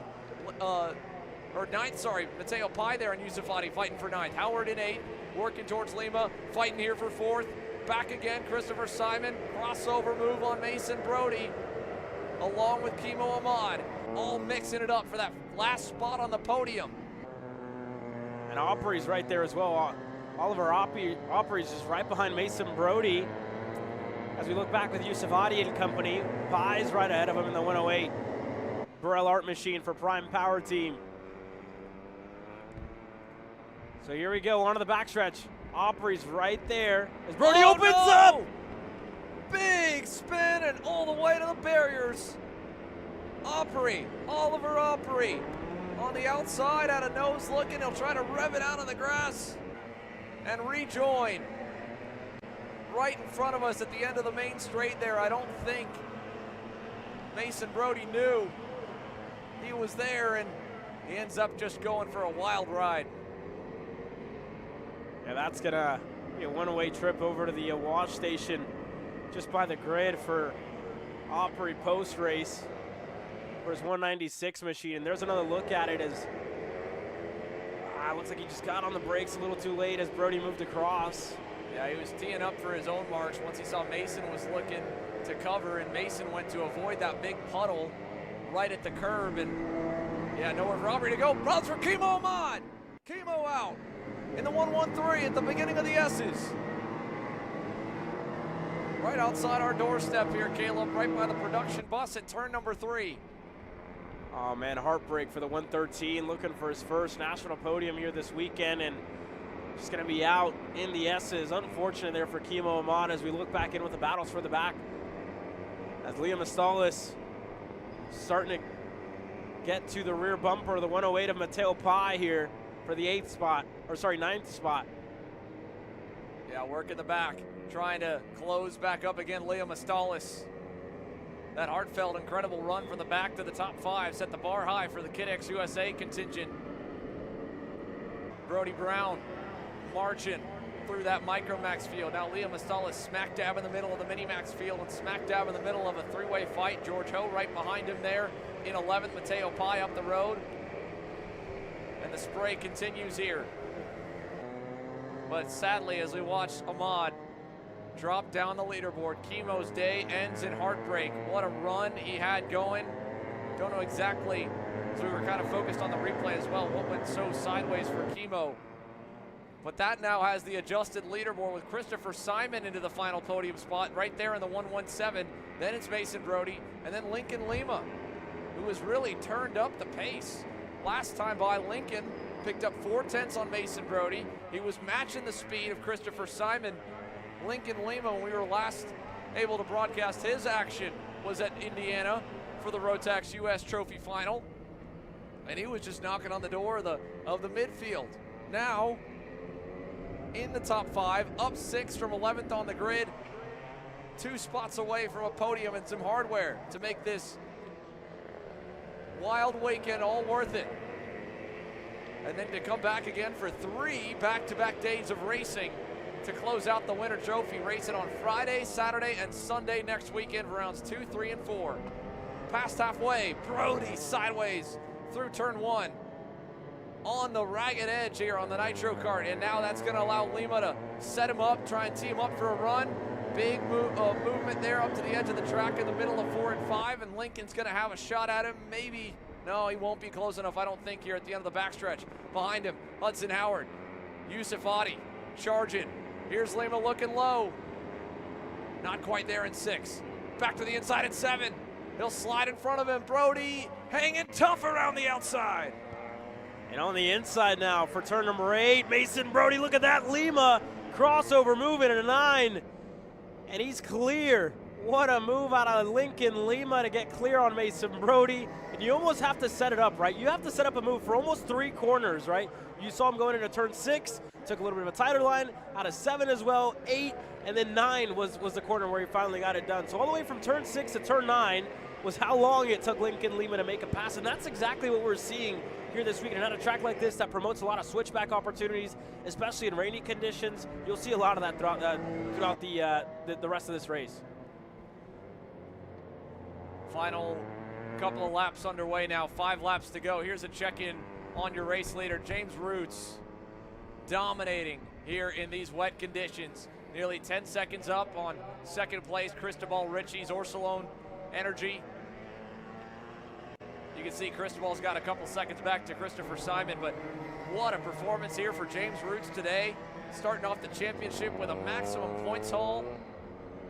Pulled it in qualifying for both of the first 2 rounds. He won't get to reap the benefits of round 2 until 5 days more. We come back for Friday action to close out the 2-week stint here in Houston. But for round 1, this is setting up to be picture perfect for James Roots and Prime Power Sports, the rebrand of the Prime Power team. 4 laps remain. Ritchie still safe in second, and again, Christopher Simon, last time by, a good lap. In comparison to Lincoln Lima, though, it doesn't feel as good. Lima picked up 4/10 on him. That gap is 1.4 seconds. And don't forget, Hudson Howard, Yusuf Adi, they're charging as well. The 2 of them are getting closer and closer to Mason Brody to crack the top 5. What a drive it would be here for Hudson Howard at the scene of his first major win in Micromax. To then back that up with an incredible debut run here in Minimax from the back of the grid. 12 spots already. Can he get another? Can he maybe get 2 more?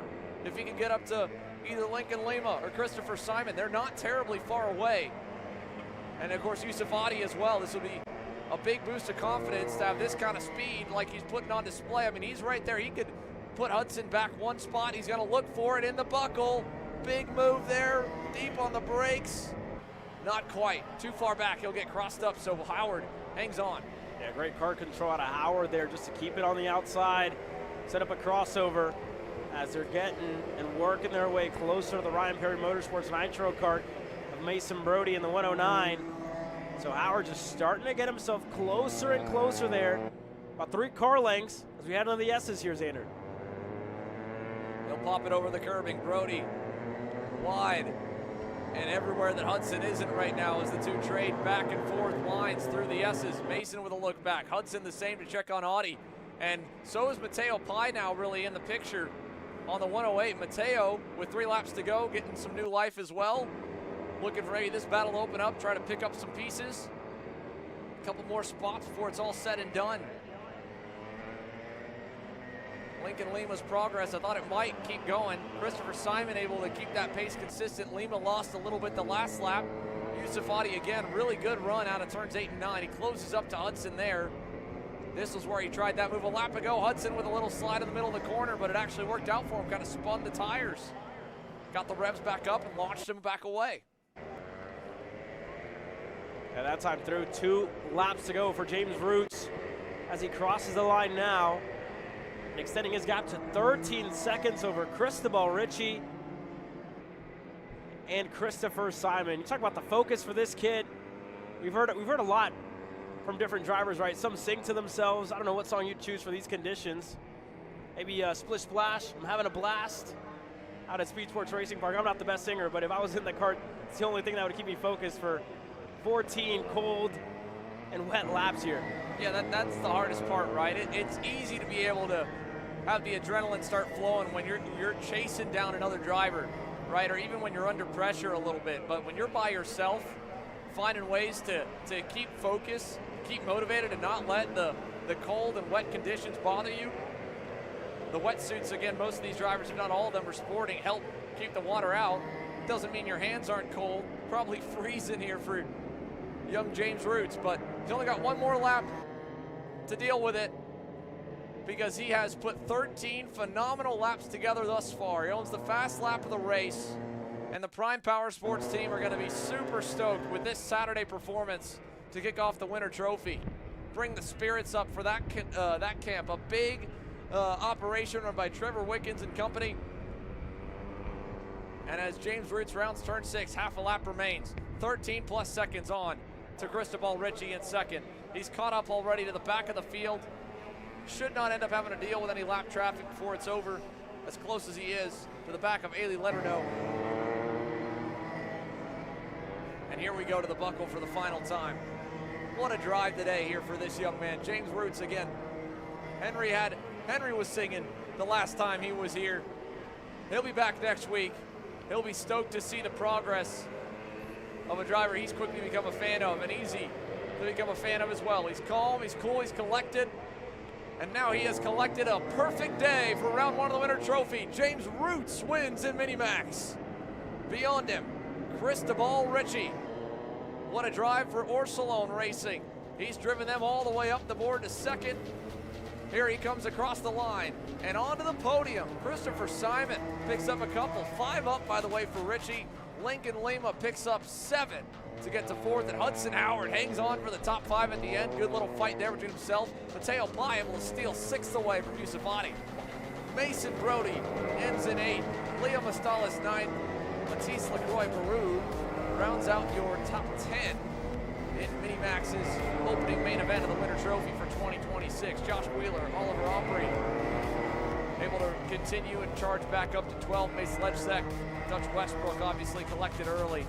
Heartbreaker for Dutch, 14th for that young man. Would love to see some luck go his way, how fast he has been in the month of January. Just not his month sometimes. But it'll be a new month that we kick over to with round 4 next weekend. Maybe some better luck could even hit him sooner. For now, luck or speed, one driver's had it all. And again, it comes down to preparation, positioning yourself nicely, and then performing, executing every lap Couldn't pick apart a single miscue for that young man. James Roots, victorious in Mini-Max.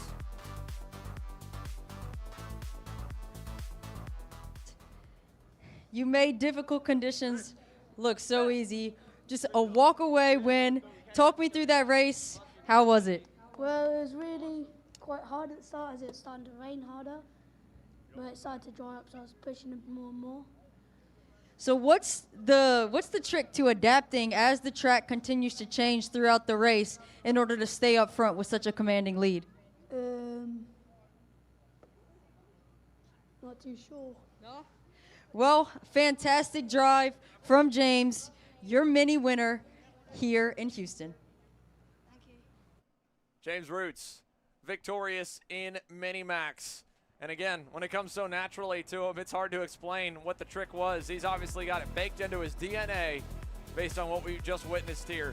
A dominant performance for James Roots here in Mini-Max. Heartbreak on the other side of the story, of course. Kimo Ahmad, there's a look at his machine off on the wayside. He'll have to take the recovery vehicle in. One main event remains, though, folks, for the on-track activity from round one. Are you ready to get behind the wheel? From Formula One to NASCAR and IndyCar, all the pros start here.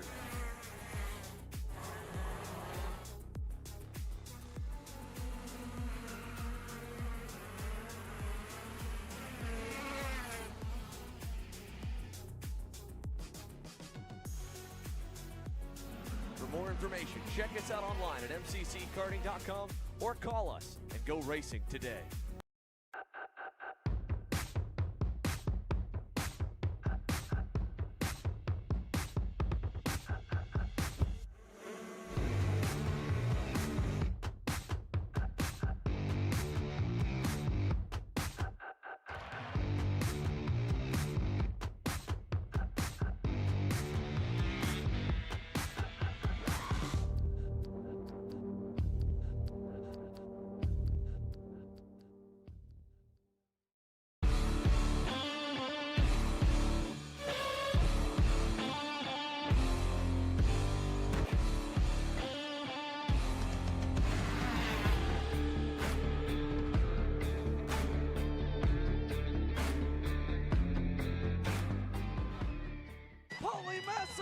Wins the Wisconsin Grand Prix! James Overbeck on start number 2 gets win number 1 in OKN Stars.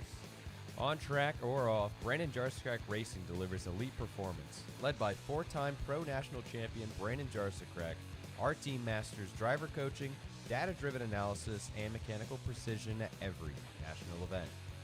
Contact us today at BrandonJarsekrakRacing.com.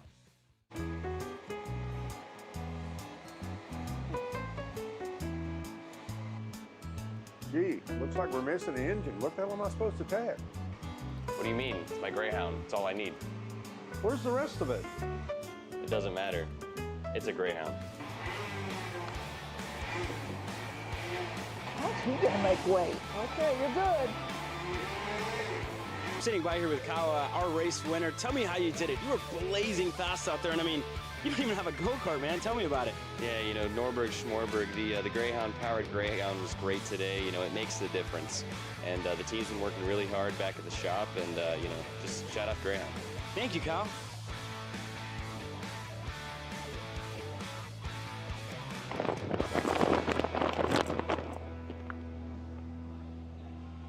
How the f did you just win? Doesn't matter. It's a Greyhound. Cat food marketing. $9.99 a month. Dude, Caleb, wake up. Dude, we're live in 5 minutes. Let's go. Come on. What are you doing? Dude, I'm so sorry. Xander had me in a cat food marketing meeting till like 2 a.m. last night. Come on, man. Do you have anything I can drink? Dude, I got the perfect thing for you. Perico. It's a healthy energy drink alternative.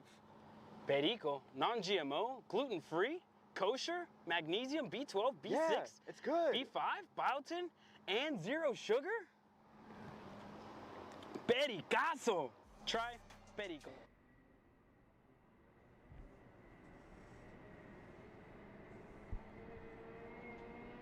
Welcome back, ladies and gentlemen, to the Rotax Max Challenge Winter Trophy Masters Max on the racetrack.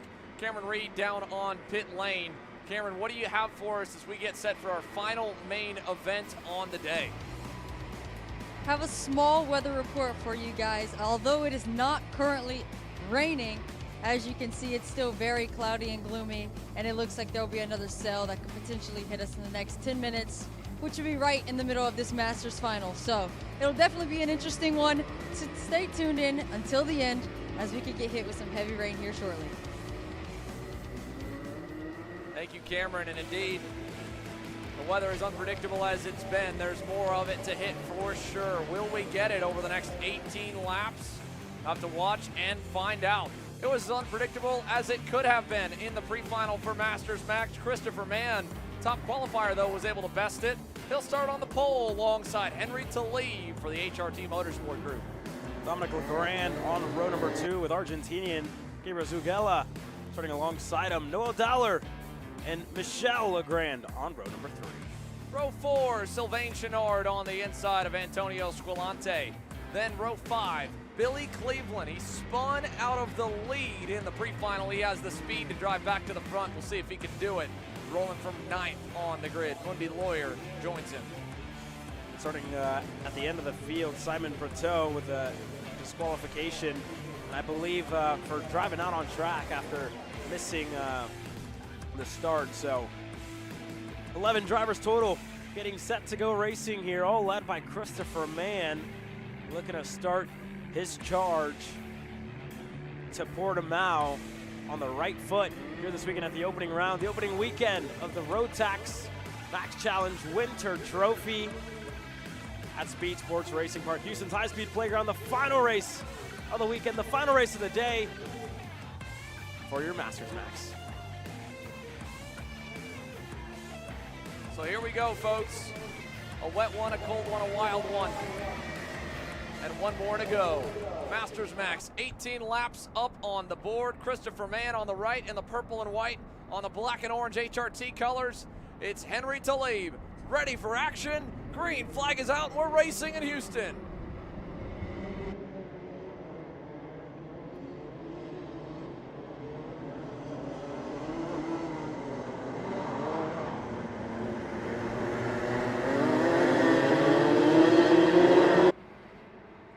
Single file down the backstretch, pretty smooth start there. Noel Dowler fading low to try and cover, and now actually to try to make a move maybe for third. To the inside of Dominic Legrand. Can he stick it? He can. Pulling alongside will as well be Gabriel Zugella. Gabriel was wicked fast in the pre-final. Had a spin though and a pushback bumper. Let's see if he can put those same skills and speed to use here as we get the first half lap underway. Chris Mann leads us. And you see the difference in lines by multiple drivers as there goes Talib looking on the inside of the buck one. Christopher Mann, who's able to set up that over-under nicely, stay up front. But Talib, you see it already, right? This is going to be the story of the race. He's going to try it on Christopher Mann wherever he can, looking and hoping that one sticks as he looks again out of the boot onto the front stretch. Talib still in second. Mann holds on. So our first attempt at the lead unsuccessful for Henry Talib. And again, he didn't quite have the speed of Christopher Mann in the pre-final, so you can't blame him for trying to take a shot at him early. But 17 laps remain as we've got our first lap underway. Noel Dowler, big spray there from Gabriel Zugella as he hung it out loose out of turn 5. Left rear off the edge of the racetrack. Now all the way to the outside, going deep on the brakes, trying to hunt for grip. See if he can find it. He'll have to then go to the inside where there's no grip in turn 7. And he makes it work there over Dowler. Yeah, Legrand, Dominic Legrand, that is, with a lot of smoke coming off the rear of that Kart, or just rooster tails. Like he probably was one of the ones as well, just going through a puddle there on the exit of turn number 6. So working our way through now. Zugella up to third on Dowler, looking to get himself a couple of spots, 2 more if he's able to close out on Talib. And he's looking close. Turn 14, not quite there, but you see Zugella, right? Been aggressive in the lines that he's chosen to take, and it's showing, right? He's starting to close into the top 2. Christopher Mann as well, who has received a lot of pressure to start off this race, Andrew. Yeah, the 518 hasn't been cleared from the woods just yet. I mean, he is still only a couple of car lengths up the road from Henry Talib. Any mistake, any miscue, he'll have to deal with a whole lot of pressure, but here comes Gabriel on his teammate, looking to the inside into turn 6, deep on the brakes, locks it up, sends it a little bit too deep, but he'll have the preferred lane for the next corner, and he'll get that spot ripped away. Christopher Mann a little low, kicking up some spray there. Noel Dowler now fading into the clutches of Dominic Legrand, who is closing back in. Sylvain Chenard leads the next group, 6 onwards as him, Mundi Lawyer, who picked up a couple spots, as did Simon Proto. Past Michel Legrand, Antoine Squillante, and then Billy Cleveland back in the 11th spot. Hasn't been able to make any forward progress yet. Here's a look for the lead, side by side, and forces the hand of Christopher Mann. New leader, Gabriel Zugella, early, lap 3, and he's got it. Yeah, what a way to make the move, right? Just Christopher Mann, a little wide there on the exit. Zugella found a kart width and then some on the inside, able to cross him up and to the lead as soon as they hit the front stretch. So now all eyes on the 522, who again, if he continues the pace that he's shown so far in this race, Xander, we might see another breakaway as now Talib look to go. Another one of the South American drivers in the field out of Ecuador, looking to get the move done on Christopher Mann. They're side by side. Mann on the outside. Talib looking to hold on as he goes over the runoff. And he's clear for second. Christopher Mann, shake of the head. 2 spots, 2 laps. He's back to third. And after that run that had him up front for the entirety of the pre-final, he's now fighting from behind early in the main. The HRT crew, first and second now with Talib's move. Noel Dowler still looking on back there in the 4th position, trying to fend off Dominic Legrand. A heated battle there, as well as they're still neck and neck for second. And Gabriel Zugella begins to open up the throttle out front. Here's a look at Dowler on the RPM entry. The OTK just ahead of that red and white barrel art for Dominic Legrand. And equally, about 6 seconds back, finds Mundi Lawyer and Simon Proto. They've gotten through the rest of everybody. And they've got about 2 seconds back from Proto in 7th to 8th on the circuit in Sylvain Chenard. Oh, Dominic. That was a 4-wheel slide and a hip check at the end of it into Dowler, trying to look for some real estate to make the pass work. And Noel's doing a good job holding him back. Yeah, one of the drivers here who I guess we haven't heard much of, Mundi Lawyer, who again was quite quick in the pre-final, just hasn't shown that pace here in the main event, Xander, and that's one of the surprising things to me, right? Obviously had issues, contact as well, but seemed down in 6th, hasn't made much of an impression inside of the top 5, surprisingly.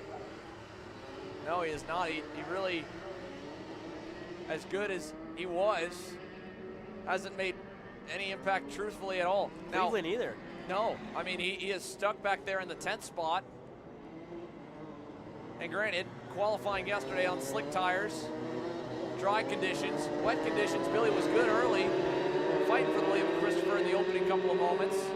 And the same story still, I mean, he couldn't necessarily put the laps together that the leaders were able to. Here's a look back to him. You have Lawyer right there on the front, the multicolored 533. Then Simon Proto in the green and white Tony kart for Premier Karting.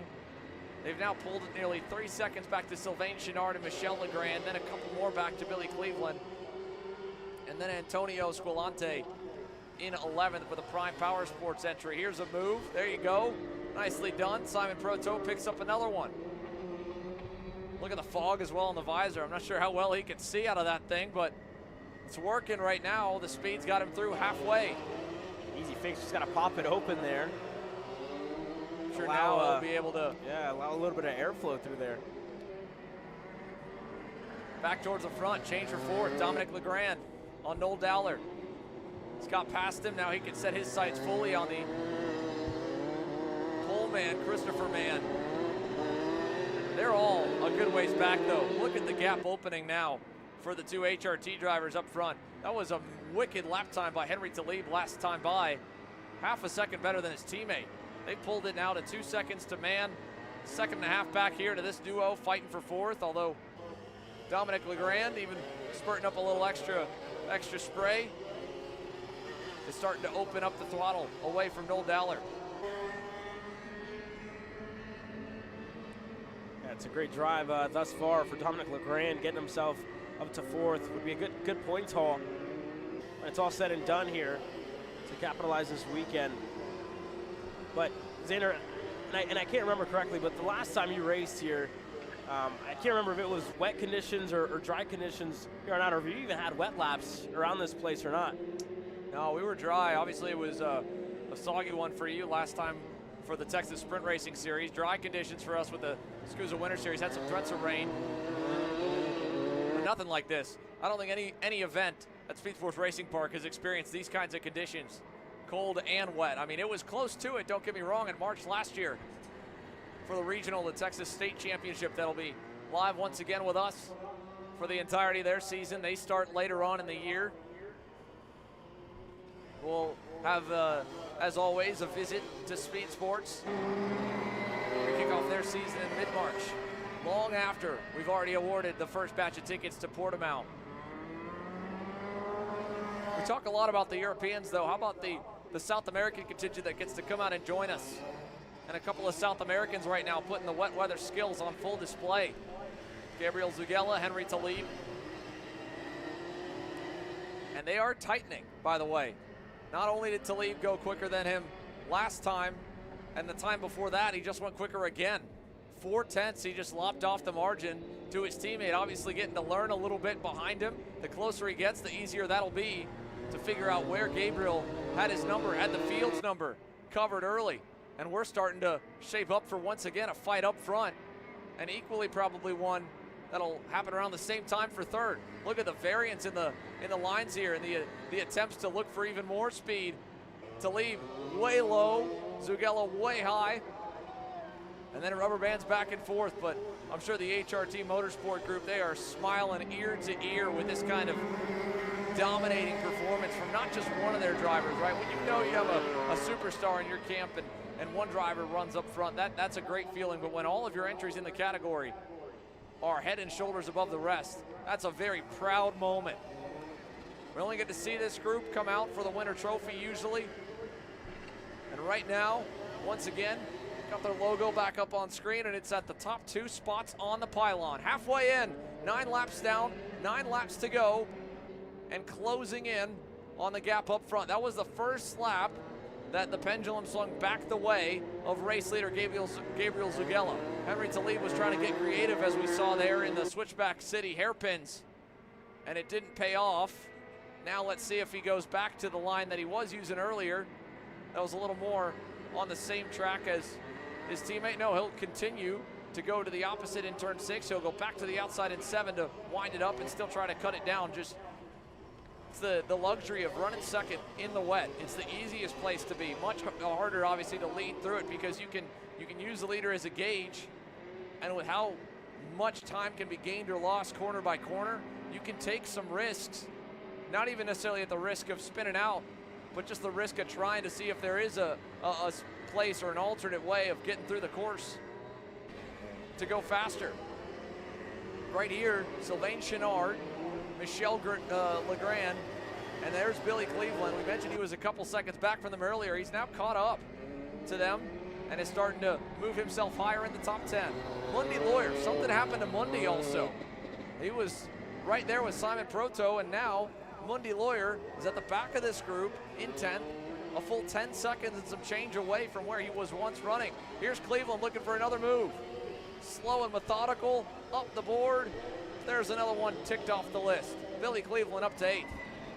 Yeah, it's taken him a while, but starting to make some headway. So Cleveland, the REM machine, up to the 8th spot.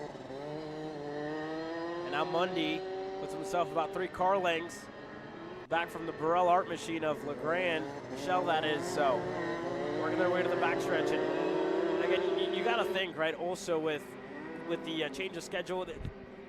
Talk about the margins, right? The margin of error has kind of diminished for the entirety of the championship, really, right? Only 4 rounds, and you need to be in the points almost for the majority of those rounds. Put yourself in a podium place finish, put yourself in the conversation almost to earn the ticket when it's all said and done. You can't afford a bad session at the end. You talk about pre-finals, the points that you can win there, and at the end of the day, those are the difference makers, right? You talk about the pre-finals, the positions, going 1 spot better, 2 spots better. So who knows? Next time we come out here, it might be dry, and for the likes of Cleveland, probably going to look back to the opening round of, running in the rain. What could he done better? And the same goes throughout all the drivers throughout all the different classes here this weekend. So when you talk about a 4-round championship to earn and to put yourself on one of the biggest stages in the world, to go to the grand finals at the end of the year, you need to be flawless, really, over a 4-round championship that only allows you 2 weekends with 0 room for error.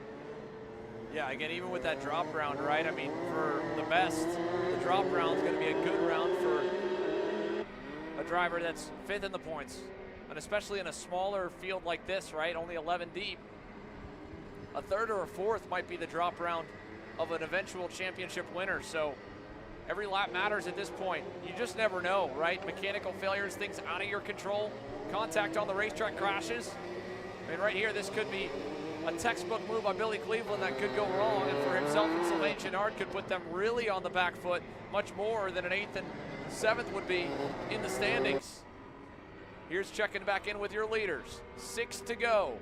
Gabriel Zugella has found a little bit of extra speed, pulled the gap back out over Henry Talib, who continues to try alternate ways to navigate the course, looking for any bit of extra time to be found compared to his teammate who leads. Included right there, the short line on the inside versus the leader, Gabriel Zugella, keeping the motor wound up, going the long way. That time it worked out really good for him, Caleb. Look how much he closed in. Yeah, and look at the difference of hands as well, right? Zugella just very smooth, kind of rips the high side, stays on the throttle, able to go around the outside. You look at it here, you'll see it very well, right? Just a couple of inputs throughout that first and second sector. You see a lot of corrections out of Talib. We'll watch it through the S's. In turn 4 and 5, that's really where Zugella is able to open up his gap and really keep Talib at bay and even extend it just a little bit. The S's obviously going to be very tricky. Going to have to be on it. 1, 2 inputs there. And you see it here, right? 2 inputs around the outside, rips the high side. Wide arch and onto the backstretch. While in my opinion, Talib just looking very busy through this section. Turn 6 and 7. We'll keep another look at it here again, Xander. Yeah, I mean, you see Gabriel sending it deeper each lap. I mean, even with a little bit of spotted showers, as Cameron mentioned on the pre-race show, the wind picking up as well, it's not outbalancing all the karts driving on the circuit and clearing a path, even still if they're going through some major puddles like there at the exit of turn number 9. Watch it here this time by lap traffic looming for both these drivers with 4 laps to go when they cross the stripe. This time by Talib, still chasing down Zugella, as there goes Talib looking on the inside, looking to have a move on his teammate. Bogged down on the exit. Zugella extends his gap once again as Squillante in 11th. Now starting to get chased down by our leader in the 522. Here we go into the double rights. Squillante going to look to get out of the way. Might hold up Zugella just a little bit, and he does. And here comes Talib to the backstretch as we rocket up or down the back straightaway into turn number 6. And that gap still quite significant. Difference in lines once again. Zugella rips the high side. Talib goes low and aggressive, looking to close down the gap on the Argentine driver. What a run here for these two. They have more than 7 seconds on the field. It'll be even bigger than that at the rate they're running. Christopher Mann has figured something out here late in the going. The REM Cosmic under the pressure of Dominic Legrand, continuing to push forward and pressure third. There you can hear the rest of the crew for the HRT team rooting on there too. They are enjoying this. Oh no, a big moment there. Henry Talib looked over as if for some reason the airbox? It could have been. It could have easily been like the fuel line going to the outside and going into the carburetor. I don't know what he was reaching for. Let's see if we can get a close look here. Great shot by our team going through turn 5. Hand in the air. He's looking back almost like the choke's almost sticking, or the throttle cable. Again, the throttle cable goes down inside the carburetor, but the choke to start the motor if you need, right, is just a little black lever right there, and it seems like it's almost that or the cable with what he's reaching around and trying to work on. That is going to absolutely throw away our shot at seeing these two continue to duke it out. And if anything, now it's a measure of trying to hang on for Henry Talib. What a heartbreaking moment unfolding right here. The gap's closing to Christopher Mann as well. Christopher Mann is closing, and along with them, Dominic Legrand looking to get himself on the podium. Can Henry Talib hold on for 2 laps to the second place finish? And you see him still very, very busy. It's like the motor's shutting off. He just reached down to the battery. The motor is stalled fully. He might have taken in some water. You can see there sputters out of the motor for second. And now Christopher Mann, Dominic Legrand, we're fighting for the last spot on the podium. They're now both on the podium fighting for P2. This is what we were talking about moments prior. Why you keep fighting if you're Billy Cleveland, who obviously he himself must have had a moment not long ago. He's spun and dropped all the way back to 10th once again. Yellow's in the air, 2 laps to go. A huge lead now inherited by Gabriel Zugella. He's all the way to turns 8 and 9. But entering turn 6, Christopher Mann, Dominic Legrand, this battle with even more importance now than before, and they are as close as ever. White flag this time by last lap of opening weekend for the Rotax Max Challenge Winter Trophy. Gabriel Zugella headed to the boot. The fight for second continues between Christopher Mann and Dominic Legrand. Closest battle we've got currently, although Dominic's father, it must have been with both Mundi Lawyer and Billy Cleveland, because the 2 of them now are back. So it was both drivers dropping back down the pylon moments earlier. But a great run here for Gabriel. Christopher Mann about a half-second cushion over Dominic Legrand last time by the stripe. We'll get to see them top of the screen when they exit turn 5 while your leader heads down to turn 6. There they are, top of the moment. Gabriel Zugella leading the way for the final time to turn 7. And you can't help to think back at the pre-final, right? Spun around in front of the field, half-beached in the mud as he was chasing down Christopher Mann for the lead of the race. And now you turn around about a couple of hours later, and he's in the lead of it, looking to get the best points finish out of anybody else this weekend, looking to book his ticket to Portimao to the grand finals at the end of the year. 2 more corners for round number 1 victory for Zugella. Gabriel Zugella, a bittersweet one for HRT Motorsport. They were headed for a 1-2. They'll have to settle for just a 1. It's still a great ending. Gabriel Zugella wins Masters Max at round 1. Christopher Mann and Dominic Legrand going to the final turns now. In the fight for second, Christopher looks like he's got the edge. He'll hold it to the line. Second for Christopher Mann. Third, Dominic Legrand. Fourth, Noel Dowler. And way back, not only on the circuit, but way back from the grid to the top 5. Simon Proto will round that final turn through the boot himself, and he'll score that last spot inside the upper half of your field. Sylvain Chenard will end up behind him there in 6th. Michel Legrand 7th. Mundi Lawyer ends in 8th. Billy Cleveland 9th. Antonio Squilante 10th. And a heartbreaking end of the day for Henry Talib, on track for an easy podium. And the HRT crew will have a celebration for one driver and a heartbreak for another. There he is, our final winner on the day. Gabriel Zugella victorious, more than 10 seconds up the road and trying to warm the hands up off that hot exhaust pipe of his Rotax Max package.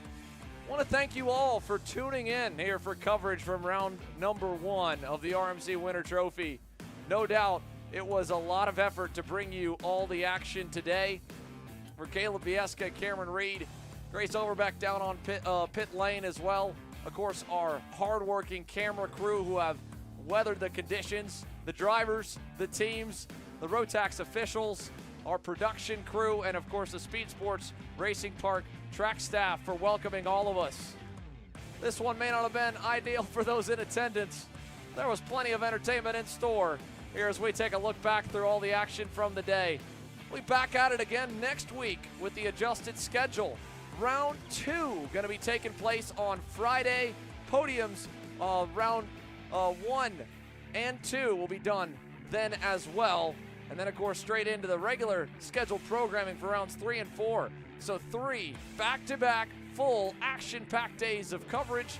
Caleb, it's been a pleasure to have you joining us for this one. Sadly, won't get you, but, well, you know, it's a bit of an upgrade. You know what I mean? No, I'm kidding. You have a good time with Henry Baudet, and I'll be over in California with the boys a triple header next weekend for us here at Kart Chaser. You'll get live coverage at all hours of the day from Florida, from California, and here from Houston, Texas. And look at the action-packed day here with a lot of different winners on it. Macaulay Bishop, one of the ones on his first American start. Quite a few debuts this weekend that certainly turned some heads, from Micro Max to Mini Max here, with some thrills and some spills. It's a reset. There's one drop. Everyone's still in it. The final 3 rounds of the Rotax Max Challenge Winter Trophy continue next Friday. Thanks for watching, and we will see you next time from Houston.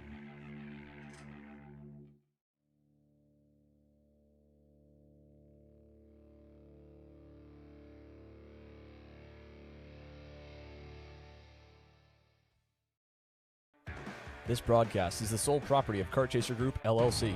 Any rebroadcast, reproduction, or other use of the images, audio, or accounts of this event, in whole or in part, without the expressed written consent of Kart Chaser Group, LLC is strictly prohibited. Thanks for watching.